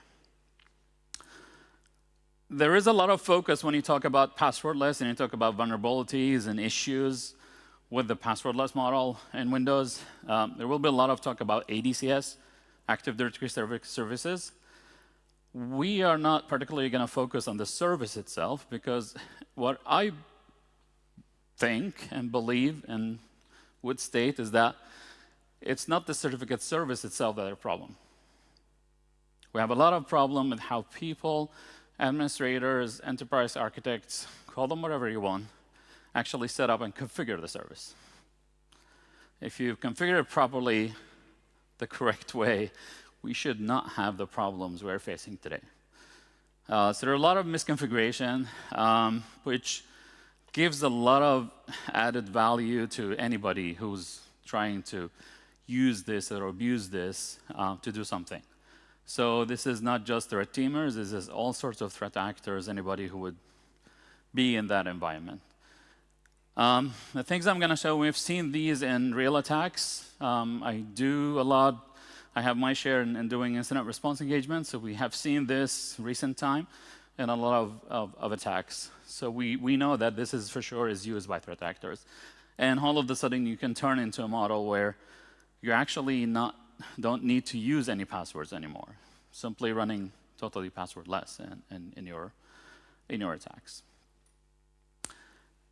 So we have been using a lot of this. We've been relying on built-in tooling, built-in components in the platform before. We've been creating our own scripts and tooling and so on. Things has been a lot easier since the release of some toolkits that are available now. Certify is a great toolkit that does exist. If you guys never played with this, just go check the Certify. It's an awesome toolkit. You can do a lot of things very easily. This is part of why I'm very interested in sharing information about this, is that this is way easy today to do. So everybody should actually know that, and then everybody should actually try that themselves. It's really worth just having like an idea about what this is. So let's begin with something that we call the vanilla out-of-box experience. So if I would just encounter a system where I have user access, right? Whether I'm a red teamer or I'm a threat actor, it doesn't really matter. If I'm running in the context of any user, I can either prepare a certificate request on top of that machine in that session I'm running, or I can do this at home. I can do this with my machine on my systems and just transport that request to that victim and then submit the request to get that ready-made certificate for me. So I need to do, obviously, some research now with templates, which we'll look at that. But I'm simply here creating an INF file, which will tell the tool I'm using here, which is the CertRec, which is, by the way, a built-in tool in the Windows platform. This is very typical in terms of living of the land type of practice. So I'm telling it, hey, could you please create a request for me based on these parameters? And then take that request and submit it to the online certification authority that exists in this environment. And then whenever that is done, please download the ready-made certificate to me. And once the certificate is there, I'm exporting it into a PFX file. Right? All of this so far is done with built-in tools. So now I have the PFX file at hand. This is just a combination of the private key along with the certificate. I can now use any tools. In this case, Robust is just another brilliant example. This is a .NET-based tool that does a lot of nice things utilizing Kerberos protocol. Right? So you can actually perform smart card logon or Windows-style Kerberos-based, certificate-based logon. So you will end up with a TGT, which is your Kerberos ticket, and then you can go ahead from here and use that TGT, either inject it in this session, or take it to a different system and inject it in that system or that session, and then use it. So from now on, I'm totally passwordless. I can just disconnect this session and just run, either using the PFX file I've just extracted in the name of that user or in the name of that system. It doesn't matter which context I was running. We've seen threat actor generating computer-based certificates and using them to connect to VPN. We have done this when we've done red teaming. So we stumble upon a server exposed over the internet or something, and just generated the certificate for that system and use it to connect to the victim's Wi-Fi. Why is that possible? Well, domain computers were allowed to connect to Wi-Fi. You had a certificate, there you go. So this is useful in many ways or shapes. Another very useful thing here is that once you have that certificate, you actually never need to bother about the user password. It doesn't matter if the user changes the password or the system changes the password, because the certificate is totally disconnected from that. And oftentimes, the certificate is valid for a year or two. So they can change the password how many times they would love to change it. I don't care, because that certificate is still valid until somebody looks it up and maybe revoke it or do something with it. So either use the Kerberos ticket we just got. Just remember, Kerberos tickets are time-based, so they are valid for 10 hours. There is a refresh time of 1 week. So just remember these, or the certificate, which is valid for whatever time the admin has decided for lifetime for that certificate. So what are the other problems that the pre-owned paper, for instance, we're talking about, or people in the business we're talking about? So there's been a white paper published called Certificate Pre-Owned. Please read that if you're curious about these things. The ESC 1 to 10, different type of attacks. They are looking at vulnerabilities or misconfigurations, either access list misconfiguration on the server itself, or service itself, or on the templates. Active Directory Certificate Service is using something called certificate templates. A certificate template is a recipe for the service and the client, how to behave, what to do in terms of, oh, if you give me this information, I will give you a certificate, right? So it's all about access rights. You declare who is entitled to enroll that type of certificate, and that's an ACE on the Active Directory object. So if that's misconfigured, then you can give too much permissions for somebody to be able to use a template that might give you a lot of freedom to impersonate people, for instance. So that's the other flag listed here, said enrollee supplies subject, which is simply if I encounter a template with this flag on it, then I'm allowed to send the subject name information in my request. Okay. ADCS will not use information in Active Directory to compile the certificate. I can tell it what to include in the subject name information. So then I can impersonate things. I can impersonate users, I can impersonate computers, and so on. So let's have just a quick look at the enumeration. It's nothing fancy, really. You can do this with multiple tools, both available, such things available in the platform, and or alien tools, like we're using Certify here to do the dump. You can use the built-in certutil. You can use LDAP as such. These are just objects in Active Directory. You might end up with the row values for these objects when you enumerate them. You just need to use any of the built-in tools. Certutil will help you to decode these values and give you that information. So in this environment, we prepped the template called Happy User, which allows for the enrollee supplies information in the subject. So this way, we have a vulnerable template or a template that allows us to impersonate somebody. And if we look carefully at the permissions, who is allowed to do what on that template, you see that there are domain admins and domain users with some permissions in that one, right? So basically, we are allowing domain users to enroll. Now, domain users is every user in that domain, right? It's a very generic group. So we say all the users in the domain are trusted to submit a request with subject name information included. And we will just happily issue that certificate. So if I tell the system, hey, can you give me a certificate in the name of domain admin? Then the system will not object that. And that's basically what we're doing here. Just using certify once again, and tell it to supply subject name information to the tool, and then submit that to the online CA, getting back the issued certificate. Now just showing another flavor of exporting the certificate to PFX. You might use the UI if you want to.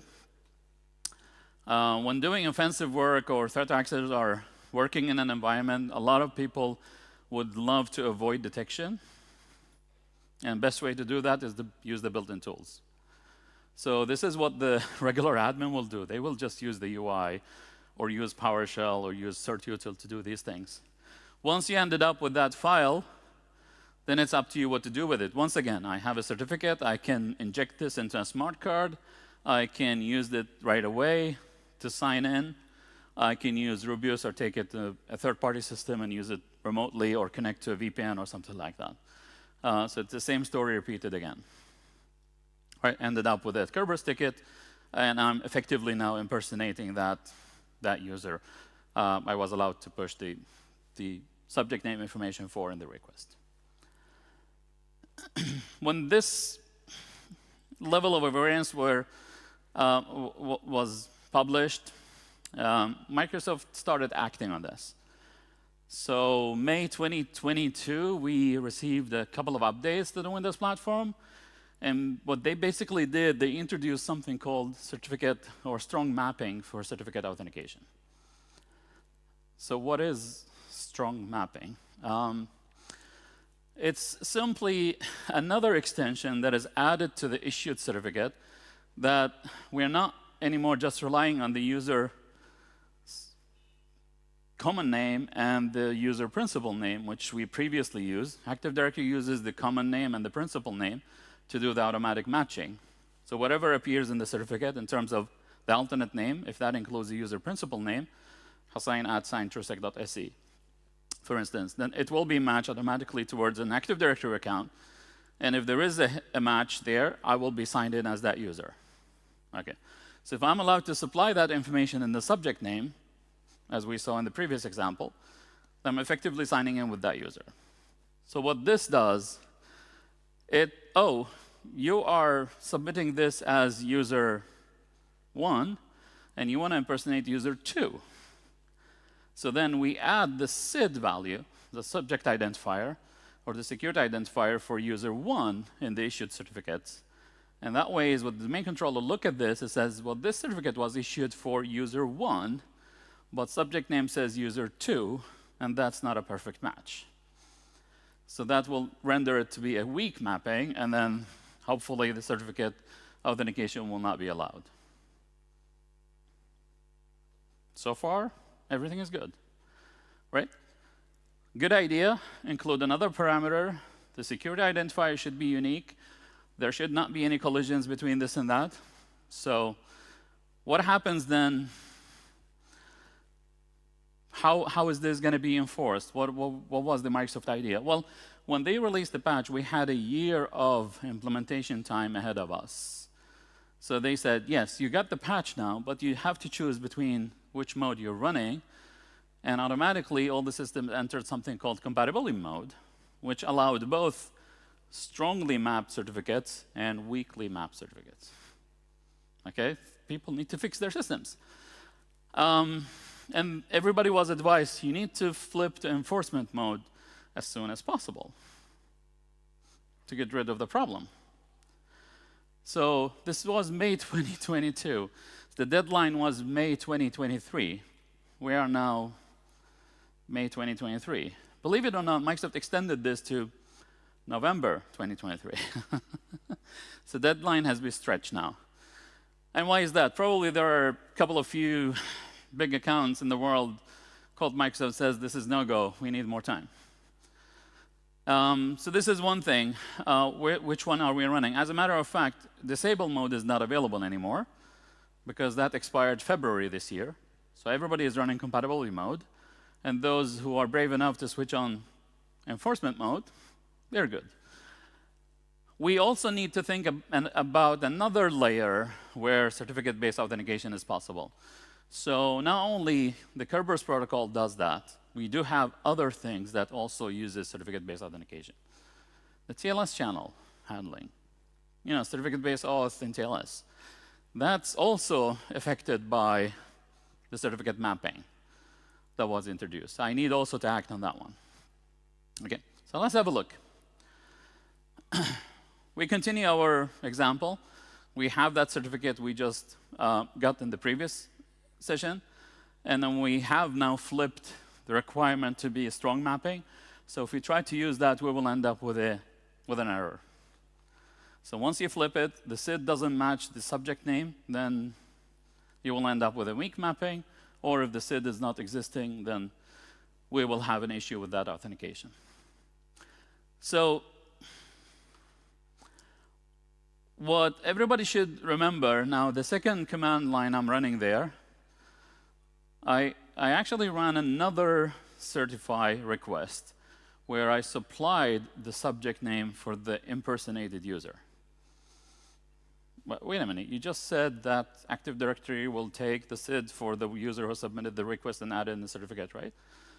But part of the game, or the rules of this game, is that if you're initially allowed to impersonate somebody, you are allowed to do that all the way. So yes, if it allows you to send subject name information in the original request, it does allow you to send the new SID and the user request as well. Okay, so just remember that one. Impersonation is allowed all the way, so it doesn't really matter. So if I manage to have a certificate with SID, or it doesn't matter if I'm impersonating or something like that. If I can manage to get the correct SID in that certificate, then authentication will succeed because it's, once again, a strong alpha. Right?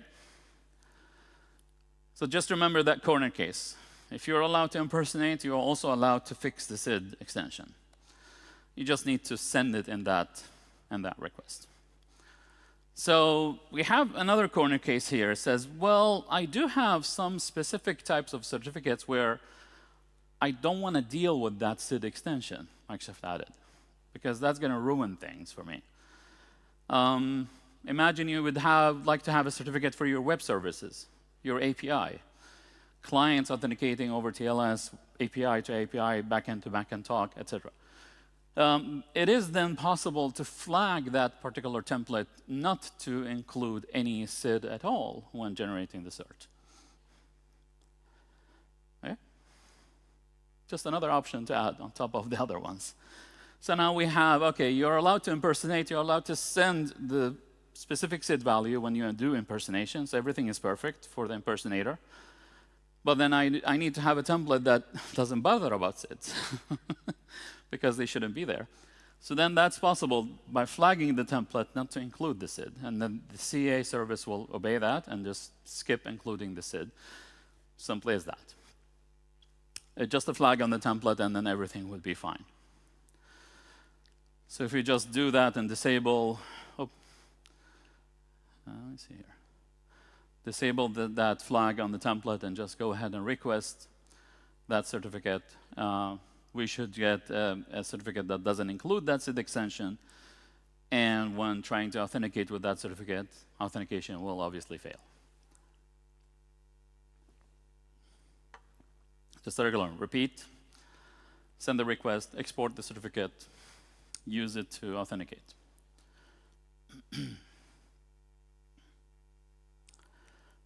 So as you see here, I was always able to export those certificates, right?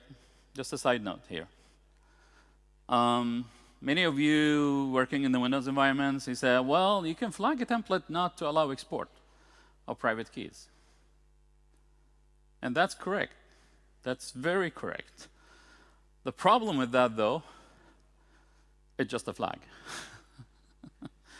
So you either use a third-party tool to do the export, and then just ignore the flag, because the flag actually doesn't do much other than telling, hey, you should probably not export this key, right? So if you just use any third-party tool, you will be able to export the keys. Or if you, at the time of generating your keys, flag them exportable. Because that's just an instruction to the client layer and say, please, when you generate the key, flag it non-exportable. So if I control the key generation, I can just flag it exportable, and that's it. Right? If you guys are interested in non-exportable keys, you need to have things like this. I just borrowed a few ones from our friends at YubiKey. Or use TPM or secure enclaves or whatever. Just put them in hardware and flag them properly when they are there. So once I exported that, I tried now to authenticate. I said the template doesn't bother about SID. Certificate should not include that, and it, as expected, failing the authentication because no strong mapping. Still, strong mapping is required in the environment as such. So what about other protocols I mentioned? So we were not able to log on with that certificate using Kerberos. What about other protocols? So let's have a look. What I'm going to do here is that I'm just going to issue a certificate in the name of the Jack admin or CA user. CA user, sorry. And then I'm going to use that certificate to make an LDAP binding. You know, when you do LDAP binding, you can do that with username, password, but you can also do that with certificates. So you do certificate-based LDAP binding, which in this particular case, it's still the same environment. I still have strong mapping required, right? But because I haven't configured the S-channel mapping requirements, I'm able to authenticate using LDAP. And what happens if you authenticate it using LDAP towards Active Directory? You don't need a Kerberos ticket, but you can change any objects given your permissions in Active Directory, right? So you don't need to bother about performing a Kerberos-style sign-in. You can just bind to the catalog service with LDAP, and you're still a domain admin. but you're not performing a regular logon on any Windows system, right? So then you can just go ahead and manipulate and change anything, create your object, change your object, etc. in Active Directory, and nothing will hinder you from doing any of that. So we need to remember to change the S-channel flag. Remember, I had that mentioned in the previous slide. So that's a separate configuration. Wherever you apply for the strong mapping on the Kerberos protocol doesn't matter, because S-channel is an animal of its own. It's a specific world you need to bother about separately, right? So what if we take where we are at right now? I have a certificate for a powerful user. I'm not able to perform a Kerberos-style sign-in because of the strong mapping requirements, but I'm able to do LDAP access using that one. So now we turn the page and start looking at something called the MSDS key credential link, which is, this is what Windows Hello for Business uses to perform sign-in in on-premises Active Directory. So Windows Hello for Business uses key-based authentication, either with or without certificates, right? So if it is with certificate, then it's just whatever we talked about previously. It's just a smart card logon, regular ways. If it is without certificate, it's called key-based authentication or key trust model.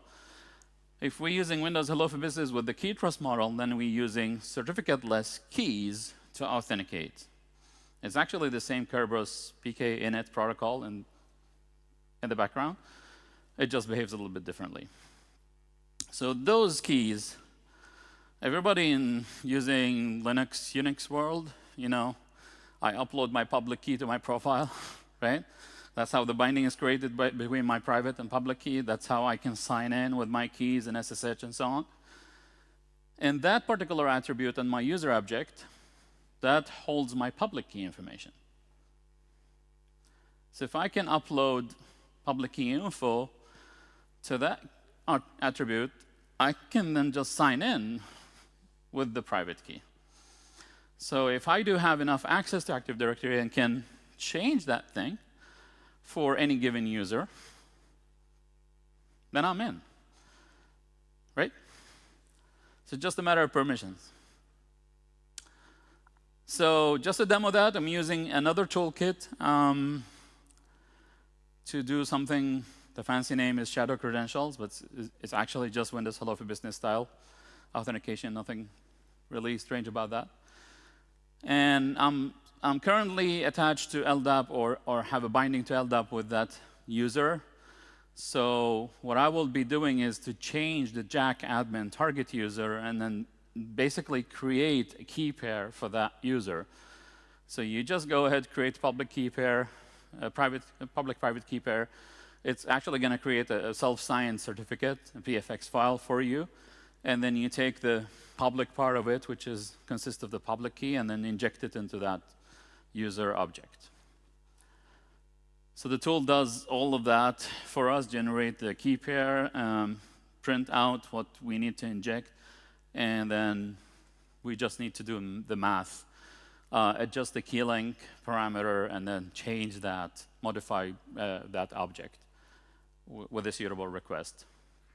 Once we've done that, then we have that credential or that parameter bind to the user, and then next step will be use that key just to simply authenticate.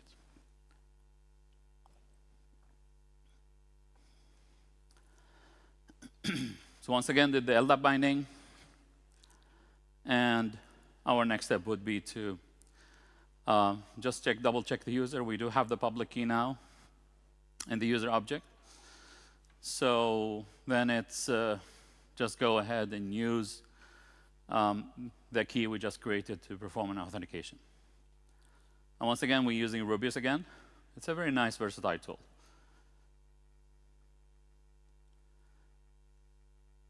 It looks very weird because it said self-signed key. Yes, it is.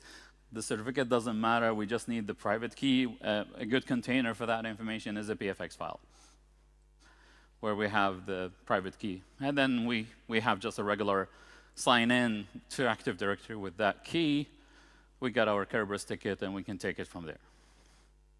So this is Windows Hello for Business type of authentication, but with other tools.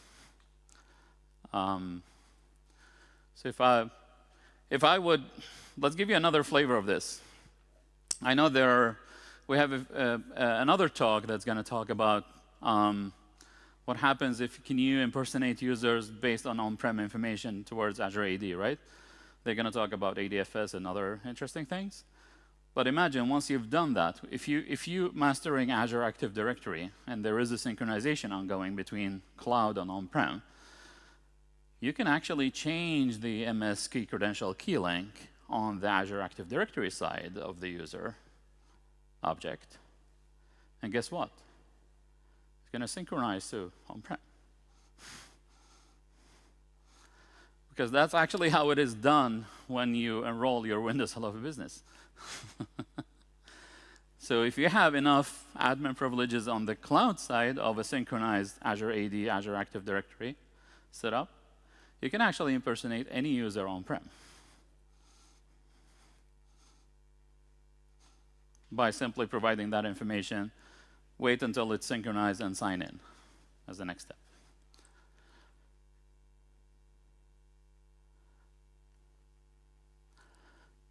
So we talked about templates that are configured the wrong way. They are vulnerable because they are misconfigured. Too much permissions, once again, that's the vast majority of what we see when we do assessments or red teaming.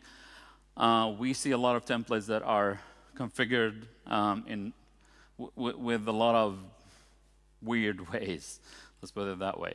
So it allows too much permission for something, or etc. We actually see in way too many environments allow full access to templates for authenticated users, which is authenticated users in Active Directory is everybody.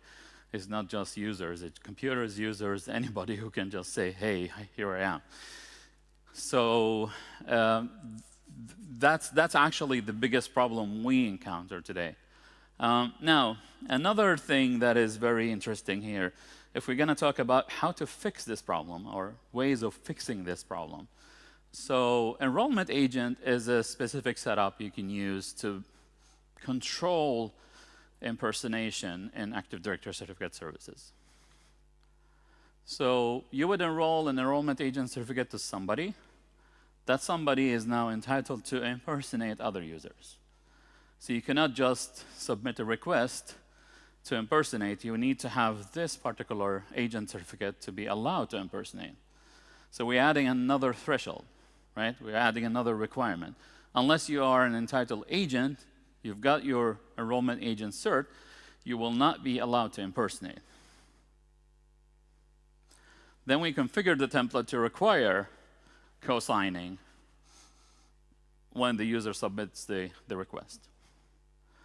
So it says additional signatures need to be supplied for the request to be handled. Now, that still allows the agent to act on behalf of everybody in Active Directory. So the default model in Active Directory or in Active Directory certificate services says, do not restrict enrollment agents. The default setting is not the one selected right now. The default setting is the other one. So by default, it says, oh, you're an enrollment agent. You have unlimited powers to impersonate whomever you would love to, right? So it's by default very relaxed. And you need to do this if you would allow anybody to impersonate anything. You need to actually restrict those agents and tell them, hey, user X can walk and talk and impersonate these users using that template. So it's a binding between specific entity who is the agent and then what template and what users are allowed to be impersonated by that.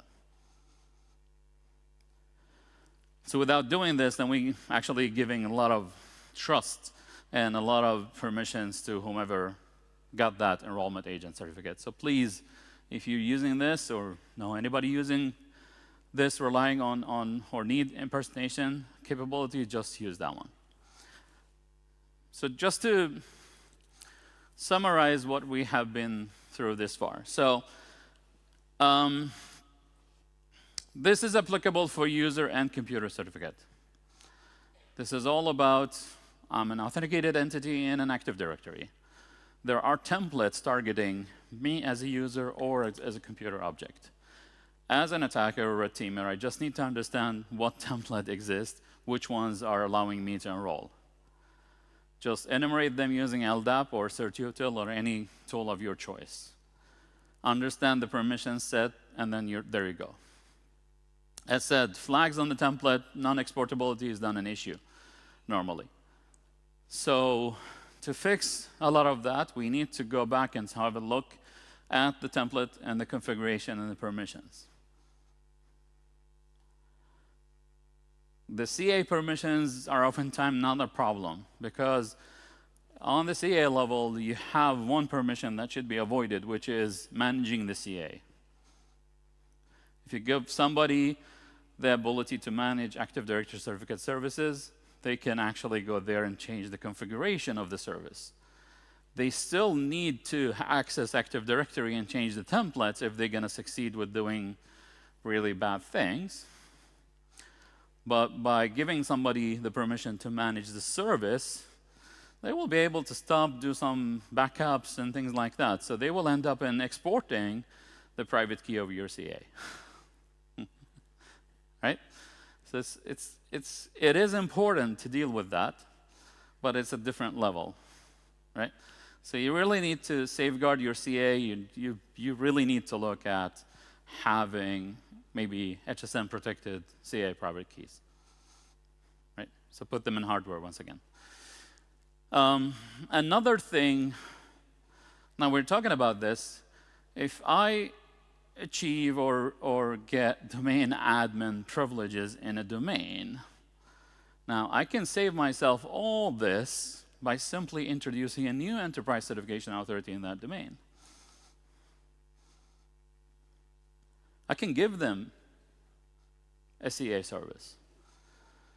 I simply install a CA on my systems and then take that CA certificate and then configure it in Active Directory as a trusted enterprise authority. And I can just generate certificates for any user all of a sudden. So if somebody becomes domain admin, they can go very stealthy if you start thinking about passwordless authentication. They just need to inject one certificate in the anti-auth certificate store on the enterprise level in Active Directory, and that's it. And they have unlimited impersonation capabilities of any user, any service in that Active Directory. So another thing that we need to mention, at least just to have done that, there is something called alternative security IDs in Active Directory. So what is that? It's an attribute where you can map certificate or security IDs to specific user objects or computer objects in Active. So what is a security ID? It's either a Kerberos realm or a certificate information. So you can actually take a certificate and then pick specific pieces of that, like the public key, the subject key identifier, etc., and then go map those to that specific user object in Active Directory. So once Active Directory encounters that certificate, it says, yeah, this is explicitly mapped to that user object. So you're being logged on now with that user object. That's wonderful, right? And if you cannot do the magic with the SID extension, you can actually do the magic with strong certificate mapping using the AltSec IDs. Because if you have the subject key identifier or the public key, etc., that will be actually accounted as a strong mapping. So if you have that much access, you can actually do strong mapping anyways, regardless the existence or non-existence of the SID extension and the issued certificate, which is the recommendation if you're using third-party certification authorities together with your Active Directory. So that's another thing to remember. If somebody have enough permissions to manage a user, they can remap the user alternate sec identities. and accomplish strong binding and you know, the remaining of the story.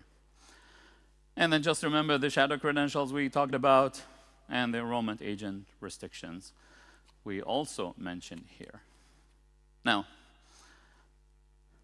having said that, I do have actually 3 YubiKeys here. Talk to my friends in the Yubico. Yeah, anybody with a good question? Yeah, raise of hand. Oh, that one was quick. Holy thingamajig. I'm running. You really want secure authentication when you heard all about this? I'm amazed. This is insane. Okay, let's go. Okay, you want to whisper it in my ear and I can tell it to everyone? No, okay. Anyone else? There, yep. So regarding to the escalation attacks on ADCS, what if manager approval is enabled? Would it prevent most of the attacks? Good question. We do have something called manager approval, right? So we actually do recommend that. Thank you for reminding me of it. When you have a template configured to allow custom subject name information, please send in the request. One other option besides the enrollment agent requirement is to have approval by a CA certificate manager. Certificate manager role can approve the submitted request. So you actually never process anything automatically. You will put all the requests, including that requirement, on hold. An admin with that level of permission need to go there, look at the request, either deny it or allow it. That's a perfect solution, especially for, I would need to have like a template that supports me to enroll for web server certificates, other type of certificates like code signing or something like that. And I would love to give people the ability to add a suitable identity, but I would need to review it first. So require certificate manager approval is an excellent one, absolutely. Thank you. And you have 1 YubiKey to collect. Yeah, we should. Anyone else? Wiz? Yeah, but Dan, I'm running. Is it just me? But this, like, it sounds insane.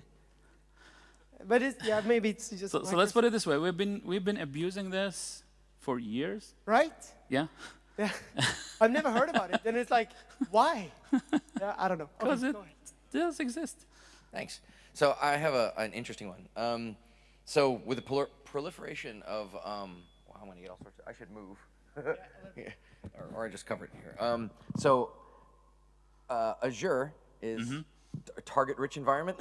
Yep. One of the things that I noticed doing research for another talk at another conference I went to in February was that tons and tons and tons of companies are totally cool putting their directory controller, when this is like, again, back in the days of like writing your Triceratops to work. In the past, your AD controller was like, under no circumstances should it ever touch the internet, but now you can just do a sweep on port 389 and look in Azure space and see mountains and mountains and mountains of these things. And the thing that I did for that conference was basically I had ChatGPT write me a bunch of PowerShell to do LDAP queries, and if the LDAP queries came back with enough data, it would like use the CN line that came out of the initial LDAP result to query for more information. And conceptually now I'm wondering, okay, well, it seems that if you can get a cert, any user cert out of AD, it becomes sort of a skeleton key to get all sorts of interesting stuff out. And my question is, what would your approach be if you found a random AD controller out online in an effort to like poke the tree with a stick and hopefully a certificate falls out? If things are configured by default, that should not happen. So if you just happen to install ADCS in that environment and all of that, it still requires initial authentication. So without initial authentication, you will not be moving anywhere, right? But if you have that initial authentication, if you just have a user credential, or if you just like trick a user to run your binary, right? Then you're in. Sure. So if I can send you a binary, send you a link, you know, .zip file or something like that. Anyways, I can trick a user to run my script I just need them to run a PowerShell script or something like that. Well, then the other question becomes, do LDAP bind attempts count against user lockout policies? Should. Oh, okay, because I was going to say, if you say no, then we're going to be doing a bunch of brute forcing tonight. Should. They should do. Yeah. Anyone else? Over there, yeah, let's do it. Why I say should, because there are some, yeah, if you do it this way, then it becomes that type of authentication, then it's not counted as such. Yeah. All right, so I have abused the ESC1 method before and compromised the domain that way. And I was writing remediation suggestions, and I looked into, say, assume that there is some reason why you would need this impersonation ability kept on the template. Yeah. So you want to look into how can I detect abuse of this? My impression was that it was very hard to detect impersonation attempts because that information is not readily available in the event ID in the Windows event log. That's correct.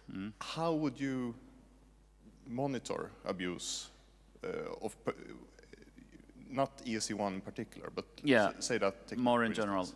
I would actually advise those templates that allows for that kind of impersonation. I would advise you to export all the requests that are related to them, because in the request there are a lot of more information than you would end up getting in the event viewer or the event generated, just as you mentioned. That's very sad, but that's the way it is. So just make sure to export the request, because the raw request includes a lot more information that gives you a lot of much better clues. So you will see what tool has been used, etc., etc. If it's generating by Windows, you will see very good resolution about all sorts of information that are related to that one. If it is not generated by Windows, you will see some different things. Then if you know your environment, you should be able to distinguish between regular use, non-regular use, etc. All right. And is this on the CA or on the... Then you have to do it on the CA. You can just schedule certutil, dump, certificate requests on a schedule or something like that. Okay, thank you. Yeah, thank you. And you have one too. Anyone else? Yeah, one more. My question is, how long has this been an issue? It's maybe a simple question, but yeah. So what is an issue? Let's put it this way. This is a configuration issue. This is not a vulnerability in a service, right? This is, we as admins are creating the vulnerability. I configure the template to give somebody too much permission. I'm configuring the template to give impersonation ability. So as long as I have encountered ADCS installations, I would say starting Windows 2000, people, it's very amazing, but admins goes like, oh, I configured this way, and no, it doesn't work. I add another checkbox here, it doesn't work, another, and then they keep filling the checkboxes until it works, and they don't just, okay, now it works, don't touch it. So my first ADCS service, it wasn't called ADCS. I installed it on Windows NT4 Internet Option Pack back in 98-ish something. So that service has existed for a while. Really nice. It always blows my mind. I haven't touched Windows stuff in a lot of years, but this scares me a lot. Yeah, really nice talk. So if you have ADCS, if you have Enterprise PK in your Active Directory, please, either you can use the certified tools, etc. They will give you, you can actually do an enumeration and check up on it. It will tell you, hey, you have these vulnerable templates, please fix them. Just use these toolkits. They do have a lot of good things included in it. Thank you so much. Big round of applause for Hasain. And we do have one more session, and that will start during the, at the normal schedule now. We had a little bit of a hiccup, so we will start 20 past, it's 17:20, I think it's in the schedule, right? So the thing on the internet now is actually correct. And one thing before you leave, we have good news. We found the t-shirts. They're here. We're sorting out the sort of how he's going to manage this logistical problem, but that will be sorted out, I think, when we go to dinner. So we will keep you posted on how we will hand them out, okay? So have a little break, and then we'll see you here back at scheduled time. Thank you.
Party and all of the things. I see a lot of you guys and girls found the bar. Awesome. There will be more, I guess. And you have to flirt with the sponsors in order to maybe get a drink or two. But without further ado, I would like to introduce our next speaker, Ignacio Navarro, who's going to talk about SQL injection, I guess. Yeah, sure. Yeah.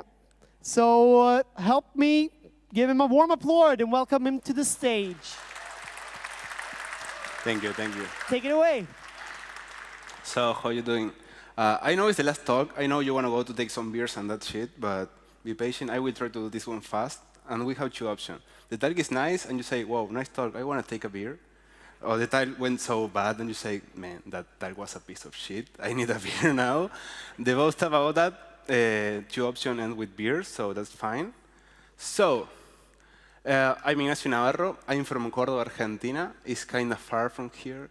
I arrived last week in Stockholm, and I like the city. I like the country. It's nice.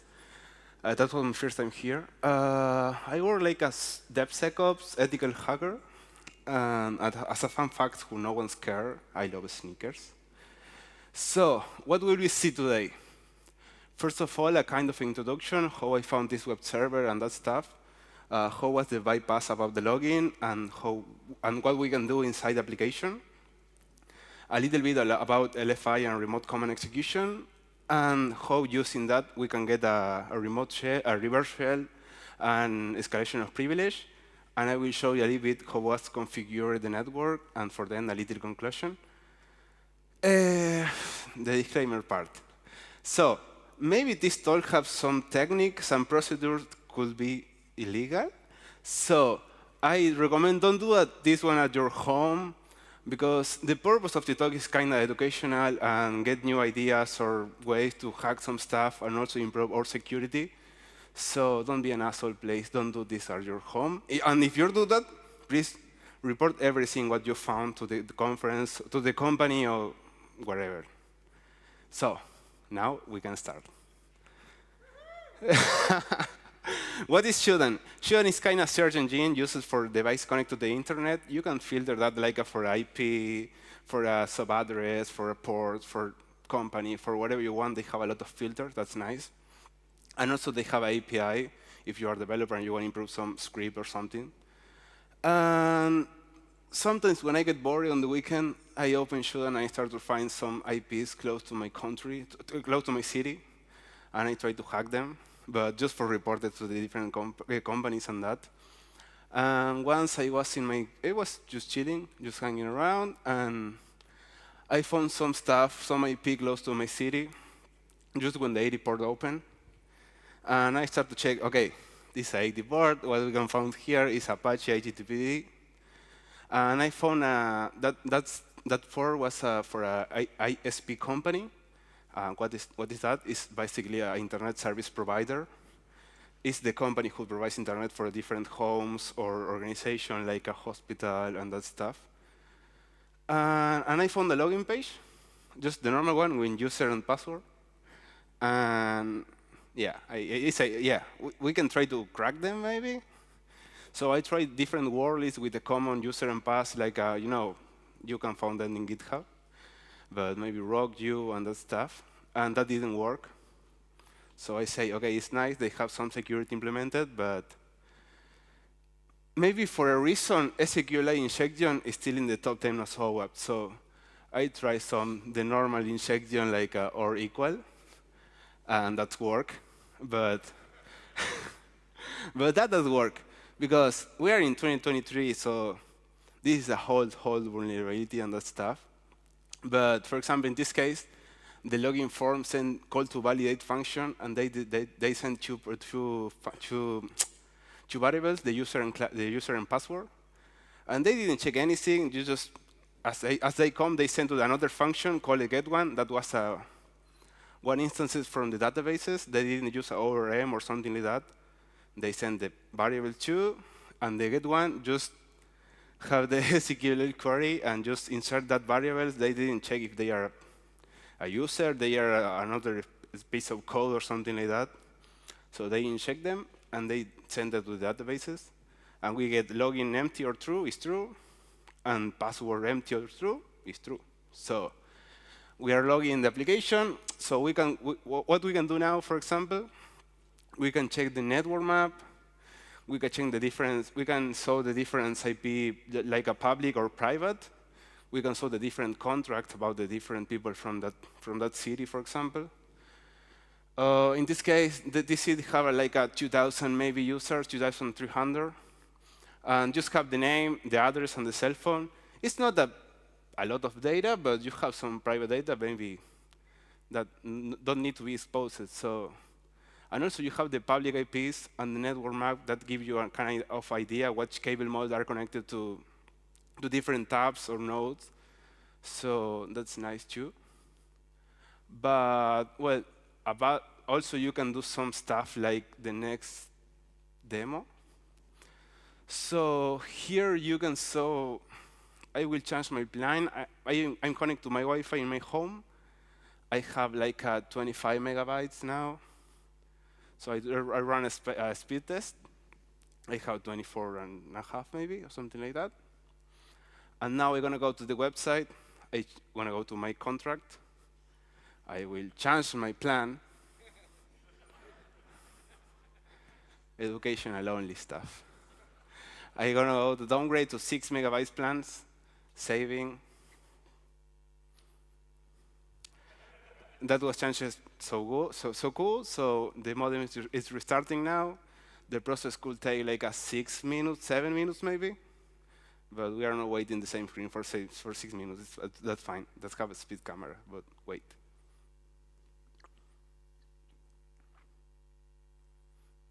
I don't have any 100% packet loss, so we are disconnected from the Wi-Fi while he is restarting now. Maybe it could be a little bit more fast, I know, but I'm not a filmmaker or something like that. Disconnected. Be patient.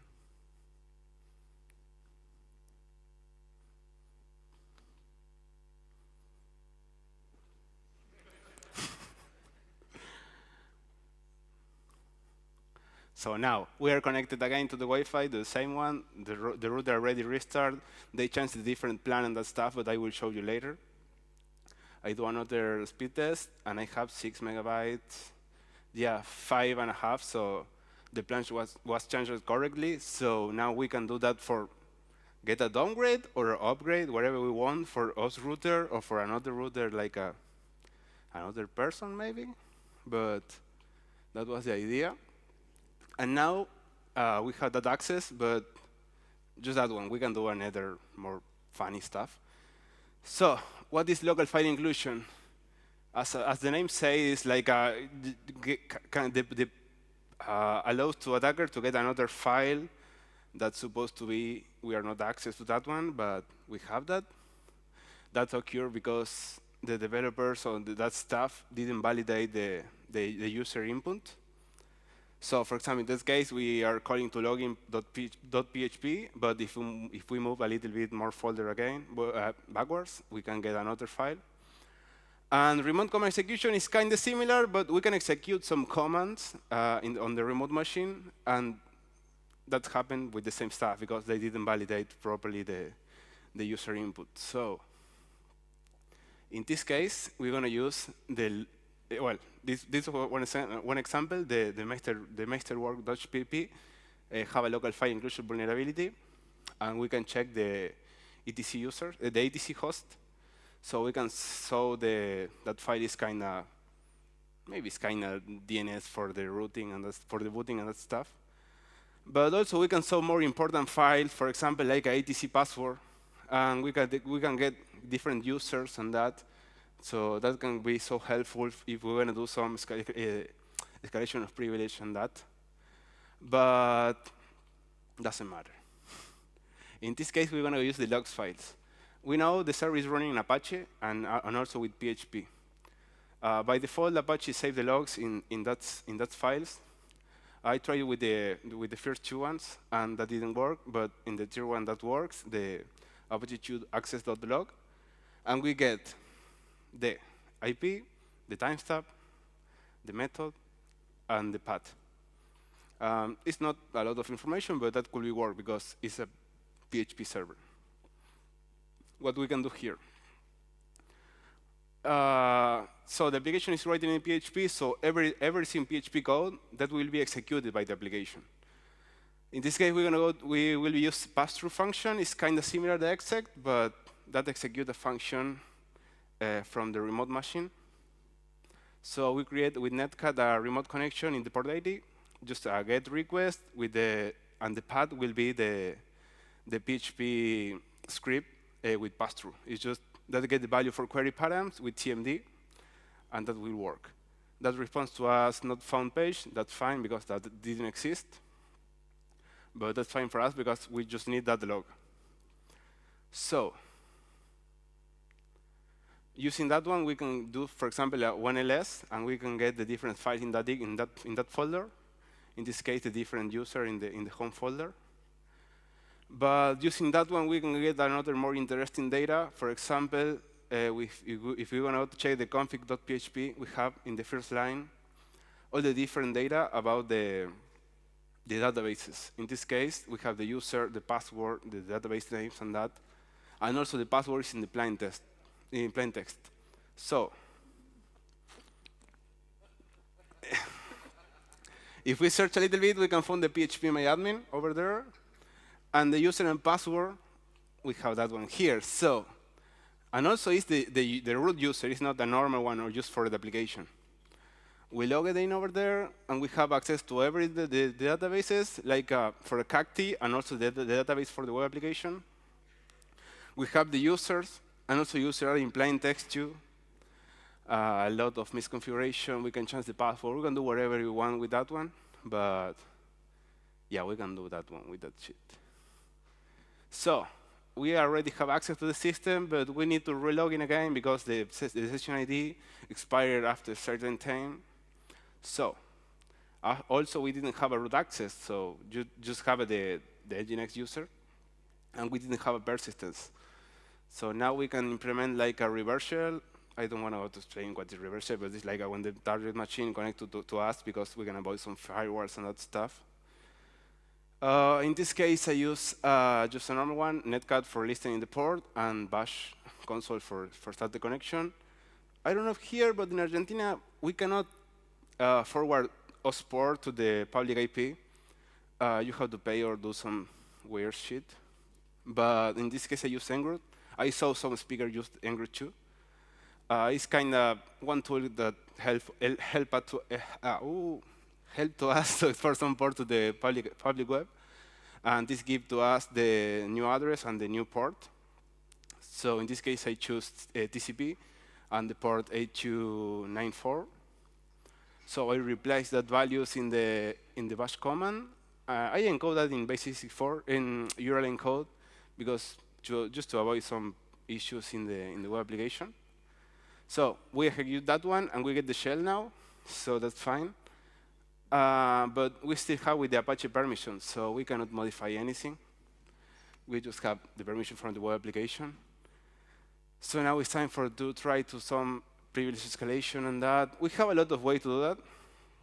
But like checking different files, check SSH file for that one, check the history, check the set UID. There is two links. The first one is about the privilege escalation in Linux, and the second one is about the set UID privilege escalation. That's nice if you want to read after this one. But sometimes it's more easy than that. In this case, I run a sudo l, and I get that one. Root not password all, and that's mean root.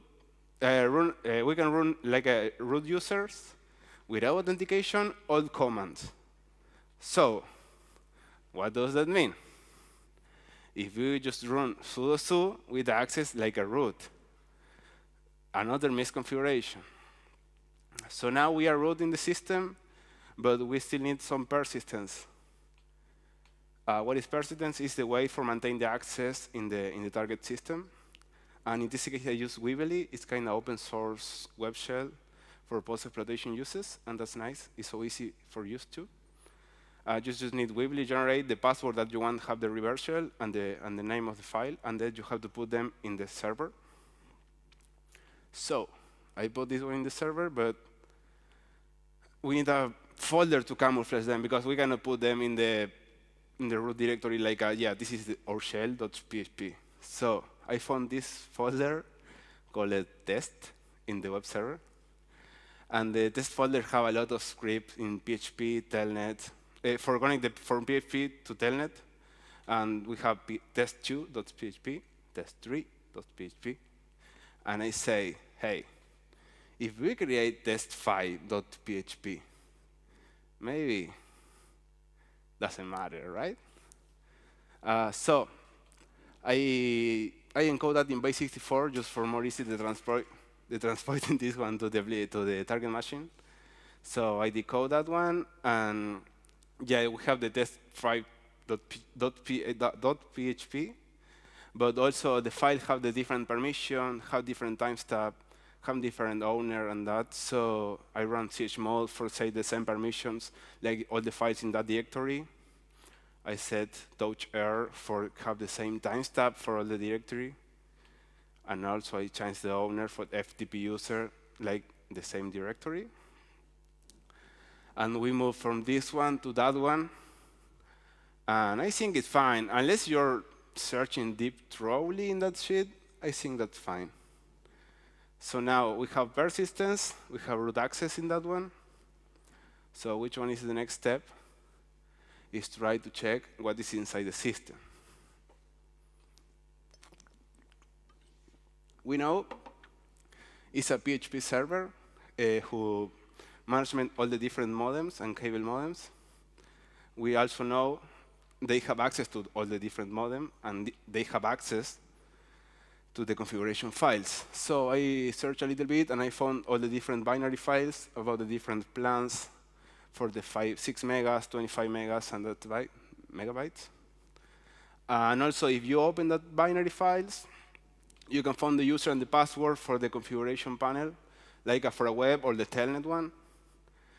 And also, you can find, I found a little bit more configuration files, and you have all the modems are in the same network like this machine. So they are sharing the same private network, and also you have the IP, the private IP, the MAC address, and which plan are they using.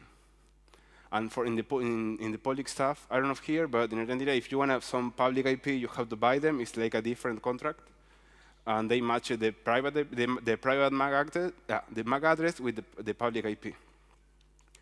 And you say, okay, I want to check some random private IP to check if that is a real IP, is that a real cable modem.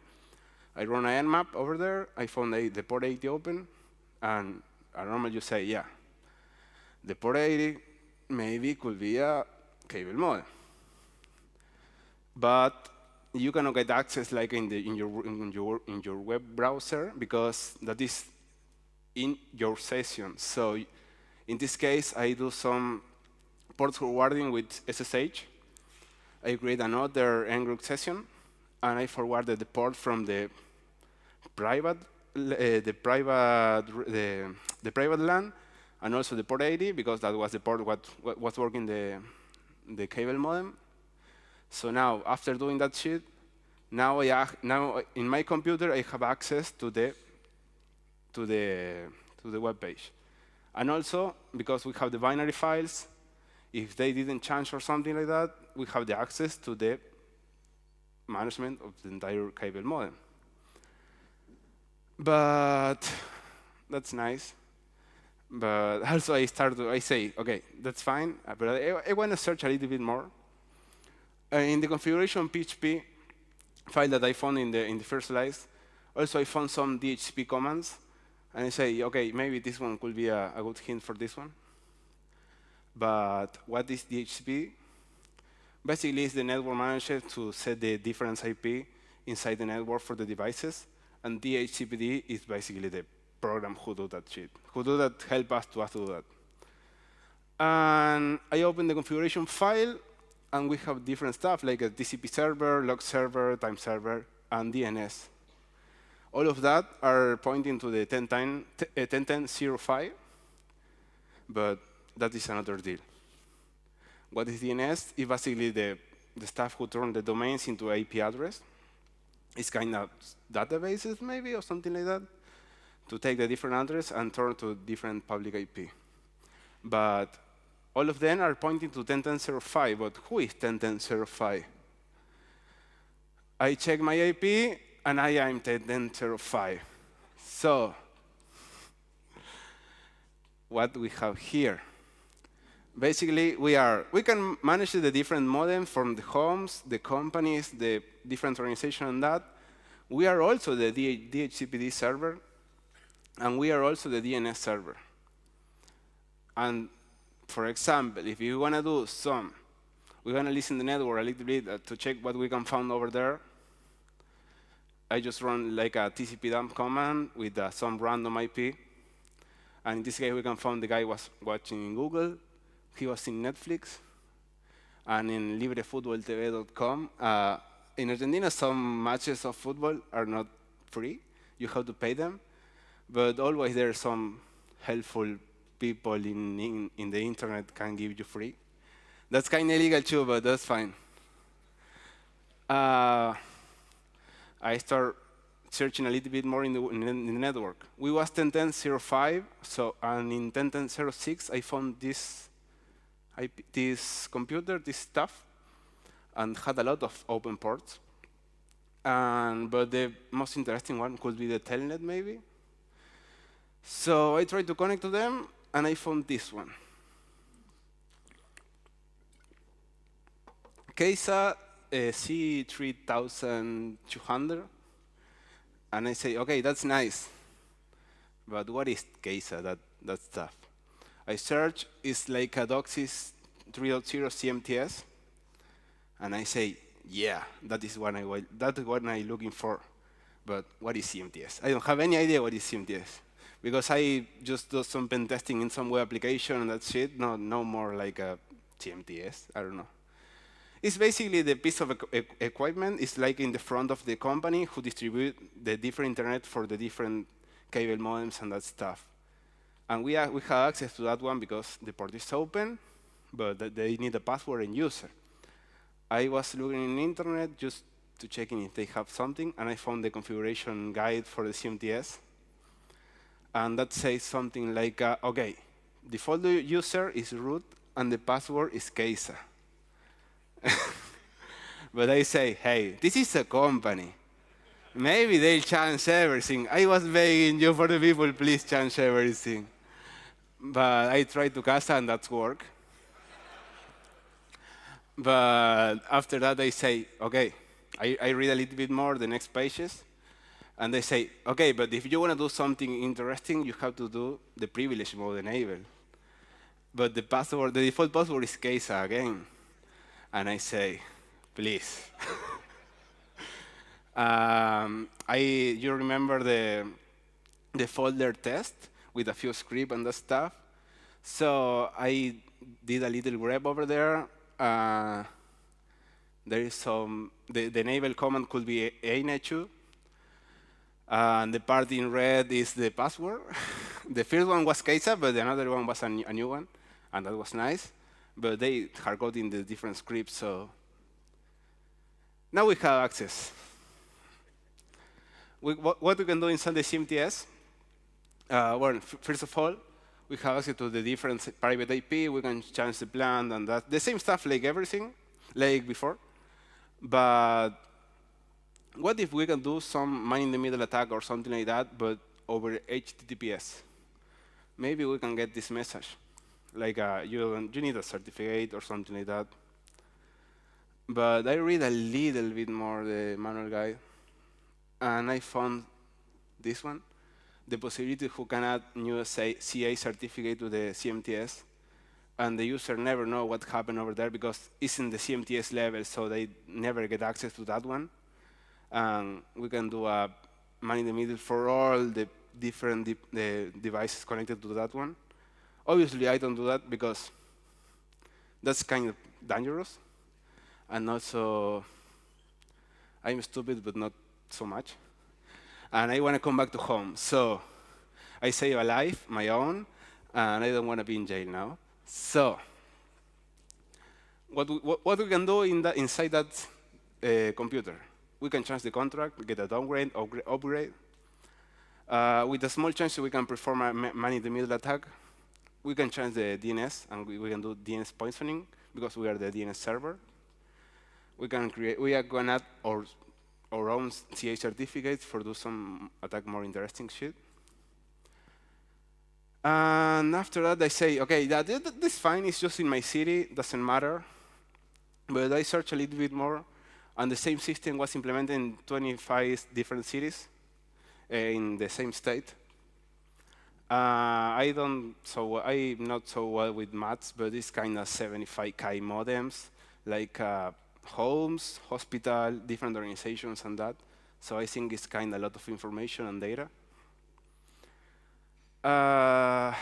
Like a conclusion, I report this one several times. I found this one in January, maybe, or something like that. So I report a few times, and no one answered to me, give me a stand, hey, okay, we're going to fix this one. I know it's a kind of big deal and that. So maybe this one is the form to report this one.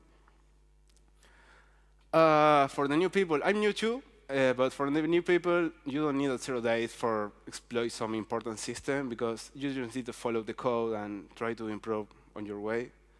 And that's nice because we are in 2023 and we still have some SQLi injections. So for the companies, DevSecOps culture could help a lot because we can implement that shit and we can think the security from the beginning. And we don't have to wait until the staff are in production to fix that stuff. Security education and training for every people, like from the company or from outside the company, we can avoid a lot of different problems with that one. And the last one, Billy's shit, then yesterday. We know the security. We know security is not a shit that like you're gonna go to the company, turn a button, and the security is in every places. We know it's kind of process. But I think if you do something, could be help to more than security than yesterday, that we are good starting. And that's all. So we can drink some beers now. Thank you so much. Okay. Woo! Nice. That was great. Do we have any questions from the crowd? Don't be shy. Come on. One. Anyone? No, not anyone. Everyone is so right, excited to get some beer. Here. Yeah, good. Perfect. Who had their hand up? Here you go. Perfect. Thanks for the talk. One question. Could you exploit the same server from inside, from your cable modem to the... No, I born in that city, but I live in another one now. But all of that was in the public IP, so I just exploit the web server that was public. But if you want to exploit from the inside, maybe it could be the same because from the inside you cannot get access to the web server. You need to get access from the outside, so that's fine. Thank you. Anyone else? Are you excited to get some dinner, beer, party, quiz? All right, let's get to that soon, but before we do, please join me again in thanking, what was your name again? Ignacio. Ignacio, thank you.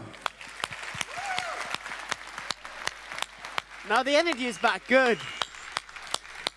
Well, okay, so the t-shirt sorted itself out, that's a good check for us. Did everyone get one? Yeah.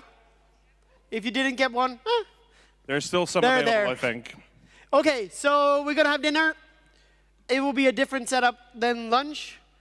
We will go 5 hours by train in that direction. No, I'm just kidding. We're gonna have dinner in there. Don't rush to get there. It will be served due time. It will be a buffet. You will go inside, take a place, sit down. Don't go and grab any food, sit down, and then we will go table by table. Yep. And we won't disclose the order of tables. It'll be a surprise. Right? Good. Keep you on your toes. And afterwards, I do hope you all stick around for the party and the quiz. It's always amazing. Yep. And we're going to be here until they close, which is really late. Yep. We have a question over there. I'm not sure why you're going to ask me a question, because I can't answer anything. I'll be down in a second, sir. Hopefully. So, would it be legal to actually bring the alcohol outside and over Nope, there? that won't be legal. So we have to drink it before we go outside? Yes. Thank you very much. You're welcome. But there is no rush. I mean, the dinner doesn't start until 6, which is in about, what, 10 minutes? No, but it is like, take your time. There will be food for everyone. All right. Thank you guys so much for the first day of Security Fest. Thank you.